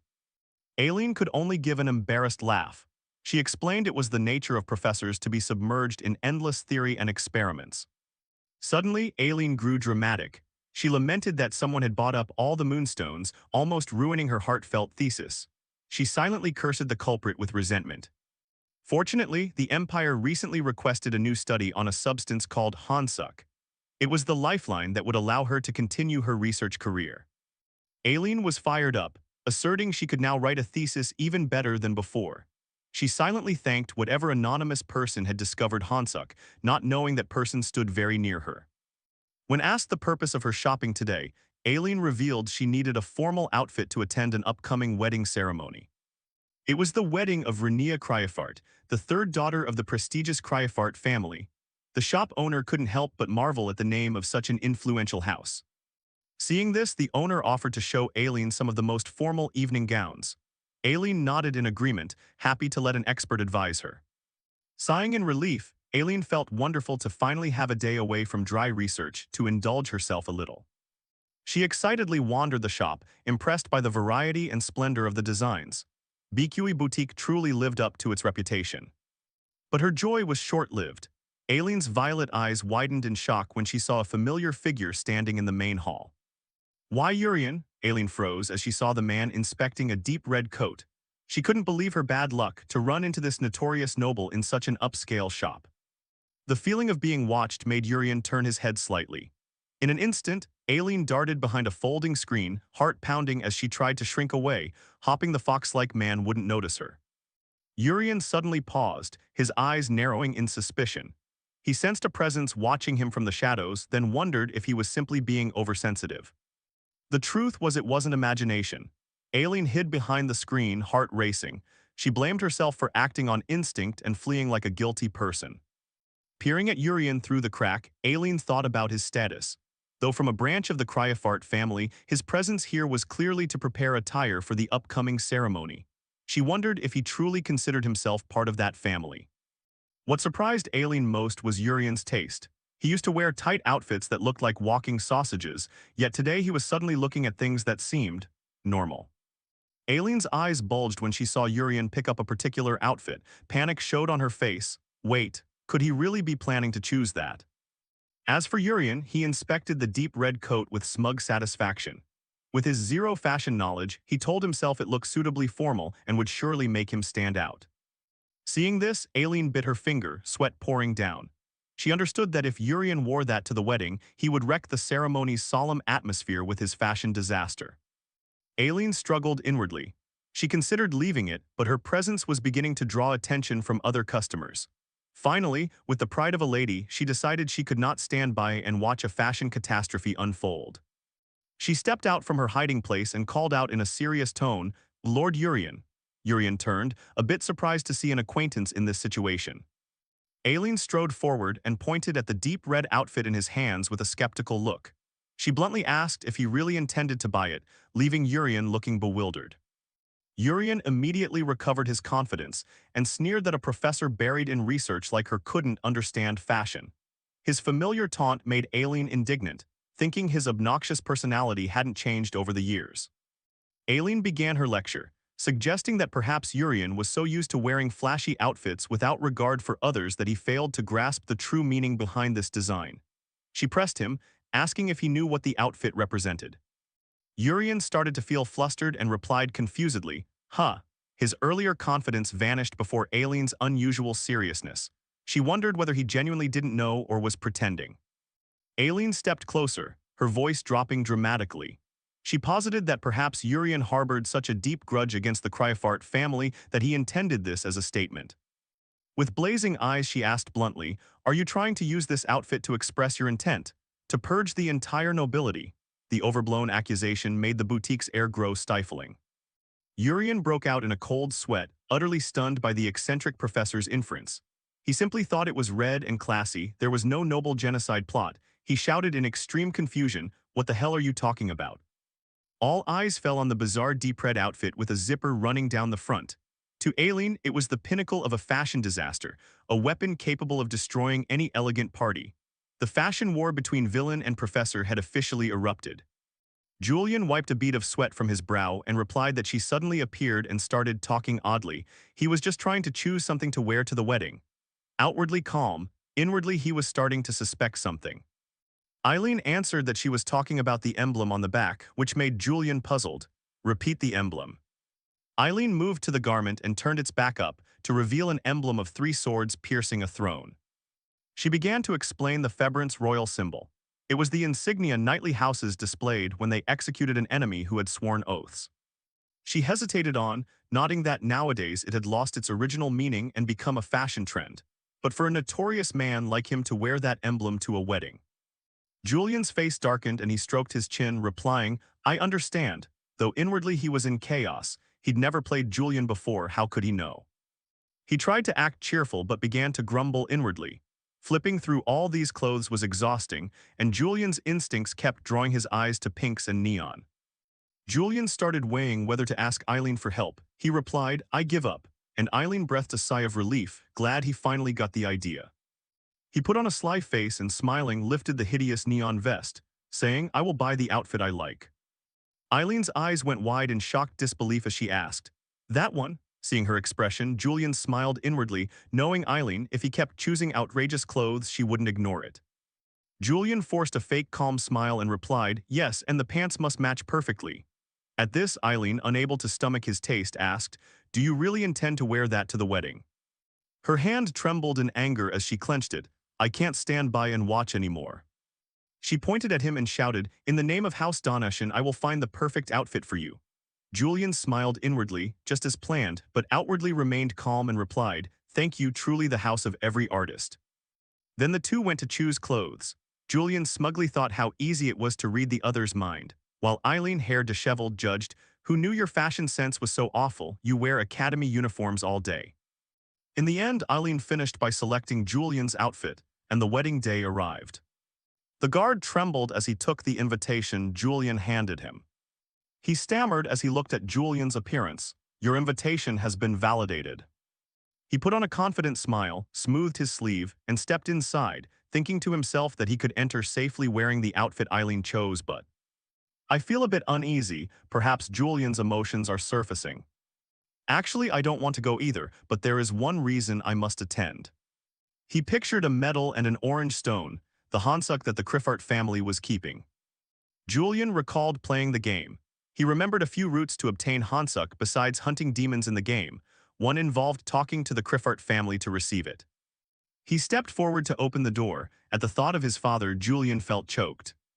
The large doors opened and Julian stepped in. The musicians playing their instruments fell silent. The guests turned pale as they looked at him. Julian slightly furrowed his brow and gave a faint smile. Was it necessary to stop the music? He crossed his arms, his expression a mix of amusement and helplessness. Footsteps echoed steadily as he slowly walked to the center of the hall and spoke in a low voice.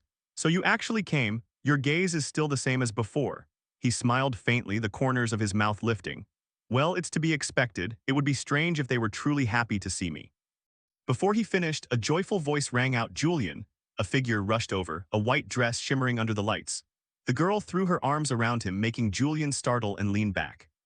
You're here, I'm so glad it's you. Her eyes glittered like rubies and her smile lit up the hall. She was Renia Criffart. Julian was surprised but kept his composure, pausing slightly as she took his hand, her voice bright. It's been so long, it's been hard to see you lately. She smiled and lightly tugged his hand, her shoulders trembling with excitement. Julian could only force a smile. He briefly thought that since taking over this body, this was the first time someone had treated Julian so genuinely kindly. He exhaled softly and smiled. Ah, have you been well lately? She replied with a radiant look, unaware of his awkwardness. Julian reflected that although she came from a branch of the family, their bond still felt like true sibling affection. The hall warmed with laughter. Renia smiled and took Aileen's hand, her face bright like a child receiving a gift. Ah, Aileen, sorry, I'm just overly excited. Aileen smiled softly and replied, it's fine, Miss Renia. Julian stepped closer, glanced over and thought, as I suspected, Aileen is here too. Renia turned and beamed. Oh right, you two know each other, don't you? Aileen answered. Yes, we were senior and junior at the academy. Julian raised an eyebrow, surprised inwardly. Senior and junior, I never knew that. Renia looked at him mischievously and said, anyway, you look good today, Julian, not like before when you looked like a clown. Did you pick this outfit yourself? Aileen looked over, speechless. Did she really say that with a smile? Julian shivered slightly, sensing someone staring at him from behind. He glanced and saw Aileen. Her face flushed red as she glared and signaled. Come on, tell me, who chose that outfit for you? He smiled and answered nonchalantly, "Of course I chose it myself. After all, it's my sister's wedding today." The remark left Aileen frozen, eyes wide. "W what?" Rania laughed innocently. "Haha, it's definitely Julian." "Oh, Aileen, what's wrong? Your face is so red." She forced a smile. "Ah, it's nothing." Rania clasped both their hands and beamed at the hall. "Anyway, thank you both for coming to celebrate with me. Today is my wedding." Julian nodded slightly and smiled. "The atmosphere here is nice. I didn't expect it to be so pleasant." No sooner had he finished than a cold voice sounded from afar, cutting through the laughter in the hall. "Sister Rania." The atmosphere suddenly fell silent. Julian narrowed his eyes toward the voice while Rania flinched and turned. Rania smiled faintly. "Oh my, Joshua." He approached, his sharp eyes sweeping over everyone. Rania greeted him warmly and took his hand. "You must be busy with your studies. Thank you for coming to celebrate with me." But Joshua remained silent, his gaze fixed on the hand she held. A moment later, there was a sharp snap as he gripped her wrist tightly, causing Rania to startle. "What are you doing?" His voice was so cold it made the air in the hall feel frozen. Rania widened her eyes in surprise. "What's wrong with you, Joshua?" Before she could reply, he snapped, "What do you think you're doing talking with two branch members at such an important banquet?" The hall's atmosphere turned heavy as everyone around turned to look. Rania pulled her hand back, her tone a bit sharp though she tried to stay calm. "I was just happy to see her again. You haven't seen your brother Julian in a long time, so why not say hello?" Joshua sneered contemptuously, his face twisting, eyes full of disdain. "Ha, who would bother calling that thing a brother?" The entire hall fell deathly silent, only heavy breaths audible. Julian tilted his head slightly and gave a faint smile. "Yes, just as I imagined." Joshua didn't stop. He pointed straight at Julian, his voice cutting with each word. "Hey, you branch brat, I don't know what you're crawling here for, but don't think showing up makes you a member of this family." Julian smirked, produced the invitation, and replied nonchalantly, "I was only here because I was invited." Joshua, furious, held the invitation high in his hand. A ripping sound tore through the air, paper remnants fluttering across the floor, leaving the entire hall as if stunned into silence. Joshua tossed the remaining pieces to the ground, his voice grinding out each word. "As for being a member of the family, let me make one thing clear." He bowed slightly, breathing hard, eyes blazing with fury. "Get out of here." A long pause followed, then Julian gave a slight, contemptuous half-smile. "And what if I don't want to?" Joshua clenched his teeth, his hand tightening on the sword's hilt. "Oh, really? Then I'll make everyone here know." He leveled the blade at Julian and continued. "The fate of a branch that dares oppose the main line." A brief introduction to Joshua Criffart, the notorious troublemaker of Bayer Academy. He was always forming cliques and specialized in bullying commoner students. Not stopping there, Joshua even disrupted low-ranking professors' classes. In lectures, he laughed loudly, threw papers, interrupted lessons, leaving teachers trembling and speechless. His arrogance had crossed every limit, but because of the Cryofart name, no one dared touch him. Joshua laughed loudly, drew his sword, the light reflecting off his proud face. "Come here, Imperial Dog." The words sent shock through the hall. Julian stood motionless amid the crowd, eyes cold as ice, his voice low. "Do you truly not know fear, or are you simply stupid?" The hall's atmosphere dropped suddenly, making it hard to breathe. On tiptoe, Julian sprang forward. In a blink, he had appeared in front of Joshua. Joshua's eyes widened, fear creeping in. He realized the opponent before him was nothing like the ones he'd bullied before. There was an explosive sound. Julian appeared right before him, his hand clamping down on Joshua's sword midair. The metallic screech rang cold into the heart. Joshua stood agape, unable to believe what he saw. Julian tightened his grip, causing Joshua's sword arm to tremble with each shudder. Sweat streamed down Joshua's face as he shook, staring at his opponent with growing dread and a hint of panic. How is he so strong? Julian still held his wrist, his hand squeezing until the bones creaked. "You grab your sister's wrist like that, no one even in the family would dare." His voice was low and cold, each word like a dagger to Joshua's pride. Joshua withdrew his hand in desperation. The sword fell to the floor with a hollow clang. The banquet hall was deathly silent, no one dared breathe hard. Julian stepped close, leaned toward Joshua's ear, his voice low but resonant in the space. "You should be ashamed." His breath brushed Joshua, who shuddered, his face flushing with anger and fear. A voice rang out from behind, "Stop, Julian." Harand emerged from the crowd, eyes worried as he looked at the two facing off. Julian turned his head slightly, the corner of his mouth lifting. "Brother Harand." Julian smiled coldly, glancing at Joshua still cowering. Do you want me to stand by and watch him insult my sister? Harand lowered his voice, trying to calm the situation. I understand, but you can't make a scene here. Everyone is watching. Joshua tried to regain his courage, wrenching his arm free from Julian's grip and yelling, That's right, know your place, you insolent. Harand shouted, Stop it, Joshua. You're the one who made Rania and Julian angry first. Joshua froze, eyes wide, unable to argue back. The atmosphere eased. Julian lowered his hand and adjusted his collar. Harand continued to scold his younger brother, I'm here on behalf of Father today, so don't act rashly. Julian lightly touched his chin, his gaze thoughtful, representing Father Ha. A figure in black appeared, a low voice echoing, so the head of the Cryofart family isn't coming after all. Julian frowned slightly as his thoughts quickly shifted. He sighed softly, then it will be hard to get the Hansuk. Julian's expression darkened, a sharp light flashing in his eyes amid the quiet. If my purpose is gone, then. He turned toward Rania. Sister, are you all right? His voice was calm and full of concern. Sorry for causing this. Rania smiled gently, warmth in her eyes. It's fine, Julian, I did it for you anyway.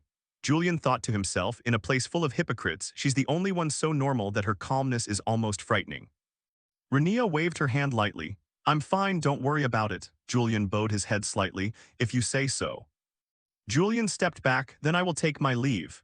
His voice sounded composed and resolute in the banquet hall. People were surprised. What, leaving so early? Julian smiled lightly, confidence in his grin. I know when to appear and when to disappear. He paused, his gaze falling on a black-haired woman standing nearby. One more thing. He approached Eileen and bowed slightly. Miss Eileen, thank you. Eileen froze. Thank me. Julian smiled softly. I really like the outfit you picked for me. Light struck him, making his refined bearing seem even more perfect. Showing the discerning eye of a true Donashan, Eileen's face reddened in embarrassment at Julian's words. She remembered something and stammered, what was that line? A memory surfaced. It was that image again, Julian appearing with praise, as if that compliment contained a whole sky of stars. Truly a Donashan, the magic of her dress was beautiful. Back then, still inexperienced, Eileen was quietly moved by this man. Back in the present, recalling that memory made her furious and flustered, Rania was slightly surprised and looked over at her. Eileen screamed inwardly, why do I remember this? Rania, seeing this, tried to reassure her. Eileen calmed down. Meanwhile, Julian had already turned and was leaving the room. As he was stepping out, a call came from afar, Julian. Hearing someone call him, he instinctively turned back. He asked in surprise. Rania, she stumbled and panted from running to catch up with him, saying, You move so fast, I almost didn't make it to give you this. It's a keepsake, you're here at the wedding to see Father, right? She produced a small box. Rania continued, to retrieve this item, your mother's keepsake. Julian grew a bit curious upon hearing that. Rania's next words shocked him even more. I've fought with Father over this many times. Only then did he realize there had been family conflict, but he only replied, yes, that's right. The image of their hardworking mother emerged. The keepsake meant that Julian's mother had passed away. Rania smiled brightly. I secretly brought it to return to you. Hearing this, Julian felt thankful inwardly. How did he come to have such a warm sister? Unable to refuse, he accepted it and said a single thank you. He opened the box and looking at the object inside, Julian was surprised. This was a stone shimmering with blue light, sitting neatly in the box, a Hansuk. His sweat-damp face was reflected in the stone. It seemed magically crafted. I can't sense any mana from it, thoughts crackled through his head like electricity. Your mother's keepsake is this, Julian, what kind of person are you? Is there some hidden meaning I don't know? How troublesome, I know nothing. Then he blurted out, I didn't expect it would be so easy to get. Rania, hearing this, asked in puzzlement what. Realizing he'd slipped up, he hurried to excuse himself. It's nothing, sister, I was just muttering. Thank you for returning my mother's keepsake. She replied with a line that puzzled Julian. I knew giving it to you was the right thing to do. Seeing Julian's seemingly happy expression, she added, it's the first time I've seen that look on you. He teased back, you're mistaken, sister. She covered her mouth and smiled softly, oh really? After a while of chatting, Julian finally left. Rania waved goodbye and reminded him, be careful going home and visit us sometimes. He bowed politely and replied, see you later, sister. In the end, he was left there alone. Staring at the stone before him, he thought to himself, the Hansuk the Criffart family has kept all this time turns out to be Julian's mother's keepsake. A sharp ache stabbed his chest. Though considered the coldest man in the empire, for some reason tears welled in his eyes. He asked himself, Julian, do you have feelings like this too? A luxurious carriage rolled along the dirt road, carrying Julian back. He even shed a tear, wondering whether it was a sign that part of Julian's humanity still remained. The conflict between his true self and the villainous role he had to play deepened. However, he quickly swept aside those weak thoughts and broke into a smug smile. After all, he had achieved his goal. That goal was to seize the Hansuk, a teardrop-shaped relic containing terrifying power. With a wicked grin, Julian admired the prize he had claimed. Back at his manor, Julian faced a dilemma. What should he do with the Hansuk? Handing it to the Dawn cult or to the Holy Sword faction? Both felt wrong, like taking a loss himself. In his moment of paralysis, a sudden idea flashed through Julian's mind, causing one of his eyes to glow an eerie blue. He remembered that Julian himself possessed a special ability. A virtual system notification appeared before him, ready to reveal a staggering secret. There it was, a unique trait called Container of the Demon King. This ability allowed him to absorb relics with the attribute evil, taking in the remnant wills of demon gods to grow stronger. However, it was a double-edged sword, for the trait would vanish if the true Demon King were to reincarnate. Julian quickly connected the dots. The trait meant he could absorb the Hansuk itself. If he did, he could become the Demon King. A tempting vision emerged. As the supreme evil god, his chances of survival in this harsh world would skyrocket absolutely. Yet the prospect of becoming the Demon King made him shudder in horror. Julian dismissed the thought. He would rather not do it. The spirit of Lee Siwoo within him had almost forgotten why he never wanted to play Julian, a hypocrite and a den of betrayal. The true man's instincts rejected that path. He had already struggled with an identity crisis caused by another mysterious ability called the Open Eyes. The crying incident today made him feel he had lost more humanity than even Julian. Wake up, Lee Siwoo, he told himself. He no longer desperately craved power as before, for now he'd put the Hansuk away. Acting on it, Julian placed the Hansuk in a large box, locked it carefully, and temporarily sealed away the dangerous item. He returned to his room, but the unease remained. Just having it nearby was enough to make him restless. He wondered whether he should learn a sealing spell, since sooner or later the Dawn cult would come looking. Julian flopped into a chair, trying to relax. He thought, well, there's nothing I can do now. The manor was usually quiet, but today it felt unusually still. He only hoped no trouble would come for a while. But man proposes and fate disposes. Just as he wished for peace, a flash of purple magical energy suddenly erupted. Instantly, Julian's eyes snapped open. His whole body shifted into high alert. One of his skills, exceptional intuition, activated, signaling danger. Julian sensed a strange stream of mana flowing through the air. He wondered, what is it? What is its purpose? Is it an enemy? Julian sprang up, ready to confront the intruder. He could pinpoint their location by tracing the mana, but strangely the mana carried no murderous intent. He was careful not to use his own mana recklessly, because if he did, the intruder would notice him immediately. Julian moved cautiously. The only relief he felt was that he could sense no killing intent from the stranger. That was fortunate.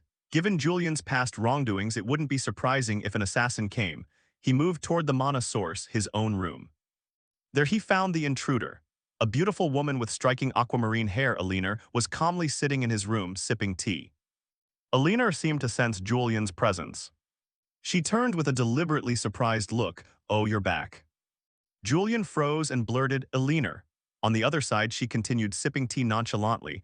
I was waiting too long, so I had your servants bring me tea.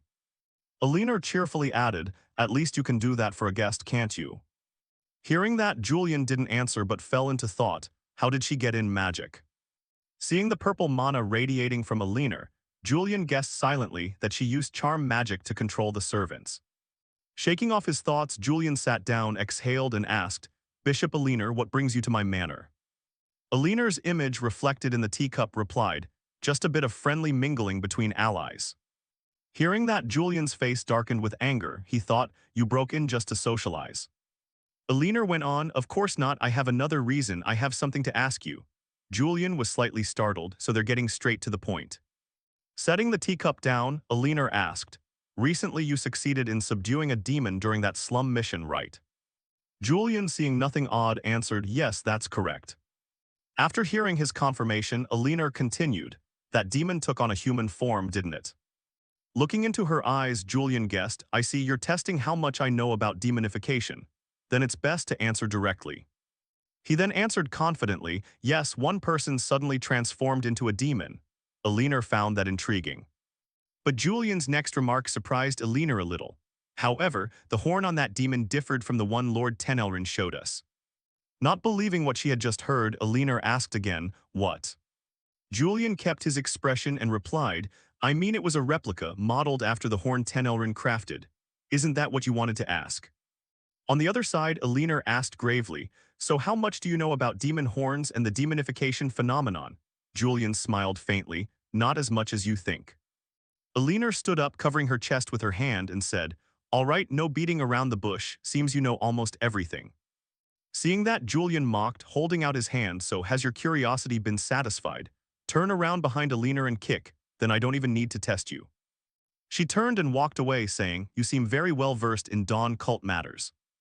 Her next words carried a threat, I trust you know which decision would be the wiser one. Make sure our blades never point at each other, I'm not easy to deal with. That warning made Julian uneasy and sweat. After a while, only Julian remained there. He breathed a sigh and thought, Hayes, so you're telling me, either absolute loyalty to the Dawn cult or get out of the way. And you show up exactly when I'm holding the Hansuk. Julian decided, this manor is clearly not a safe place to keep the Hansuk if that's the case.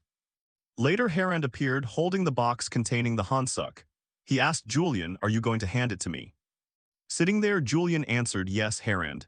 Harand, a bit surprised, replied, that's unexpected. I thought you'd bring up punishing Joshua. Julian didn't bother with Joshua and replied, oh, forget him. He's not worth my trouble. Holding the box, Harand asked in confusion, really, but what exactly are you entrusting to me? Julian answered calmly without hesitation, it's my mother's keepsake. Hearing this, Harand went pale and stammered, what? He immediately rushed closer to question him, Mrs. Malna's keepsake. Isn't that precious to you? Seeing him like that, Julian could only urge him to calm down. Then Julian brightly replied, yes, but inwardly he thought otherwise. Harand is probably the only one who wouldn't act rashly with the Hansuk. He likely doesn't know what it truly is, and he's not the type to resurrect a demon god. I can safely entrust it to him. Harand raised the box and asked once more to be certain, are you sure you want to entrust something so important to me? With that familiar smile and narrow eyes, Julian replied, I can't keep it with me now, so I'm entrusting it to you, Harand. A memory of young Julian being cradled by his mother surfaced, followed by a flurry of Harand's thoughts. You can't keep Mrs. Malna's keepsake, Julian. Even notorious Julian turns gentle before Mrs. Malna. She's the symbol of the last fragment of humanity left in him. To have him hand over Mrs. Malna's keepsake to someone else.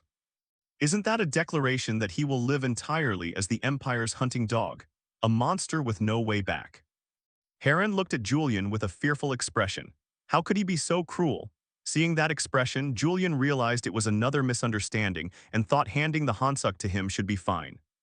Scene shift to Joshua, sitting on his bed with an angry expression, grinding his teeth. Rage lined his face. Close-up of Joshua's wrist, marked with bruises. He was pressing a white cloth against the injury. A maid with short black hair entered the room to announce she had come to replace the cloth. Joshua looked up at her with a displeased glare. Immediately, Joshua unleashed his fury on the maid. He shouted loudly, startling and frightening her. Joshua seethed with rage. He couldn't accept that he, a direct heir, had been wounded by someone from a lowly branch. The image of Julian's mocking, provocative smirk flashed through Joshua's mind. Just thinking of that bastard was enough to drive him insane. Joshua clenched his fist, convinced Julian was an insufferably arrogant man. He recalled the moment Julian attacked. It happened so fast Joshua couldn't feel the blow, only the terrifying pressure radiating from Julian. Joshua admitted he had lost from that very moment. He couldn't understand how a contemptible person like Julian could stand out and receive favor from the higher-ups. In a fit of anger, Joshua swung his arm and sent the basin on the floor flying, splashing water everywhere. The maid went pale, terrified by her master's fury. She hurriedly dropped to her knees, trembling as she begged for forgiveness. Joshua sat on the bed, coldly looking down at the maid kneeling at his feet. The whole room was steeped in a heavy, frightening atmosphere. Joshua suddenly sprang to his feet, his anger far from spent. He turned, his face showing pure rage, ready to explode at any moment. Joshua ground his teeth and snarled, calling out to someone named Alphys. Moments later, a tall man with black hair and a composed expression appeared. He was Alphys Mayand, Joshua's bodyguard and former deputy captain of the Azure Lion. Joshua waved his hand, ordering the terrified maid out. She hurriedly obeyed, considering herself lucky to have escaped. Once only the two of them remained, Joshua called Alphys over and pointed at his bruised wrist. Alphys calmly replied that he saw the wound, but that only enraged Joshua more. He shouted, demanding to know where Alphys had been when this happened. When Alphys tried to explain he was following the Lord's orders, Joshua cut him off, yelling that it was not what he wanted to hear. Joshua stressed that Alphys's duty was to protect the Krifart direct line. He asked if anything could possibly be more important than his safety. Joshua continued to berate Alphys, reminding him of his tainted past and that everything Alphys had was thanks to him. Alphys remained silent, thinking here we go again, before apologizing. Joshua sneered that Alphys was useless anyway and would likely freeze to death from fear. He showed his irritation openly. In anger, Joshua grabbed the wet cloth from the bucket with force, then hurled the cloth straight into Alphys's face. Alphys could only stand there and take it. Joshua bellowed that what he wanted was an apology from Julian himself, not from a piece of trash like Alphys. After a moment of silence, Alphys spoke up, asking Joshua directly if he wanted revenge on Julian. Alphys's unexpected question left Joshua stunned for a moment. Alphys affirmed he would help Joshua get revenge at any cost, by any means. Joshua snapped, demanding he explain if there was a way. Alphys began to analyze, admitting that Julian was very powerful now. He could channel mana into each of his movements effortlessly, and that mana far exceeded that of ordinary knights. The Crescent Moon blade charged with Julian's mana was as terrifying as Julian's own character. Alphys continued admiringly, saying it was a sword that could control its own aura, a weapon any knight would dream of. Joshua lost all patience. He couldn't bear Alphys seeming to praise his enemy and yelled for him to get to the point. Alphys's expression changed as he made a bold proposal. What if we create an environment where he can't use aura? The suggestion stunned Joshua. Before Joshua could recover, Alphys reached into his coat and pulled out an object. Alphys revealed it was a defective resonant stone. Joshua went silent, baffled as to why Alphys had such a thing. Alphys explained that a normal resonant stone suppresses a demon's demonic energy to block its approach. But this faulty stone worked differently. It emitted a strange purple energy.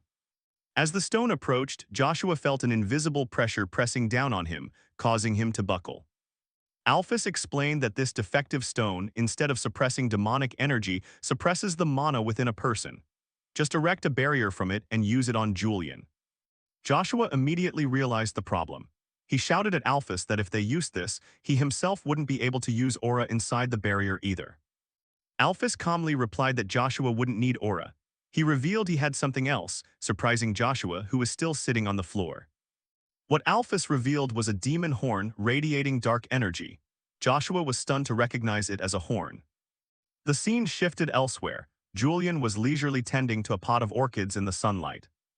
Julian smiled with satisfaction, thinking to himself that the peaceful life of late, caring for orchids, was making him realize living in Julian's body wasn't so bad. The tranquility was quickly broken. Razlot, Julian's assistant, came rushing in, reporting that some Dawn cult members were planning an ambush. Julian thought to himself that he had to take back his previous words immediately. Julian looked annoyed, clenching an orchid leaf. He was irritated that Razlot's panic had disturbed his poor plant. Julian turned and told Razlot not to panic like that when reporting next time. He worried that at this rate everyone would discover his secret. Razlot obediently complied. Regaining his composure, Julian asked about the ambush, particularly whether any bishops were involved. When Razlot said no, Julian scoffed, finding their plan laughable. Razlot remained worried and suggested preparing some countermeasures. But Julian casually replied that since they hadn't acted yet, they should wait and see. Razlot couldn't believe his ears. He was bewildered, unable to understand how Julian could ignore a potential ambush like that. Julian noticed the doubt on Razlot's face. He thought perhaps the suspicion was because of the broken orchid branch, and he muttered, "Strange bedfellows." Julian decided to reassure Razlot. He asked if Razlot knew a little trick, leaving the assistant puzzled. Holding the pot, Julian explained a lifesaver tip for orchid enthusiasts. The leaf of a healthy orchid won't wrinkle easily unless there's an issue with its roots. To illustrate, Julian pulled the orchid from its pot to reveal the roots. He grinned and said, "Just as I thought, the roots are rotting, but fortunately only the outer roots are affected." Julian explained further that the orchid had adopted an excellent strategy. Those outer roots acted as bait, preventing the rot from spreading to the whole plant. The bait implication made Razlot shiver as he tried to guess what Julian meant. Julian moved on from orchids and asked if there was any other news. Razlot reported that the Secretariat was requesting personnel for the upcoming victory commemoration, a task he would also have to attend as the Academy's swordsmanship instructor. Julian calculated that if it was the victory commemoration, Saint Sword Haydn would surely attend. He didn't want to meet him because that keen Saint Sword had asked him about the Hansuk before. Razlot asked if Julian would take the victory assignment. Julian declined, saying this time he wanted something simpler and would take the academy-related task. Razlot was stunned. Julian, a man obsessed with prestige, was refusing a prestigious assignment. He suddenly realized Julian was using himself as bait to lure the Dawn cult. Razlot's thoughts poured out. At the victory commemoration, the Academy guards would be sent to the palace. If Julian stayed at the Academy, Dawn cult spies would see it as the perfect chance to strike. And Julian, knowing about the ambush, could easily wipe them out. Razlot finally understood everything. The strange story about the bait earlier was a hint at this plan. Julian was turning himself into bait, making the enemy's ambush part of his own stage. Razlot shivered and concluded that a bloodstorm was about to sweep through the Academy. Meanwhile, Julian still smiled serenely, unaware that he had become a true strategist. At Veal Academy, an elderly professor smiled awkwardly, sweat pouring down his face. Contrary to the professor's anxiety, Julian, a prominent figure of shut eyes, wore an utterly self-satisfied expression with a mysterious smile. The professor hurried forward to greet Julian. He hadn't expected Julian to come in person. He added that with the victory celebration approaching, he had assumed Julian wouldn't have free time. Realizing he'd perhaps said too much, the professor quickly backtracked, feigning delight at Julian's presence. Meanwhile, Julian privately enjoyed the man's fear. The professor believed the students were eagerly awaiting Julian's special lecture. Hearing special lecture, Julian feigned surprise and asked for clarification. The professor stammered that it was a lecture for students about to take their practical exam and pleaded that Julian couldn't be unaware of it. Julian squinted, sweating slightly at the thought of the matter. Julian laughed, reassuring the professor that he had only asked because he was looking forward to it. Inwardly, however, he had never imagined he would have to lecture students. Meanwhile, in Lecture Hall 1 at Veal Academy, students buzzed as they waited for the class to begin. A girl with ash-gray hair noticed her friend Rin had arrived and said the guest lecturer hadn't shown up yet. Rin breathed a sigh of relief that she wasn't late. After all, she wasn't very interested in theoretical lectures. She felt a bit tired after an intense training session. She'd pushed herself harder than usual thinking she could rest during this lecture. The friend sitting next to her noticed Rin's fatigue. Rin admitted she was a little tired and said she was lucky this was only a guest lecture. She could just sit and listen. At that moment, the professor and Julian arrived at the lecture hall doors. The students inside were whispering that guest lecturers usually came from shut eyes, but this time he seemed like a civilian. Shortly after, the professor stepped in and called for attention. He announced the guest lecturer had arrived and asked everyone to welcome him. Julian's appearance stirred the hall into a commotion. The students were surprised and whispered among themselves. A student exclaimed in astonishment, recognizing Julian as being from Shut Eyes. Rin was also surprised by the news. She looked confused, seemingly not understanding what was happening. Rin looked up at the lectern where Julian stood with the professor, and she was completely stunned. Julian stepped forward and introduced himself as Julian Criffart from Shut Eyes, saying he was pleased to be the guest lecturer today. Rin was utterly shocked to see who stood on the lectern. She couldn't believe her eyes and wondered why that person was here. Amid the relentless murmurs, Julian told everyone not to be too tense. He placed his hand on the table and announced he was there to give a short lecture in the capacity of an examiner for the upcoming practical exam. With a sly smile, Julian declared that what he was going to teach today was nothing special. Julian's remark left the students bewildered. He looked at them and said, "You all seem confused." He continued, posing a question to the class, "Why do you practice swordsmanship?" Seeing the hall fall silent, Julian smiled and said it was merely a question to break the quiet atmosphere. Then he suddenly pointed at a student, Then, let me ask Miss Rin that question. Startled to be called, Rin flinched. Her friend beside her was equally surprised. Rin was about to ask why he had chosen her for the question. But she quickly covered her mouth, realizing she had almost answered disrespectfully. Rin quickly regained her composure. She told herself that since Julian was the lecturer, she should show respect. She decided to turn the question back on him, thinking everyone would prefer to hear his answer rather than hers. Taken aback, Julian appeared amused. He laughed loudly and answered bluntly, "Of course, to gain fame and status." Julian's answer left Rin and her friend stunned. Rin's friend thought he should have said something nobler, like serving the royal family. Before they could collect themselves, Julian asked Rin the same question again. This time, Rin answered steadily that it was to train mind and body to achieve one's goals. But inwardly, she knew that her true goal was revenge. Julian acknowledged that was a profound answer, and said his question wasn't posed merely to break the silence. He explained that no matter how much swordsmanship he taught, it couldn't compare to the foundation the students had built themselves. And it would be impossible to help them make significant improvements in such a short time. So instead of talking about swordsmanship, Julian declared he would speak about aura today, and he gathered a stream of energy around his hand. The students, including Rin and her friend, buzzed with excitement. They couldn't believe Julian was going to teach about aura, a truly astonishing topic. Julian explained that everyone has mana channels, and using them to reinforce the body or tools is what aura is. He emphasized that aura is a clear indicator of the skill gap between you and others. The students below could only marvel at his beautiful aura display. After the demonstration, Julian smiled and asked whether anyone could see the color of his aura. Rin smirked. Now she understood what Julian meant by aura being a measure of skill difference. A student raised a hand and said Julian's aura looked gray, similar to moonlight. Another student wondered aloud whether it might be silver. Amid the uncertain answers, a decisive voice rang out. It was Rin. She affirmed that the aura's color was silver. Having identified silver, Rin didn't stop there. Her eyes flashed with confidence as she continued, and she finished her answer decisively, naming a second color only she perceived, a pale cobalt blue. Rin confidently explained that Julian was using two different auras simultaneously. She pointed out that he used the silver aura around the sword's sheath, while the pale cobalt aura flowed in his hand. Julian smiled and confirmed her answer was completely correct. Rin thought to herself that the ability to perceive others' auras was how one measured the skill gap between two people. She had realized this since seeing traces of Julian at the forge. She had worked hard to close the gap between them and was confident the difference would no longer be significant. But then a thought flashed through her mind.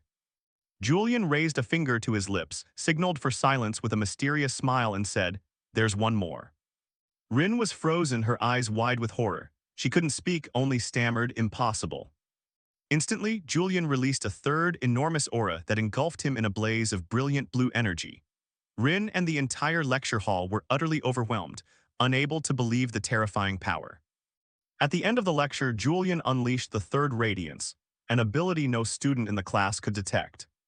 He explained that emitting a radiance the opponent cannot perceive is how you measure the gap in strength.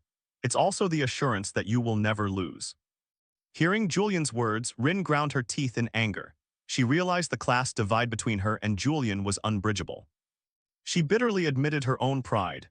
The gap between them was indeed like heaven and earth. When Julian left the lecture hall, the head of department was waiting at the door, non-stop in his praise. He marveled that the lecture had been so successful. Julian coldly asked if he'd been standing outside the whole time. The head of department flinched. He awkwardly admitted he was a bit anxious because Julian was the lecturer. Julian just sneered at the head's flattery. Julian found it amusing himself, who would have thought he'd end up teaching others one day. Seizing the opportunity, the head asked Julian to also take charge of the upcoming practical exam. Julian was somewhat surprised by the request. After agreeing, Julian decided to return home, walking with a satisfied smile. On the way, Julian realized this corridor had appeared in the game. It had shown up often enough that it felt oddly familiar. Suddenly, a strange memory flashed through his mind, an image of Julian wiping blood from a sword. That memory was of the Black Knight, the fallen hero, the meteor Hayden Reich, a character from the game. Julian clutched his head, wondering why he suddenly remembered that trailer scene. And who was the Black Knight supposed to be? It was the scene where he killed the holy sword. Julian told himself that as long as he remained Julian, that wouldn't happen. The scene shifted to Julian's manor, a hand resting on the sofa. Joshua sat on the sofa, annoyed that Julian hadn't returned yet. He was impatiently waiting to carry out his plan. He glanced at a painting on the wall with displeasure. Apparently, Julian's taste in decor did not suit him at all. Next, he glanced at another odd decorative statue and turned his face away in contempt. Joshua covered his face in frustration. He would never understand Julian's aesthetic. He became irate at the sight of countless orchid pots displayed in the room, which startled him. At that moment, one of Joshua's subordinates, a young knight, entered and reported that he had set up the barrier as requested. The knight said that with a command, they could immediately deploy the barrier to block the mana flow. Noticing his subordinates trembling, Joshua sneered, "Are you scared?" The young knight startled, flustered by his master's unexpected question. Impatient, Joshua growled and asked directly whether the knight was afraid of Julian. His eyes filled with anger and contempt at the cowardice. Joshua expressed disdain. He couldn't understand why his subordinate would be so fearful. He boasted that their forces at Julian's manor currently included 2 knights experienced in hunting 2-horned demons and 6 devoted soldiers of the Crapat family. There was also a senior mage and a mana-blocking barrier, an overwhelmingly sufficient force to take down a single person. The knight replied fearfully that if the person was Julian, things would be different. He trembled remembering Julian's overwhelming power, and said even such a force might not be enough to deal with him. Seeing this, Joshua just smirked challengingly and ordered him to continue. The knight reported another strange detail. The atmosphere in the manor felt odd. Despite the late hour, not a single servant was to be seen. Joshua brushed it off, saying they must have left early, but the knight remained worried. Could Julian have anticipated their arrival? The subordinate's worry angered Joshua. He clenched his hand on the arm of the chair. Unable to contain himself, Joshua delivered a crushing punch to the knight's face. He shouted, cursing the subordinate a coward. Joshua growled, questioning his subordinate why he was so fearful and whether he was still worthy to be a knight of the Crapat clan. Taken by surprise by the blow, the knight could only bow his head and apologize to his young master. Joshua ordered his men they needn't fight, just activate the barrier at the right moment. He muttered that the knights were cowardly, but once the barrier was activated, Julian wouldn't even be able to use his radiance properly. Thinking that, Joshua broke into a vicious, confident smile. He believed that once Julian's power was neutralized, he would be able to overwhelm him easily. Just then, a soldier burst in reporting someone approaching. Joshua exulted, thinking Julian had finally arrived, and ordered everyone to take their positions. At the same time, outside Julian's manor, a group of mysterious figures were also moving under cover of night. They were hiding in the bushes, preparing for a raid. One of them suggested that Julian was probably getting ready for bed at this hour. The leader, William Highlands, a member of the Dawn cult, ground his teeth and said he wanted to storm in and eliminate Julian at once. Others agreed, loudly denouncing Julian's disregard for rules and arguing it was absurd that he had been made a bishop in the first place. Those gathered in the night were all members of the Dawn cult, and they shared a deep hatred for Julian. And tonight, under William Highland's leadership, they would enact their own justice, making Julian pay with his life. William Highlands declared bitterly that as a member of the Highlands family ruined by Julian, he had come to execute justice. Another member of the group noticed William's hand shaking and teased that he looked nervous. William quickly cleared his throat to regain composure, telling himself he'd almost lost his dignity. He drew his wand and ordered everyone to follow him as he entered the manor. William began to cast a spell that formed a silent barrier. The spell Unyielding Silence was activated, creating a membrane that enveloped the group to conceal their presence. The others murmured in admiration. William was confident this barrier would block most sound and presence, keeping Julian asleep. He ordered everyone to advance. They were confident the plan would succeed. Prior surveillance showed all the servants had left before sunset, meaning Julian would be completely alone in the manor. However, as the group crept in, William's wand suddenly flickered. He abruptly stopped. A comrade asked anxiously, "Is something wrong, Lord William?" William sensed something amiss. He stammered that the mana flow here felt strange, as if someone had deliberately blocked it. Meanwhile, on Joshua's side, the knight reported in a panic that Julian was not alone. There were other signs in the manor besides theirs. Joshua was stunned. The knight added that they weren't servants but skilled warriors. Joshua began to realize his plan might have been exposed. Joshua clenched his teeth in anger, wondering if someone had leaked the information. Back with William, his members were also in a panic. William feared, could Julian have foreseen the ambush and even set up a barrier? Both Joshua and William simultaneously realized a horrifying truth. Julian had not only anticipated the attack, but had also laid a deadly trap for both groups. The pink-haired subordinate trembled as he asked his young master Joshua about the next move. Joshua scowled, ground his teeth in anger, and said the coward should be dismissed as soon as they returned. Joshua turned his back and grinned smugly. He didn't care even if it was a trap. With a determined, almost manic look, Joshua declared that today would be the day he ended Julian. Joshua said that thanks to the barrier, Julian had been weakened. Their plan was that while he killed Julian, the others would deal with the subordinates. Then he swept his hand in command, declaring the plan would proceed as planned and that he would be the one to end Julian's disgrace. One of Joshua's subordinates reported that the target was in the corridor, outside the reception room. Joshua smiled smugly, drew his weapon, and decided to strike preemptively before the opponent could act. Stepping into the corridor, Joshua's group collided with William's group. Joshua looked at William with contempt, considering them nothing but anonymous, worthless pests. William shouted back in anger at Joshua's taunt. Immediately, William unleashed a powerful bolt of lightning magic and snarled, asking if they had no shame. A subordinate reported to Joshua that based on the magic used in the barrier, the opponent must be at least a rank 3 mage. Joshua remained dismissive, saying it was still just a mage trapped in a barrier. Joshua ordered his men to charge forward and take them down. William nimbly dodged the attack and countered with a sharp sword strike. Joshua was surprised to see his subordinate easily felled. He looked around, wondering where Julian was. Suddenly, a pained scream rang out. It seemed someone had been struck, prompting Joshua to turn and exclaim, "What is that?" A thug's body was struck by a bolt of lightning that flashed past Joshua's face. He stared ahead in horror, unable to comprehend what was happening. A figure charred black from the lightning strike collapsed to the ground. Witnessing this, Joshua and his men were stunned. Joshua wondered why, even with the barrier active, that mage still had such power. He muttered curses at the coward behind him and vowed to dismiss him. Meanwhile, William was also suffering the barrier's effects. He clutched his chest and gasped, asking his opponent how he felt. William coughed up a mouthful of blood. He cursed under his breath that he couldn't move properly because of the barrier's influence. Joshua gritted his teeth. He hadn't expected that bastard could still struggle even while nearly succumbing to the barrier's effects. Joshua began to hesitate, wondering whether he should use his ace right now. But he brushed the thought aside, shaking his head and telling himself he couldn't waste the ace reserved for Julian on such a weakling. He decided to be patient and wait for an opening. Just then, William staggered, seemingly pushed to his limit by the effect of the barrier. Joshua realized his moment had come. Joshua broke into a triumphant smile, shouted that this was the gap he'd been waiting for, then grabbed the orchid vase behind him.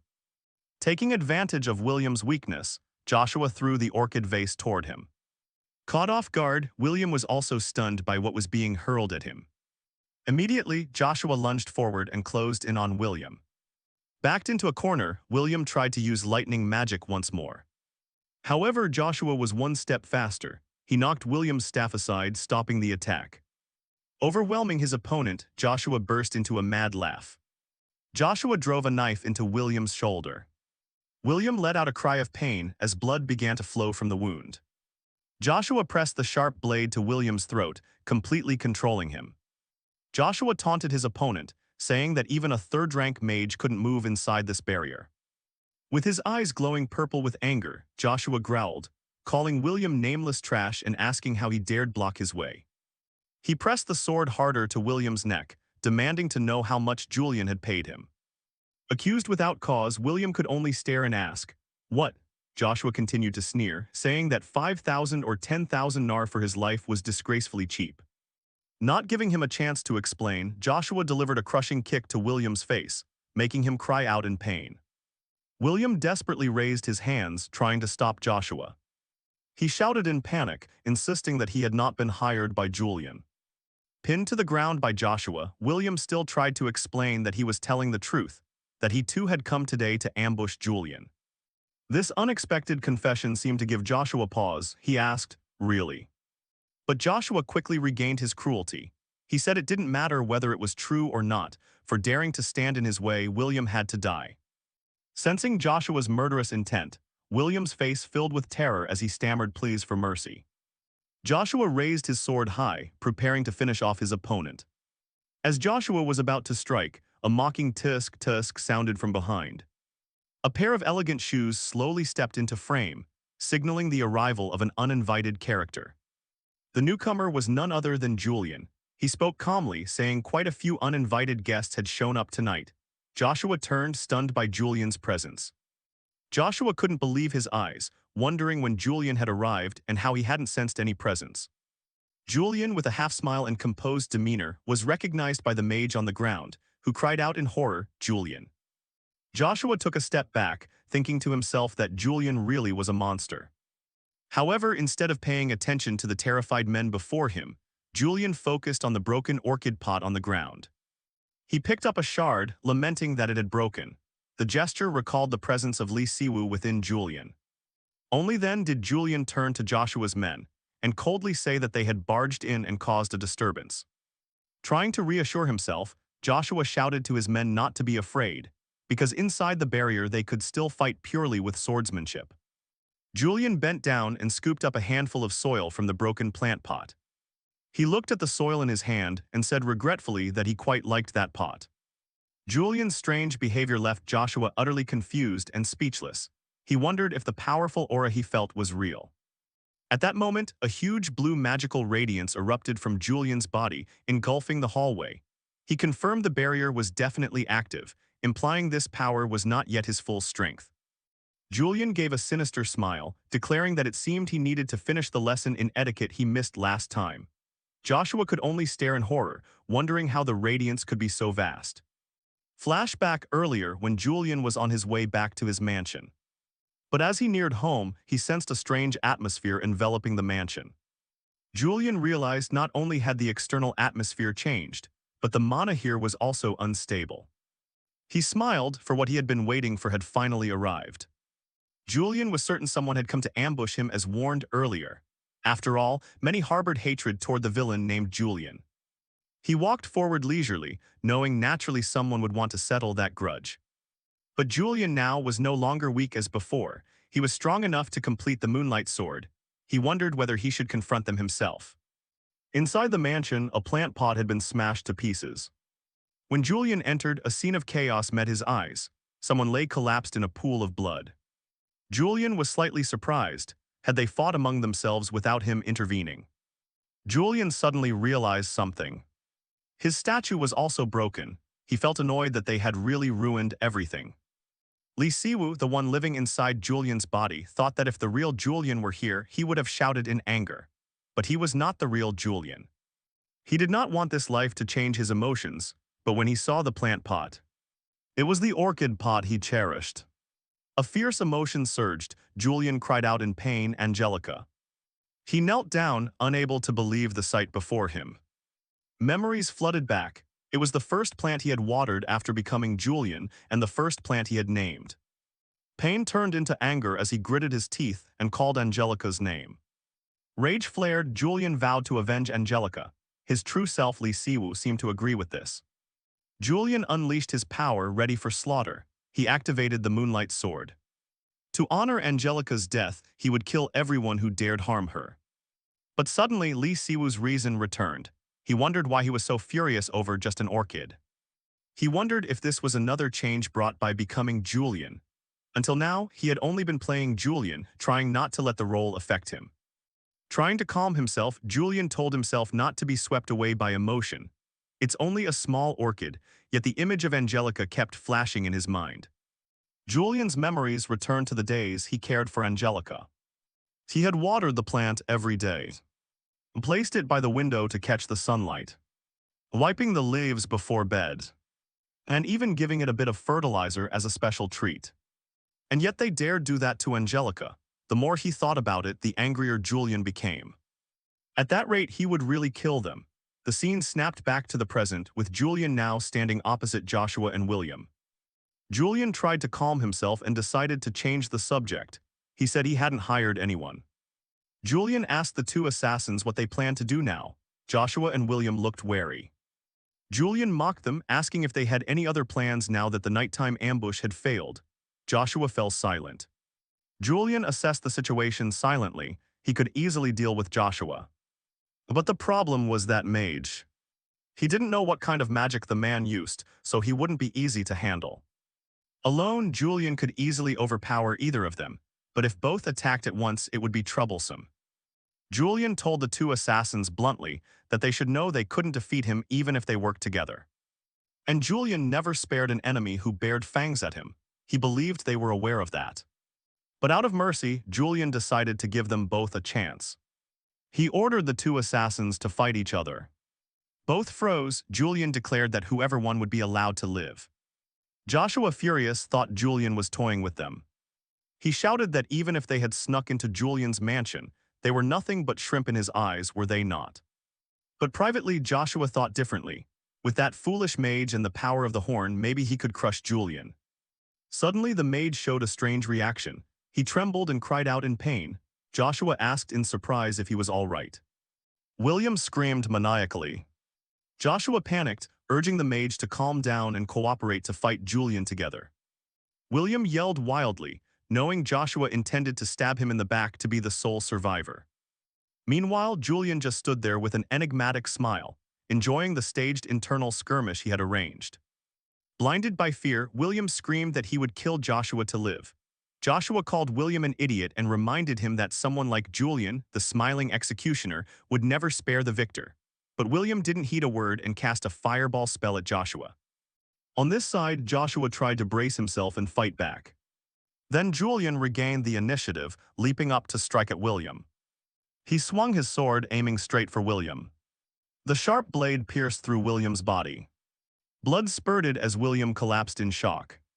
Joshua panted. He had actually attacked without fear. He had taken down the mage, but now it was his turn to be killed by Julian. Joshua trembled. He knew the smiling executioner would never spare anyone hostile toward him. Death was imminent. And now it was right before his eyes.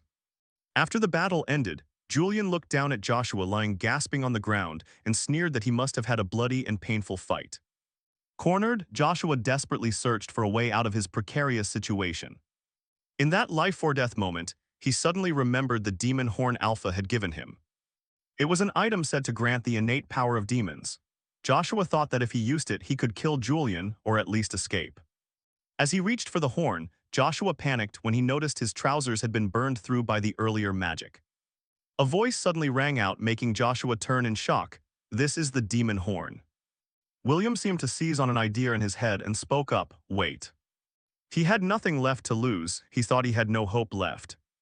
Clutching the horn to his chest, William's desire to live surged stronger than ever. He screamed in desperation. Knowing he was about to commit an unforgivable sin, William cried out for the archbishop to forgive him for his transgression, then swallowed the horn whole. Immediately, a dark energy enveloped William. He roared in extreme agony as the transformation began. A loud sound erupted when the transformation completed, and Joshua stood nearby, utterly horrified by the sight. In his mind, Joshua recalled Alpha's face and let out a furious roar, cursing the one who had deceived him. Joshua now understood. Alpha had said he would gain the power of demons, not that he would turn into an actual demon. Meanwhile, Julian turned to the trembling Joshua and asked if he had brought the horn. Joshua stammered that it had been delivered by a knight named Alphas. Julian smirked. He had pieced it together. Alpha's Mayhand, a bishop of Dawn who especially hated Julian, was behind this. He didn't know Alpha's connection to Joshua, but there was clearly a plot at work. The demon William had become growled, but Julian noted that, fortunately, the horn seemed to be a fake. Julian calmly observed that the demon's form was similar to the one he had dealt with in the slums. He connected this to the demon anomaly Illinois had asked about and recognized its power was weaker than horns forged from sacred relics. Underestimated, William's demon let out an angry roar and displayed its strength. Witnessing the horrific scene, Joshua screamed in terror. He hurriedly turned to Julian, the only one who could save him now. Joshua desperately begged Julian to kill the demon, admitting he had been wrong. In response to the plea, Julian merely folded his arms and smiled enigmatically. Joshua cried out in despair that as a member of the Krypart family, Julian should protect him. Julian's cold refusal was like a death sentence.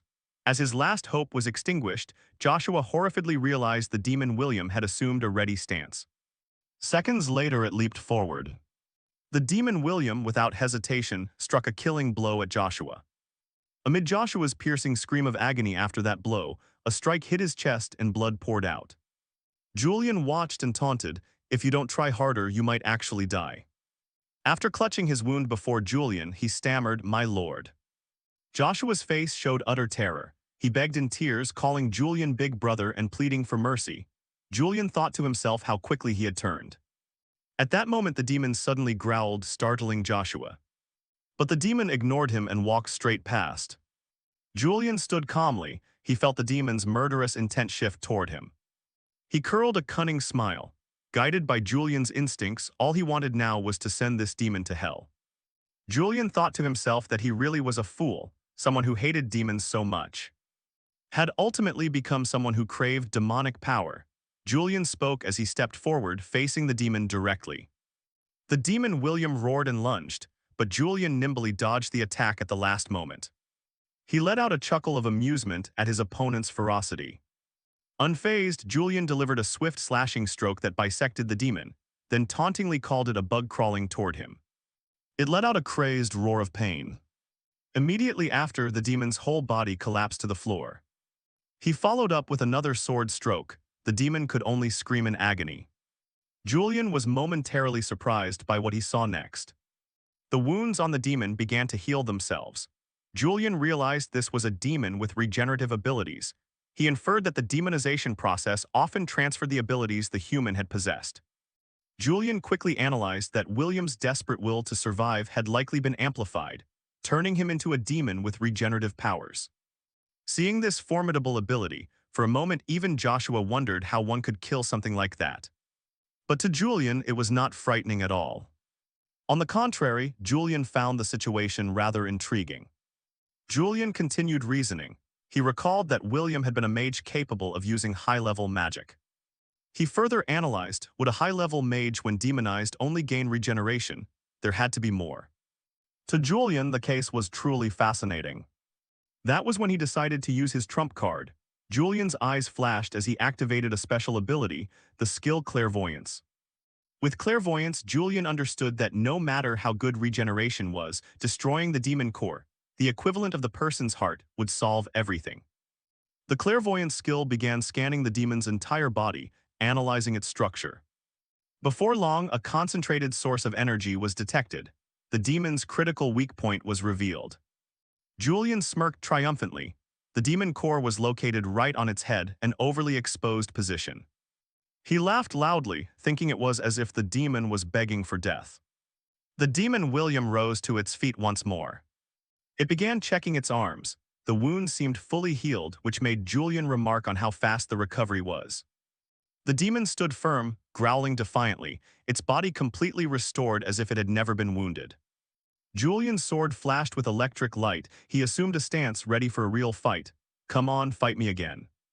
In response to the challenge, the demon William let out a thunderous roar, signaling the final battle was about to begin. Julian was no less fierce. He shouted with excitement and madness, "Charge!"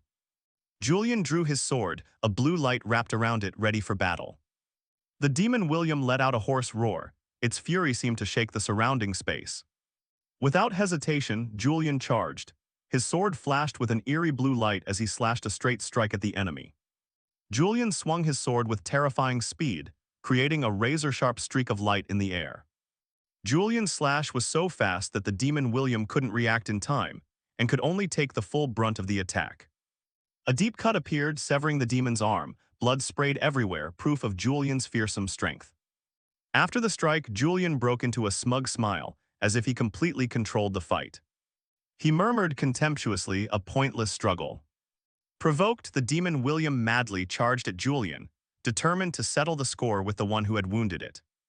Julian casually raised his sword to block the demon's attack. Its power couldn't unsettle him. Julian looked at the demon with a cold gaze, wondering if it dared attack a demon hunter like him. With a light motion, Julian's razor-sharp blade took off the demon's remaining arm. With its hands gone, William roared in rage, but it couldn't do anything to Julian. Julian kept the smug smile on his face. He seemed to be enjoying the battle. In a flash, Julian unleashed a thunderous slash aimed straight at the demon William. Julian's eyes shone with intense focus. He had found his opponent's opening. "There's an opening," Julian cried, immediately seizing the chance to land the decisive blow. He closed in quickly, giving the demon no opportunity to counterattack or flee. Julian leapt up and swung his sword down from above, a powerful and elegant strike. This time his attack was faster and stronger than before, as if intent on finishing the fight. Julian's sword pierced through the demon's skull, a lethal blow that ended the battle. The strike drove straight into the mana core, causing it to shatter. After achieving his objective, he slowly landed and stepped back. The demon William trembled in excruciating pain as Julian's sword sank deep into its head. The demon could only emit its final low growls. After felling the demon, Julian stood back and watched from afar, the dust from the battle still hanging in the air. He turned his back and walked away, coldly tossing out, "Die, you trash." Julian stepped forward and placed his hand on his sword. Then he declared dramatically, "I am Julian Demon Hunter, he." A powerful slash shredded the monster's body. However, immediately after, Li Siwu's inner thought surfaced as he scolded himself. "I told myself I wouldn't say lines like that anymore." Meanwhile, Joshua was trembling with fear.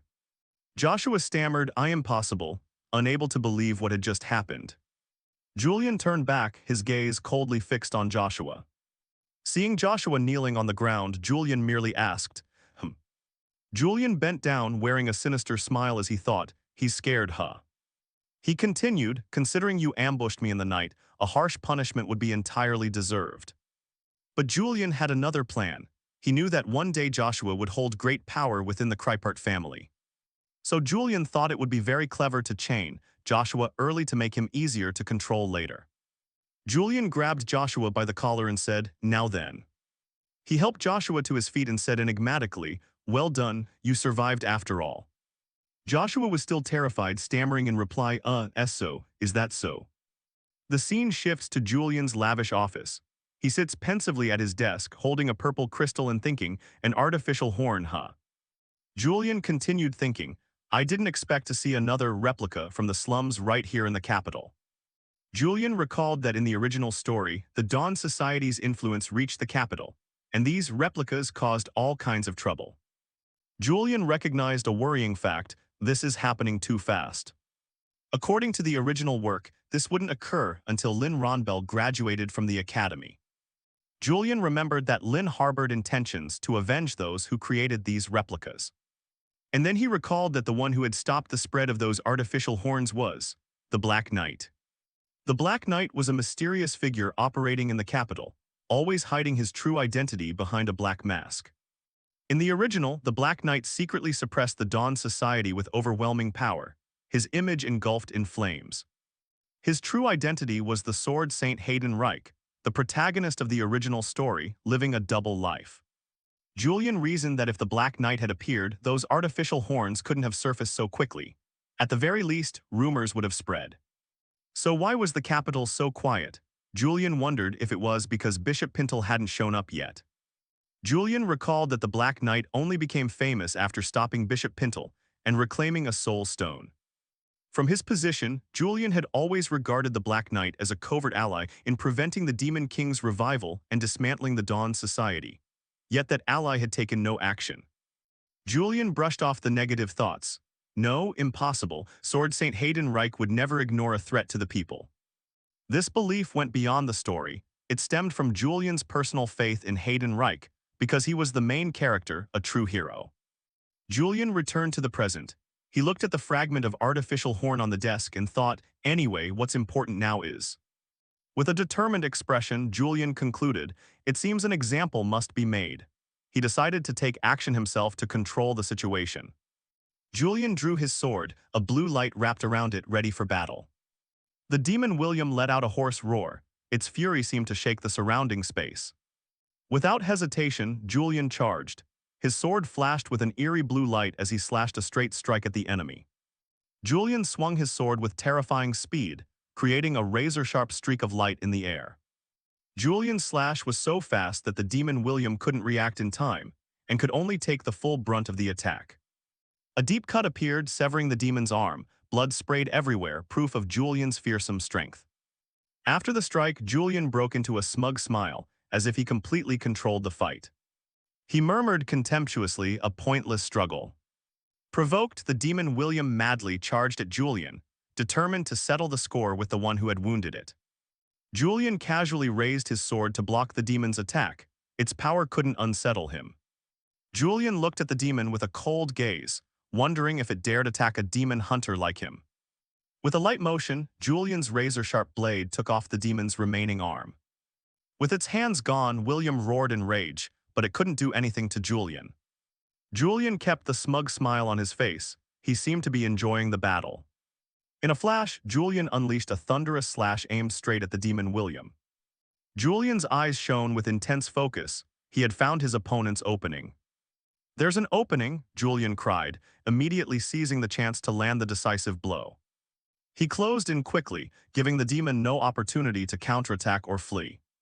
Julian leapt up and swung his sword down from above, a powerful and elegant strike. This time his attack was faster and stronger than before, as if intent on finishing the fight. Julian's sword pierced through the demon's skull, a lethal blow that ended the battle. The strike drove straight into the mana core, causing it to shatter. After achieving his objective, he slowly landed and stepped back. The demon William trembled in excruciating pain as Julian's sword sank deep into its head. The demon could only emit its final low growls.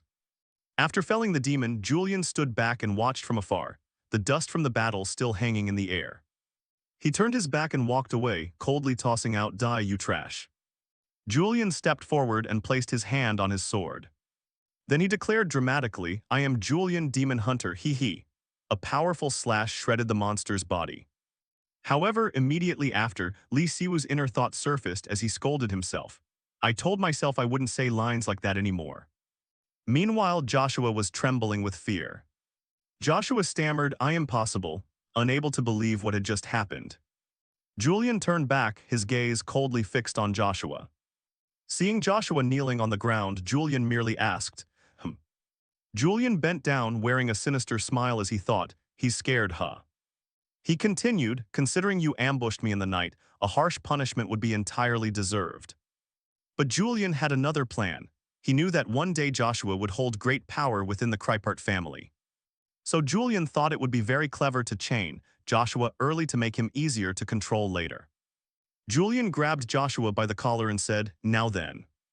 He helped Joshua to his feet and said enigmatically, "Well done, you survived after all." Joshua was still terrified, stammering in reply, so, is that so?" The scene shifts to Julian's lavish office. He sits pensively at his desk, holding a purple crystal and thinking, "An artificial horn, huh?" Julian continued thinking, "I didn't expect to see another replica from the slums right here in the capital." Julian recalled that in the original story, the Dawn Society's influence reached the capital, and these replicas caused all kinds of trouble. Julian recognized a worrying fact: this is happening too fast. According to the original work, this wouldn't occur until Lin Ronbel graduated from the academy. Julian remembered that Lin harbored intentions to avenge those who created these replicas. And then he recalled that the one who had stopped the spread of those artificial horns was the Black Knight. The Black Knight was a mysterious figure operating in the capital, always hiding his true identity behind a black mask. In the original, the Black Knight secretly suppressed the Dawn Society with overwhelming power, his image engulfed in flames. His true identity was the Sword Saint Hayden Reich, the protagonist of the original story, living a double life. Julian reasoned that if the Black Knight had appeared, those artificial horns couldn't have surfaced so quickly. At the very least, rumors would have spread. So why was the capital so quiet? Julian wondered if it was because Bishop Pintle hadn't shown up yet. Julian recalled that the Black Knight only became famous after stopping Bishop Pintle and reclaiming a soul stone. From his position, Julian had always regarded the Black Knight as a covert ally in preventing the Demon King's revival and dismantling the Dawn Society. Yet that ally had taken no action. Julian brushed off the negative thoughts. No, impossible. Sword Saint Hayden Reich would never ignore a threat to the people. This belief went beyond the story. It stemmed from Julian's personal faith in Hayden Reich, because he was the main character, a true hero. Julian returned to the present. He looked at the fragment of artificial horn on the desk and thought, anyway, what's important now is. With a determined expression, Julian concluded, it seems an example must be made. He decided to take action himself to control the situation. After the intrusion, Julian's mansion was in chaos. The maids and butlers stood stunned at the scene. One maid cried out in horror, what the hell happened here? The sight was horrific, shards and blood scattered across the floor. A chilling silence engulfed the mansion, leaving only the servants' fear. The servants began whispering among themselves. They recalled that when they first arrived the mansion had been a mess, and the blood was frighteningly abundant. Amid that scene, Julian appeared with a composed face. One servant asked in surprise if he had really slept through a night in a mansion so chaotic. The astonished servants whispered to each other, unable to believe Julian had handled over 10 intruders alone. But Julian silently thought, do they think I wasn't afraid of those intruders? In truth, the only reason Julian could remain calm was due to the senses of this Julian body, and his survival instinct urging him to act the part perfectly. He closed his eyes and reassured himself. The reason he could behave as if nothing had happened amid this chaos was because he was playing a role. Julian turned and walked away, leaving the trembling servants behind. He knew that soon the rumor of this would rapidly spread across the capital. He clenched his hand. All he could do now was ensure he looked the part of the smiling executioner, nothing more. Julian looked down at the remains of the intruders and hesitated for a moment. A servant asked, how should we deal with this? He quickly recovered his cold expression and waved to the steward, saying, if it's unnecessary, don't ask me, deal with it yourselves. A maid handed him the dead orchids. Julian glanced at it and recognized it as Angelica's. He ordered the maid, bury it carefully in the yard. Melancholic command. As Julian had predicted, the rumor that he had repelled the intruders in an instant spread. People called him the smiling executioner, the one who killed every thug who broke into his mansion. Especially among gossiping nobles, the story spread at breakneck speed from person to person. And then, to suit their tastes, the rumor was gradually embroidered, becoming increasingly distorted from the truth. Meanwhile, in Odwin Balladeer's chamber, she was speaking with Julian. She said, Lord Julian, because of you the palace is in an uproar. Odwin Balladeer asked Julian sternly, I hear you wiped out an entire squad of knights. The rumor had been exaggerated. Hearing that, Julian burst into a loud laugh and mockingly repeated, wiped out an entire squad of knights. He deftly denied the rumor. Even I couldn't do something like that in just one day, right? Odwin seemed to agree. Julian shrugged and said smugly, yes, I simply dealt with some shameless ruffians who broke into my mansion. Odwin remained skeptical, believing Julian's actions were far from ordinary. But Julian replied sarcastically, isn't it? To me, that's practically everyday life. Yet inwardly he mocked himself. Sure, everyday life my ass, isn't this a completely failed existence? Seeing Julian still arrogant, Odwin made a suggestion. She proposed Julian temporarily suspend his duties and rest after the incident, and that they could assign another member to the lecturer position at Veal Academy. However, Julian immediately refused. He insisted he wasn't weak enough to take leave over a minor incident. In his head, another reason surfaced. If it were the real Julian, he would never take time off for such nonsense. Julian thought that if the academy duties were handed to someone else, he might be called to participate in the victory commemoration. In any case, he didn't want to meet the Sword Saint. Seeing Julian decided, Odwin accepted. She said, well, it's your body, you know it best. I'll contact the academy then. Julian smiled in thanks and bowed, thank you, I'll take my leave. He placed his hand on the doorknob, ending the conversation and preparing for his next plan. After departing, Julian pondered the remaining matters. So it's just dealing with the issue of the replicas. He thought of the replica horn Joshua had and the bishop who had tried to attack him. Julian was certain both matters were deeply connected to the Dawn Society. Therefore, he could not let the society's bishops, the ones behind and monitoring this, escape responsibility. He told himself, honestly, I'd prefer to let this pass quietly, but the world seems to be whispering that I shouldn't. A determined smile crossed his lips. It was time to act. The scene shifted to Genmel Abbey. Julian, on his way to meet the archbishop, suddenly spotted a familiar face, Bishop Aliner. A person in white approached Aliner. Aliner replied in surprise, oh, isn't that Bishop Baden? What brings you to Genmel Abbey? Baden, looking refined, cheerfully answered, "What other reason could there be? I'm here to audience Archbishop Tenelin." Aliner immediately recognized him. It was Baden Donashen, a direct descendant of the Donashen house, one of the Empire's four major magic families and the presumed next head of the clan. Moreover, Baden pursued an extreme ideology of pure bloodline to fulfill his family's long-held goal of the Philosopher's Stone, or elixir of immortality. He believed absolute power was paramount. Alina reminded, "But what can we do? I believe I had an appointment with the Archbishop first." Baden politely replied, "Haha, then there's no choice. I'll wait outside the audience chamber." Meanwhile, Alina thought, "I came to Genmal Abbey to report to the Archbishop about the replica horns circulating in the slums and the capital, and yet I ran into Baden." She walked on, considering, "Those replicas are inferior to the horn the Archbishop crafted himself. They're low-grade and full of impurities. Still, they remain items that can be used for demonic enchantment." Aliner continued analyzing, "But you can't create such replicas without the original to base them on. Of course, this is the work of the Dawn Society's bishops, and Baden is one of the main suspects." She considered the link. The horn the Archbishop created is, in essence, similar to Baden's elixir of immortality, if Baden truly made the replicas. Then, to complete the true elixir, he is experimenting on ordinary civilians, regardless of the Dawn Society's intentions. Images of demons appeared in Aliner's mind. Aliner stood outside the Archbishop's chamber. She shook her head. "That's what I want to believe, but I can't be sure without evidence." She paused, thinking, "What worries me is even if I report this, would Tenelin truly mourn the replica horn incident and punish those responsible?" A cruel image of Archbishop Tenelin rose in her mind. Aliner even considered the worst-case scenario. What if he ordered the production of replicas to eliminate Sword Saint Hayden Reich, whom he hates, to hasten the Empire's collapse? Moreover, once Aliner's audience ended, Baden would have his turn. She worried, "I don't know what Tenelin will tell him after hearing my report. That could ruin everything." As Aliner entered and politely greeted the Archbishop, she seemed to reach a difficult decision. "Perhaps I have no choice but to postpone the replica horn matter." Inside, Archbishop Tenelin, masked, welcomed Bishop Aliner. "Yes, Bishop Aliner, how are you?"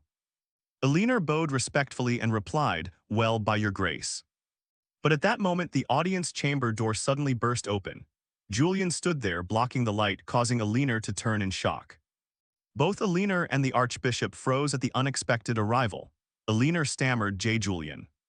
A guard rushed up trying to stop him. "Bishop Julian, there's another bishop who entered the audience chamber before." Julian said nothing. He pressed his sword to the guard's throat with a cold stare, frightening him into a single choked Hic. Archbishop Tenelin, his face hidden by the mask, remained composed and asked, "Bishop Julian, what is the meaning of this?" Julian smiled smugly, completely ignoring the panicked guard. He had successfully created the chaos he wanted. He nonchalantly let a small, dark object drop from his hand. The object fell to the floor, landing directly before Archbishop Tenelin. The Archbishop looked down and asked, "What is that?" Julian stared at Tenelin, eyes sharp as blades, and said, "Your Grace, Archbishop." With a strained smile, Julian delivered the decisive blow. "Did you know that low-quality replicas of the horn, items that could only have been crafted by your own hand, are circulating in the capital?" Aliner stood dumbstruck behind him. She could only let out a single, stunned gasp. Julian stood there triumphant, a half-smile showing he fully controlled the situation, forcing Tenelin onto the defensive. Aliner, still flustered, stammered, thinking, "That's what I was about to say." Julian thought to himself that he had crossed a line. Even if he were merely an ordinary member of the church, drawing a weapon in the sanctum was a challenge to the Archbishop's authority. But it was done. Julian could not ignore the situation. The Archbishop spoke up. "A low-quality replica of the horn, this is the first I'm hearing of it." At that moment, Baden burst in, shouting, "Archbishop, what is the meaning of this commotion?" Seeing Julian, Baden cut him off, addressing him, "Bishop Julian." Baden angrily demanded, "What is the meaning of this, and what about these replica horns?" Baden spoke threateningly to Julian in a dangerous tone. "As a bishop, restrain actions and words that sow chaos within the congregation." He continued to press Julian. "I know you are favored by the Archbishop, but barging into the sanctum and drawing a sword is the behavior of a ruffian, is it not?" Looking at the man, Julian judged inwardly that despite the increasing hue of corruption, Bishop Baden remained composed, truly the head of a clan. But After that, Julian merely curled his lip in a slight smile. Julian's smile made Bishop Baden uneasy. He asked, "Do you find something amusing?" Julian replied nonchalantly, "How ridiculous." Julian pointed directly at Baden, accusing him of pretending innocence while seeding unrest in the Dawn Society with replicas of the horn. Julian's accusation startled Bishop Baden. Sweat began to pour down his face. Baden hurriedly denied it. What are you talking about? I know nothing." He and his two attendants looked utterly flustered. Julian continued, mocking that no noble would be unaware of the long-standing ambitions of Baden's family. Bishop Baden clicked his tongue, dropping the pretense. Julian went on, saying desire is a powerful motivator, a lifeblood for the organization called the Dawn Society. However, Julian raised a hand in warning, if that greed reveals our grand plan. Bishop Baden feigned ignorance again, asking, "Bishop Julian, I don't understand. How do my family's ambitions relate to these horn replicas?" Julian asserted firmly that they were deeply connected. For a moment, images of powerful artifices flashed, the alchemist's stone, the elixir, and the demon horn. Bishop Baden sneered sarcastically, "Oh, it seems you've researched my family thoroughly." This time Julian lost his temper. He couldn't hold back and snarled, "Are you mocking me?" Baden continued to taunt loudly, "Quite the opposite. I never expected to receive so much attention." Julian clicked his tongue. The others' evasions were annoying. Li Siwu screamed in despair. He thought to himself, "I'm really trying to save you." A vision formed in his mind. If these horn replicas keep being mass-produced, the Sword Saint or the court will soon take notice. Worse, the true nature of the Dawn Society would be exposed. And then everyone would know I belong to the Dawn Society. A knight in the vision shouted Julian's name. The knight's voice echoed in Julian's head. "I arrest you for conspiring with the Dawn Society." Julian sank into thought as the worst-case scenario emerged. He would immediately go from the Empire's lapdog to its enemy. Bishop Baden, unaware of Julian's thoughts, continued his lecturing tone. "And one more thing, you may not know this since you only recently became a bishop." Julian snapped awake and cut Baden off. "Are you still talking? I was just momentarily distracted." Julian's attitude angered Baden. Then Baden placed his hand on Julian's shoulder. Baden continued to provoke, "And if you speak like that, my position will become—" His words poured fuel on the fire. Unable to bear it, Julian swept his arm and pushed Baden away. A terrifying red aura began to pour from Julian. His anger had peaked. Julian's eyes turned a blazing red. The eye's unveiled skill activated. He spoke in a threatening voice, "You seem not to grasp the situation, but I'm holding back a great deal right now." The red aura enveloped Julian's feet, a tremendous pressure radiating throughout the room.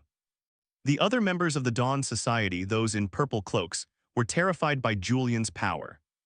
Julian's pressure was so strong it knocked Bishop Baden and his followers off their feet. Elinor recalled the horrific past. Is that Julian with those wide-open eyes from that day? She cried out in panic, "Julian, calm down, this is the sanctum." Julian turned his head, trying to control the power surging within him, veins bulging at his temples. The aura gradually dissipated. Julian thought, oh dear, I've lost my temper and opened my eyes again, haven't I?" Tenelin smiled, clearly impressed. "Indeed impressive, overpowering all the bishops and clergy here with nothing but the pressure of your aura." Archbishop Tenelin sat on his throne, looking at Julian with a covetous gaze. "Worthy disciple of the Sword Saint, I would very much like to have you." Tenelin issued an order, "Bishop Baden."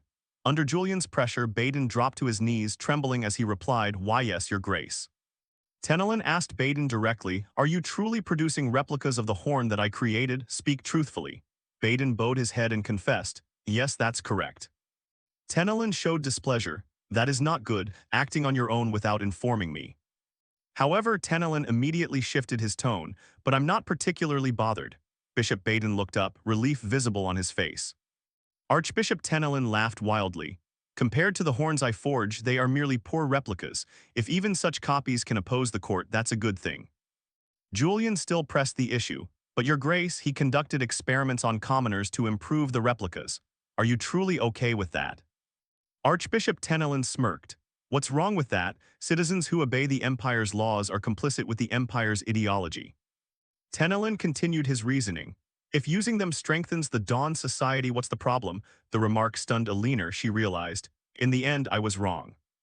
She was completely disillusioned. Rationalizations, contradictions, utterly selfish, this is not the dawn society I believed in. Julian, still restraining his anger, voiced his concern. I'm afraid the subjects will be exposed because of these experiments. The more artificial fiends appear, the more attention will attract. Bishop Baden, emboldened by the Archbishop's indulgence, sneered at Julian. Coming from a lapdog of the Empire, that sounds credible indeed. Baden continued to provoke. The executioner who laughs worries only about the death of a commoner. I assumed you'd regard them as no more than orchids, how surprising. Hearing the word orchid, Julian's hand began to tremble. Alina noticed and thought, you're shaking, Julian. Even the great Julian is affected by provocation, or is it guilt? Julian ground his teeth. An image of a potted orchid appeared in his mind. Damn it, mentioning orchids makes me think of Angelica. Archbishop Tenelin waved his hand, ordering enough. This disturbance ends now. Tenelin leaned back in his chair and said, I'm tired, everyone leave. Hearing the order, Bishop Baden bowed in compliance and left with Julian. Yes. As they departed, Baden gritted his teeth, cursing Julian inwardly. Julian, that damnable bastard. Sitting in the carriage, Baden reassured himself. Fortunately, the Archbishop showed mercy, but future replication experiments of the horn must be handled carefully. Baden told himself that using the demon horn to make elixirs could wait. Hasty actions always ruin things. He looked out the window with a calculating gaze. It's time to take decisive measures, so can you withstand the pursuit of the Krypart family? Somewhere a hooded mysterious figure appeared, his blue eyes glowing in the dark. A name was mentioned, Alpha's Mayhand. Baden sat in the carriage and asked Alpha's Mayhand whether he could withstand the Krypart family's intense pursuit. Alphas affirmed it wasn't a big problem since they were only Joshua's subordinates, and there was a clear hierarchy among the knights. Baden looked at Alphas and then asked back whether he still owed him a life debt. Alphas recalled how he had nearly died on the scaffold, and that debt would follow him until his last breath. Hearing that, Baden slightly curled his lips in a satisfied smile. Immediately after, he ordered Alphas to bring back Urian's head at any cost. In his office at the closed-eye building, Urian muttered about the stalled plan to produce artificial demon horns. He was pleased with having broken Baden's will, believing he wouldn't dare act rashly if he still valued his life. Razlot timidly knocked and entered, asking if Urian had any orders. Urian praised his report on the Dawn Society's ambush, and told him to report immediately if anything happened. Before he left, Urian told Razlot to take something. He produced a mysterious letter that made Razlot curious. It turned out to be an admission letter to the prestigious Bayer Academy. Urian had kept his promise to help the children from Razlot's orphanage get into the academy if Razlot did well as a spy. Razlot trembled as he held the letter and stammered, asking if it might be a forgery. Urian said even the 4 great houses would have difficulty obtaining such a letter, and it was given to him personally by Vice Principal Alam Chorny. Razlot was flustered, unable to believe he had received such a great favor.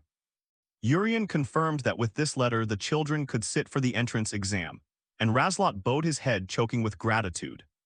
Urian ordered Razlot to leave if there was nothing else. He thought to himself that his boss was not a good person, but truly terrifying. Lin Ronbel stood opposite him, pressing to know exactly what Urian was implying. Urian laughed loudly and feigned an apology for accidentally calling her ordinary. Lin would not accept it. She reminded him that she had scored highest in the recent aura control exam. She demanded he retract his words since she had reached the prestigious Lemur rank. Urian calmly replied that by the Academy's standards she was talented, but to him she was still mediocre. Lin was furious and demanded he provide a convincing reason. He pointed out that her performance from the slum to now had shown no real difference. She froze and demanded Urian explain that remark more clearly. Urian admitted Lin's aura quality was far superior to her peers, but he countered by asking how long she could maintain that state. He asserted that a warrior who cannot sustain a stable aura is only third-rate. No matter how high the quality, it's useless in prolonged fights. Urian raised his aura-filled hand as an example, asking what she could do with such an unstable power. He exposed her weakness as clumsy aura distribution and a lack of consistency. Urian reminded her that she had hesitated before the demon in the slums, causing Lin to begin trembling as the painful memory was touched. He gave a cold smile and concluded that was the reason she would forever remain ordinary. Lin glared at Urian as dark memories began resurfacing in her mind. It was the memory of Lin Rondbell at 16. At that small age, she had witnessed a horrifying scene right in her own home. She heard the strangers mention the name Durain with contempt. A man standing in the doorway looked at her and asked if she thought she had gotten too deeply involved in this matter. Lin was so terrified that sweat streamed down her face, which had gone completely pale. Before her, her father was bound tightly and kneeling at the soldier's feet. She desperately called for her father, sobbing in the cold, dark night. The murderer with the scar on his neck looked down with contempt, saying he had disliked her family from the start. Little Lin stood there, her face smeared with blood, hearing the bitter insults about her loved ones. His gaze was cold as ice, unmoved by the child's suffering. The girl froze in the doorway, stunned by the horrific scene unfolding before her. With his face stained with blood, her father seemed to have recognized her. He subtly signaled to his child, "Run." The girl hid behind the door, her whole body trembling. The assassin sneered with smug satisfaction, showing no remorse.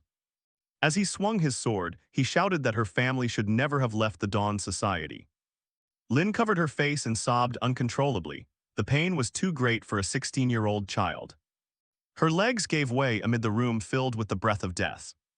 A heart-wrenching scream rang out through the mansion, marking the shattering of a family. Mourning shrouded the aftermath of the massacre, the cries of the survivors rising pitifully. Standing amid the funeral, Lin's eyes were dry, left only with burning hatred and a thirst for power. She engraved in her heart the face of the man with the scar on his neck, the archenemy she had to kill. She sought out the sword saint to beg him to teach her swordsmanship. With resolute eyes, she pleaded with him to help her grow stronger so she could carry out her revenge. For a whole year, Lin trained obsessively under the sword saint's guidance before entering the academy. At the academy, her classmates' praise of Lin as a prodigy only added to her heavy pressure. She tightened her grip on the sword hilt, telling herself she had to become a true prodigy to live up to expectations. Back in the present, Urian looked straight at her with a cold, unforgiving gaze. He repeated the cruel remark, "You're nothing more than an ordinary person." Lin appeared troubled, but in fact she had long anticipated this. She stood silently by the window, telling herself deep down that she must do something to change her situation. Her hand trembled slightly as a pale blue radiance began to emit, shimmering and unstable. Lin stared at the aura flame. She knew she was still too inexperienced in controlling it. She had meant to ask Master Julian, but lately he had been so busy he barely had time to breathe. She told herself she could solve this on her own. Even without direct guidance, she believed she would find her own path.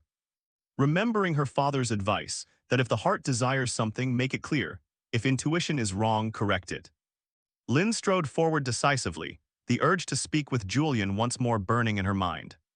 She set herself the goal of fixing her poor aura control within a month, so he would have to reassess her. While walking, she happened to overhear the maids whispering that a Criffart guard had just killed one of his own comrades. They were gossiping about the servant of Joshua, a former deputy captain of the Azure Masters Guild. It seemed that anything involving the Criffart house never had a peaceful day. Lin suddenly stopped. A strange murderous aura struck her nostrils. The smell of blood, she grimaced, unable to believe blood could be so strong within the academy grounds. On guard, Lin scanned for the source of the metallic stench, her unease growing. She realized this path led to an annex, an area normally restricted, but its door stood unusually wide open. She slipped inside. Darkness swallowed her view as she wondered what was happening within. Amid the dusty shelves, a hooded figure stood motionless like a statue. He stood there radiating a chilling pressure that made the air around him seem to congeal. When the figure tilted his head slightly, the weak light revealed a long, frightening scar across his neck. Lin hid behind the door, her heart pounding as she recognized the presence of an immensely powerful man. She was stunned, eyes widening as she saw his face clearly. There could be no mistake. Her gaze fixed on that scar, a horrifying memory surged up. How could she ever forget it? Her whole body trembled with rising fury. That was the name she and Master had uncovered while investigating her father's case. Alpha's Mayhand, the enemy of her family, stood right before her. Her hatred over her father's murder made her want to rush out and make him pay, but grim reality held her back. Master had warned her that if she encountered a cult member of Monsignor rank or higher, she must run and call for reinforcements immediately. Facing someone like that, victory was unthinkable. Reason told her to flee, but her heart did not want to miss this chance. Her legs froze, trembling, unable to move a step. What should she do? As Lin struggled inwardly, a cold voice rang out. Hey, tailing like that is too conspicuous. He had seen her, Lin startled as the shadow suddenly appeared right beside her. Alphas glanced at her uniform and sneered, remarking she didn't look like a Criffart knight. Do you bear a grudge against me? Seeing Lin's shocked expression, he taunted whether she had forgotten what happened at the Rondbell mansion. He raised a hand to his chin, beginning to recall the name Rondbell. Ah, so you're Durain Rondbell's daughter, the child of that parasite. Alphas mocked as he recognized her identity. He continued to jeer that she should have pretended not to see or run to report it, not stand here demanding revenge. A wave of dark power erupted around Alphas as he laughed savagely. What a pity, you only have one life, you know. Lin flinched and took a step back, but she immediately recovered her stance, readying herself for a fight to the death. A blue aura surged violently around her body. Alphas raised an eyebrow, admitting that such an aura at her age was quite impressive. He kept insulting her, recalling how she had cowered and only dared to peek through the door when her father was murdered. He asked where her current confidence came from. Rage exploded. Lin's eyes were filled solely with killing intent. Die. She lunged forward like a streak of blue lightning, unleashing a furious strike at her enemy. But Alphas kept a contemptuous smile. In his eyes, she was still nothing more than a child.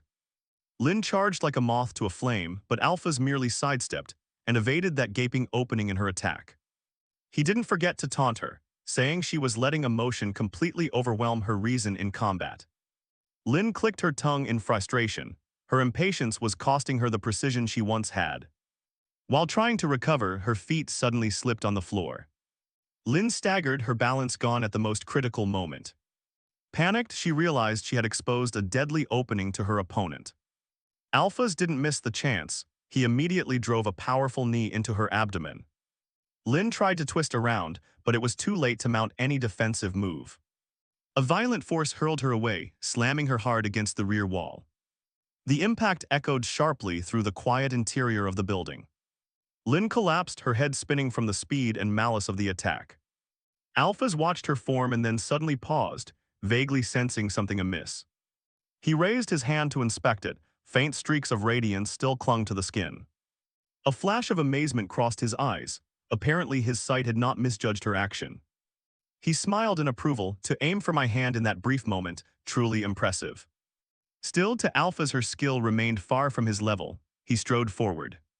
He forced her to kneel weakly on the floor, his voice cold. Let me teach you how to obey. Lin felt utter despair, bitterness rising as death loomed before she could take her revenge. She silently pleaded for someone to come save her. Julian exhaled, his expression thoughtful. Walking down the corridor, he replayed what he'd said to the trainees and felt it wasn't wrong at all, even if the word crime had slipped from his mouth earlier.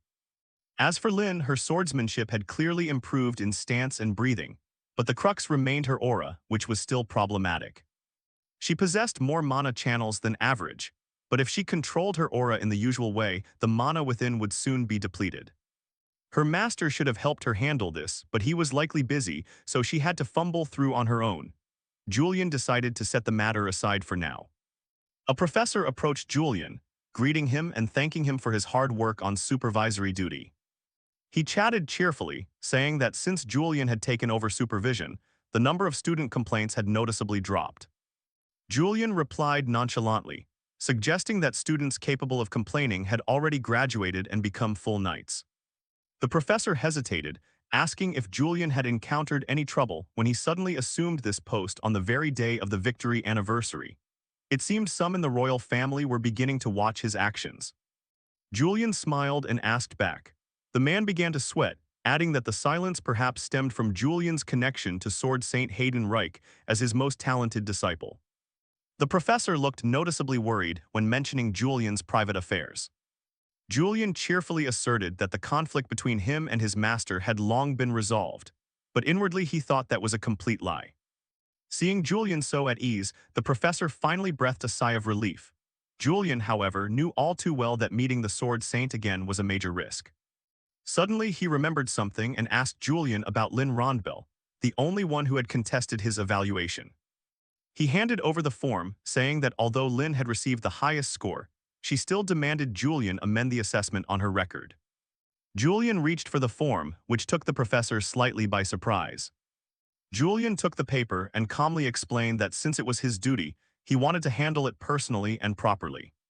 He flashed a charming smile and said he'd go find Lynn to talk it over with her, aiming to make the exam results as flawless as possible. After the professor left, Julian stared at the form. He didn't really care much, but if this blew up, it would invite more royal scrutiny of him. To avoid wasting time searching across the vast academy, Julian decided to locate where Lynn was. He activated his mana detection skill. An energy map appeared in his mind. He detected a strange mana stream near the academy's annex.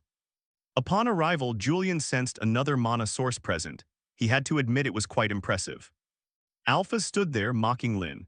He was surprised that at her age she could control an aura far beyond a normal knight's, yet he criticized her poor physical strength. Lynn was now smeared with blood, gritting her teeth as she heard the stranger's insults. She knelt, feeling bitter that even this man called her ordinary, just like what Julian had said earlier. Alphas delivered a powerful kick that sent Lynn flying. He approached the girl sprawled on the ground and told her to stay down. He'd relieve her soon. The enemy stood before her and Lynn could do nothing. Everything began to blur before Lynn's eyes. She wondered if this was her end. Suddenly a voice asked Lynn if that was the extent of her ability. In her despair, she even thought she misheard Julian's voice. Julian sneered that this was a pathetic end. Lynn wearily looked up. But when she saw the figure approaching, her eyes widened in astonishment. It wasn't an illusion, he was real. Julian entered with an arrogant air, asking if Lynn intended to embarrass him as a fellow student by getting beaten like this. He glanced at Alphas and sarcastically asked what this outsider was doing loitering at the academy. He looked like he had no business being here. Alphas removed his hood and greeted Julian. He asked if this was their first face-to-face since the incident at the monastery. He was Alpha's Mayhand. Alphas smiled provocatively, saying he'd longed to see Julian's face again for a very long time. Julian gave a cold smile. He remembered now. Alphas had once escorted his brother and now bore a rather handsome scar on his face. Alphas nonchalantly spoke of the scar, claiming it resulted from fighting a fourth-rank mage who had been pursuing him. In the end, he cut that man's body up and fed it to the dogs. Julian replied sarcastically that this was why dangerous trinkets like that horn shouldn't be given to anyone. Alphas sneered that Julian's tongue was as sharp as ever, then challenged him to draw his sword and duel. Julian thought to himself that Joshua had said he received a horn from that man. It turned out Alphas was Baden the bishop's man, and he truly wanted Julian dead. Julian stepped forward, his expression growing cold. He felt fortunate they had met here, since it was still too early for students to witness the impending tragedy. Julian's true nature, his thirst for killing, began to rise again. He forced himself to stay calm because someone here was injured. Alphas watched Julian and thought to himself that the guy was becoming more sensitive because of that girl. He noticed the girl's swordsmanship was very similar to Julian's. Could they have both studied under the Sword Saint? Julian casually confirmed that Lynn was indeed his fellow disciple, though it was a bit surprising. Alphas sneered with a suggestive smirk at Julian's answer. Quick as lightning, Alphas grabbed Lynn and hurled her toward Julian. The sudden attack left Julian with no time to react. Julian cursed under his breath at the unexpected situation.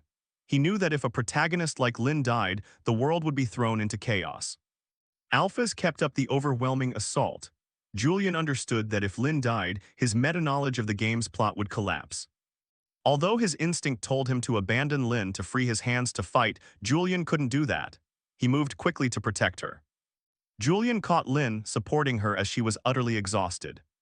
Seeing that, Alphas broke into delighted laughter. He remarked that Julian Criffart had changed too much from before, no longer the cold man he once knew. Julian looked down at the girl in his arms, his expression darkened with tension. Alphas taunted that if it were the old Julian rather than protect her, he would have stabbed through her to get to his target. Julian placed his hand on the hilt and coldly replied that it's always easy to talk. He calculated silently that if Lynn died, the Sword Saint would certainly not stand idly by and would flatten the Dawn Society. And if then his own ties to the organization were exposed, his career would be ruined. Just imagining that scenario made Julian break out in a cold sweat from the pressure. He set Lin aside and declared that the joke was over. Mana power flared around Julian. He smiled dangerously, ready for a real fight with alphas. In the quiet palace library, Julian and alphas Mayhand faced each other in a tense duel. Alphas drew his sword, grinning provocatively, and nodding that Julian's killing intent hadn't changed. Julian assumed a defensive stance and coldly replied that it wasn't killing intent, he was merely annoyed. A heavy stomp on the floor signaled the true start of the battle. Alphas launched forward like an arrow, sneering that Julian's reputation had faded a lot compared to the past. Julian smirked slightly, admitting his opponent was fast, but still within his control. With a precise parry, Julian halted Alpha's strike without expending any effort.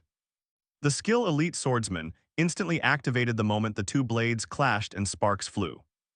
Alphas pressed on with a barrage of sharp strikes, but Julian stood firm like a rock. Julian casually assessed that Alphas was better than many swordsmen he'd faced, but still not enough to trouble him. With agile footwork, Julian easily dodged and weaved through his opponent's attacks. To Julian, every blade trajectory from Alphas appeared as clear as if it were pre-programmed. Alphas panted, beginning to feel terrified as his carefully aimed strikes were nullified with ease. Julian smiled arrogantly, saying Alphas was too arrogant to think he could end the fight so quickly.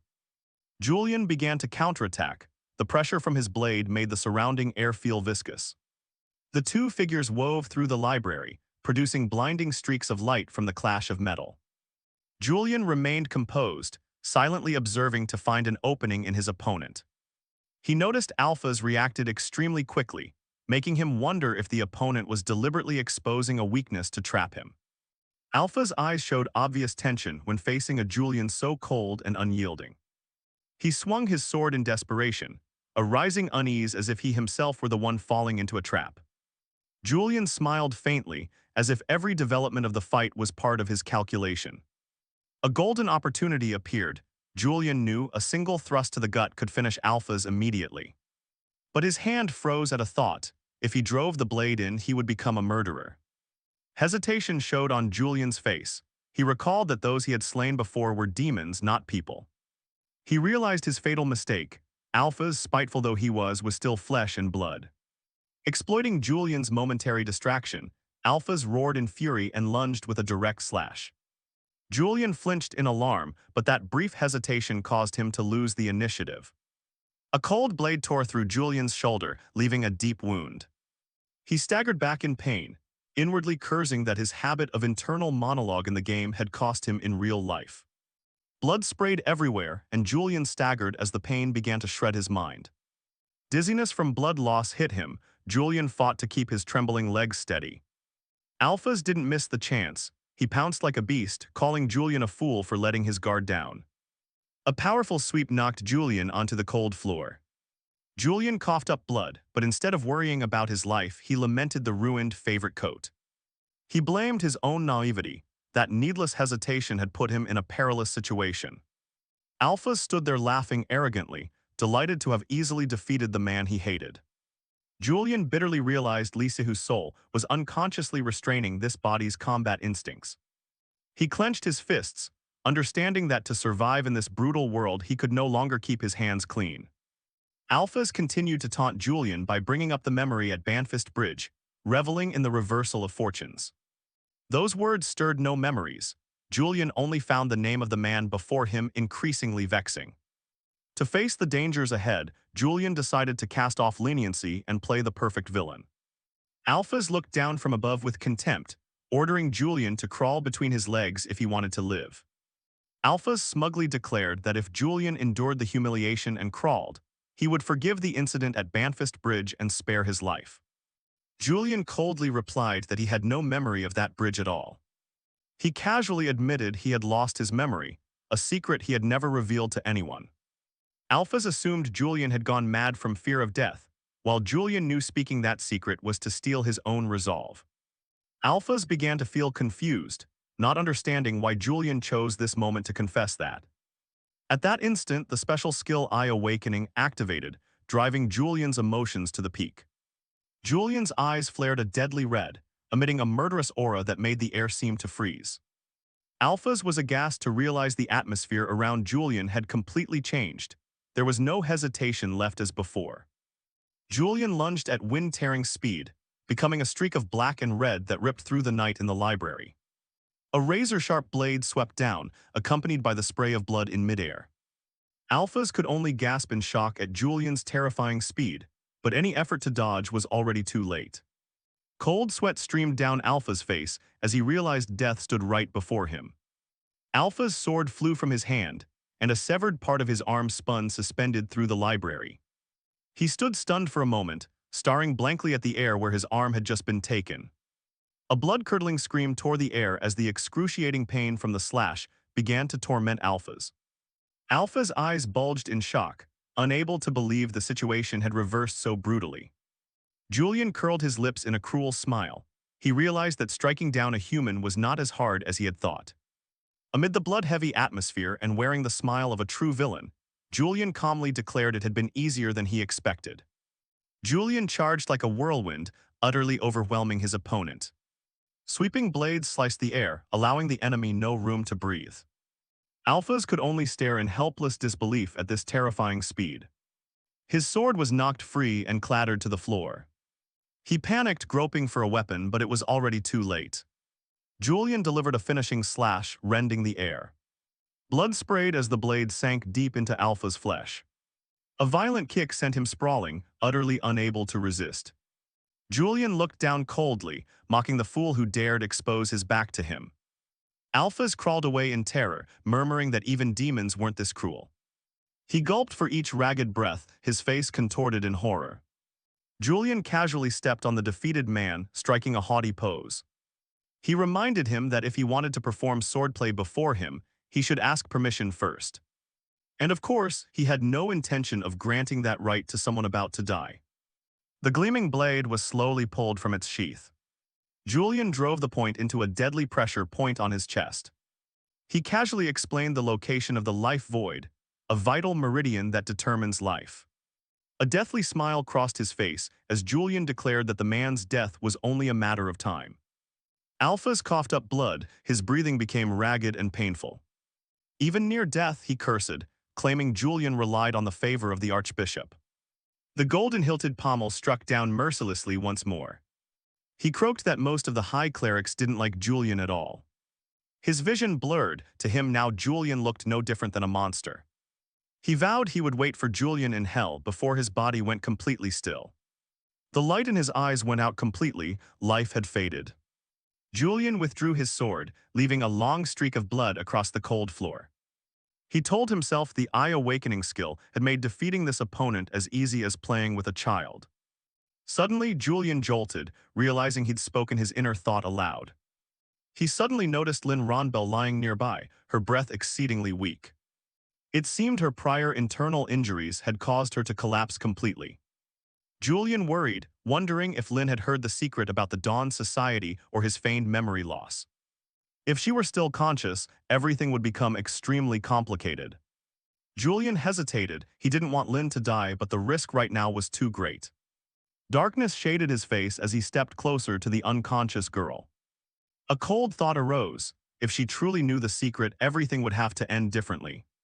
Julian began to regard her as a potential threat that needed to be eliminated. His hand tightened on the hilt, ready to strike, while the other hand restrained him. Then Julian froze, wondering what the hell he was doing. He realized he was pursuing a perfect performance, not being assimilated by the cruel nature of the role. Footsteps thundered down the library corridor. Those who rushed in were horrified at the gruesome scene before them. They cried out in fear, asking Julian who on earth he was to cause such a scene. Academy officials trembled as they saw Julian standing amid the wreckage, wondering if he was the Criffart heir. Julian slowly turned, wearing a mysterious and dangerous smile.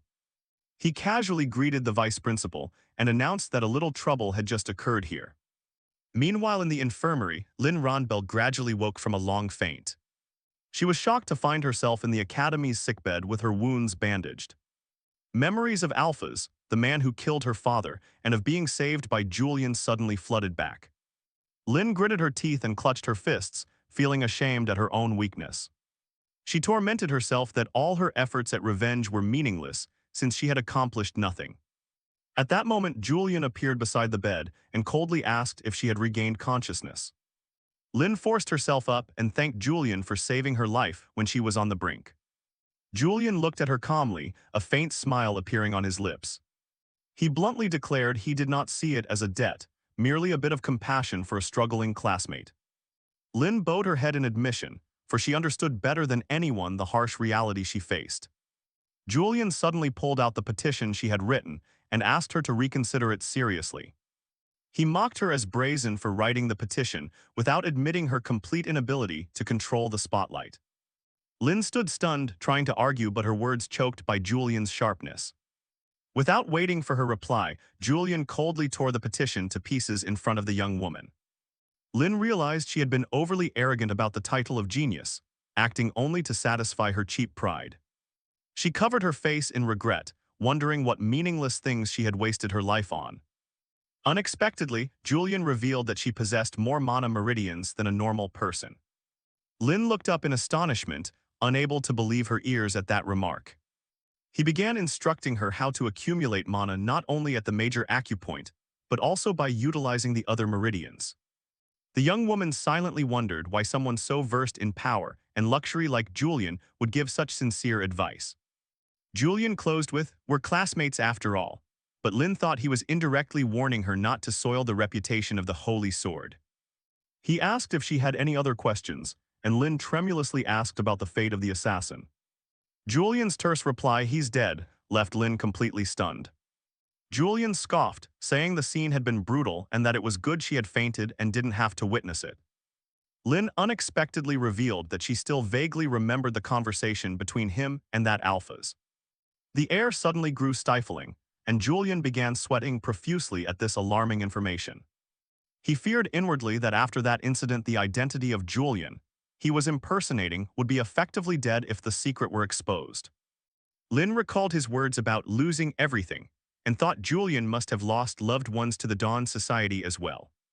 Julian tried to salvage the situation by asking if she would believe it was all just a misunderstanding. Lynn looked him straight in the eye and called him a liar, leaving Julian momentarily speechless. Before leaving, Julian demanded that she absolutely tell no one about this. Alone in her room, Lynn pondered Julian's caustic yet suggestive words about care.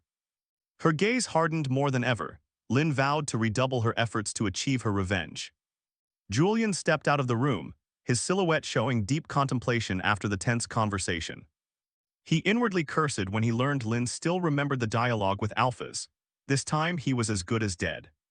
Razlot closed the report on Bishop Hayden with a full show of reverence. He couldn't help but be stunned to see Julian calmly trimming the orchid pots as if nothing had happened. With an event of that magnitude, Razlot assumed an ordinary person would at least react, not sit there motionless. Julian kept his eyes fixed on the leaves, silently concluding there was nothing noteworthy going on at the moment. Razlot stood behind watching, thinking Julian should have delivered the finishing blow as soon as Alphas was dealt with. Julian suddenly mentioned that Bishop Pintle of the Dawn Order had decided to raid a caravan suspected of transporting soul stones. Julian pondered the name Pintle and the stones, while Razlot asked permission to withdraw.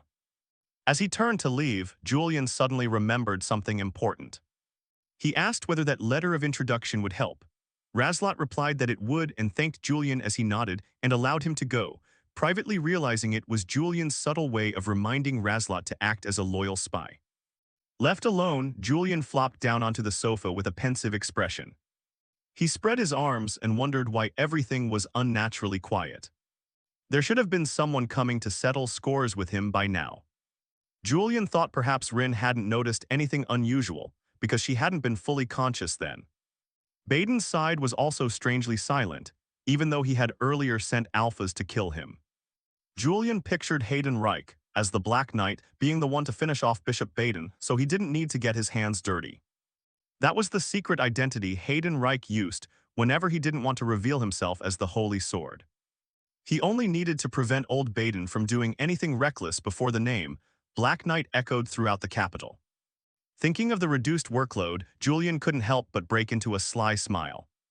But immediately after, he clutched his head and sighed wearily. This suffocating feeling was surely caused by the memories from that trailer of the future he had seen. In that vision, the original Julian had brutally killed Hayden.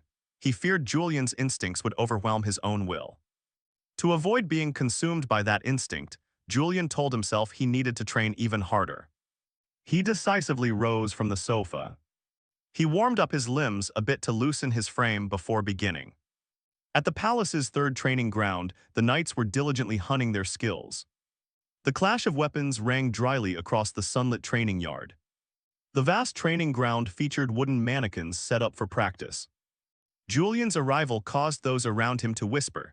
They couldn't believe someone like him would bother to train here. Julian strolled in nonchalantly, telling everyone to focus on their own practice instead of watching him.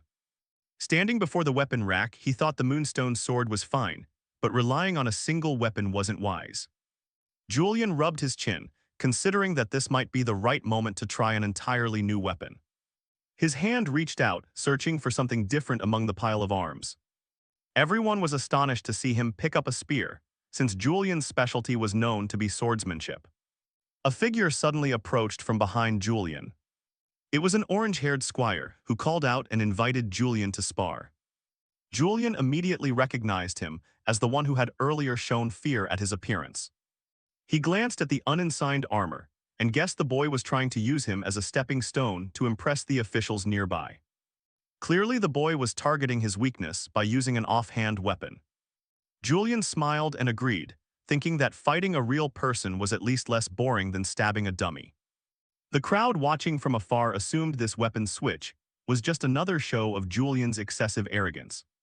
Holding the spear, Julian admitted the feeling was indeed a bit awkward. The spear was twice as long as a normal sword and its balance was completely different, making him uncomfortable. Despite wielding an unfamiliar weapon, Julian was confident he would not lose. The orange-haired squire shouted and charged at Julian with all his might. Basic principles flashed through Julian's mind. The spear's strength was its reach, used to keep distance and disable opponents. The orange-haired man swung a massive strike, but Julian swiftly stepped back to evade. While the opponent was rushing in with fervor, Julian turned to observe the opening.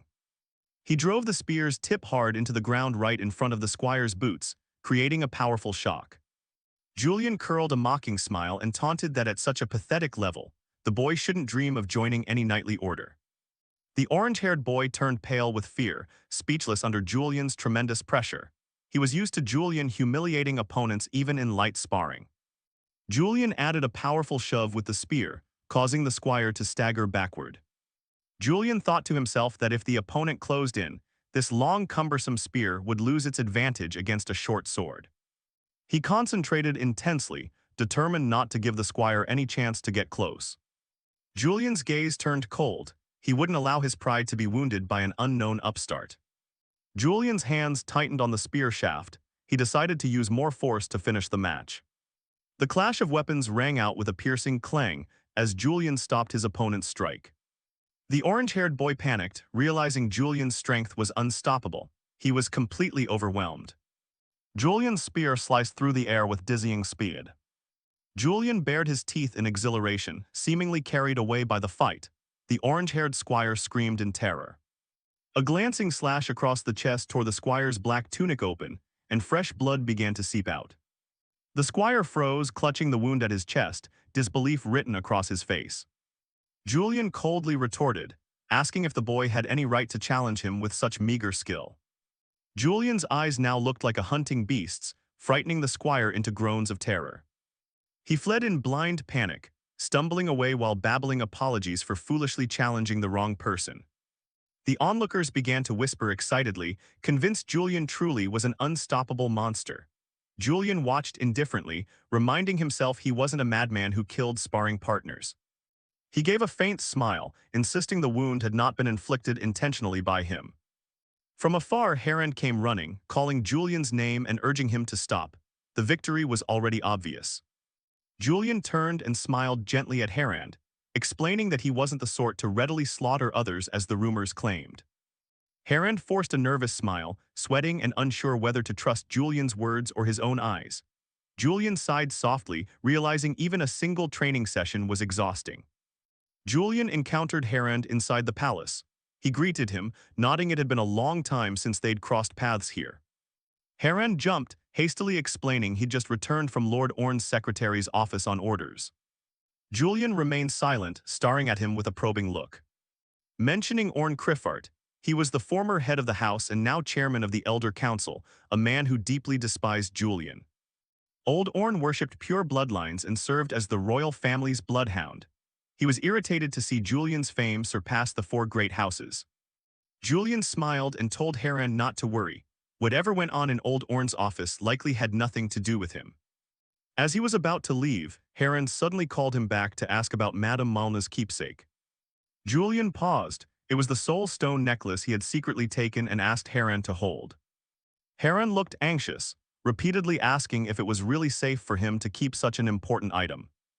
Julian explained that although he wanted it back, now wasn't the time. If the Dawn Order caught wind that he held the soul stone, it would be a huge problem. He asked Haran to keep it a while longer. After speaking, Julian bade farewell to try a few other weapons. He didn't forget to ask Haran to send his regards to the house head. Haran broke into a sweat. He hesitantly suggested that perhaps the two of them should attend the family meeting together. He tried to persuade him that, after all, Julian was still a member of the Criffart house. Julian smiled mockingly and reminded his cousin that he was only from a cadet branch. Seeing Haran fall silent, Julian added, asking wasn't that insulting label something people like them had given him. An uneasy feeling began to boil in Julian's chest. He wondered if it was rage rising from deep within his instincts. Haran lowered his head. He knew how deeply Julian loathed that family. He recalled how Madame Malna's funeral years ago had been held perfunctorily. They'd even forbidden Julian, then a child, from attending because they didn't want to be bothered by a child's crying. Haran hurried to explain that he didn't mean to force Julian to forget that painful past. Julian coldly brushed it off, acknowledging Haran's kindness but insisting he absolutely had no intention of attending that family meeting. From Siwoo's rational perspective, he knew stirring hatred against the house now would bring no benefit. But Julian's instinct was different. It refused any false reconciliation with a family rotten from within. Seeing Julian's firm stance, Haran didn't dare press further. He let out a breath, his face showing relief mixed with guilt. Julian suddenly turned back, bringing up Madame Malna's matter. Haran abruptly bowed his head deeply in apology. He well knew a belated apology couldn't make up for what Julian had suffered. Julian smiled faintly, saying it was in the past so he didn't mind. But inwardly he thought he actually had no memory of it at all. Haran added that Joshua would also be present at this family meeting. Since this was Joshua's first meeting as heir, the elders would certainly focus all their attention on him. Haran feared they'd pressure Joshua to punish Julian for past troubles. Hearing that, Julian gave a knowing smile and asked if that was why Haran wanted him to go along. Look at that smug face of Joshua. He was the favored grandson, raised in utter indulgence by the house head and Old Orn. Currently, Joshua's reputation was soaring both inside and outside the house.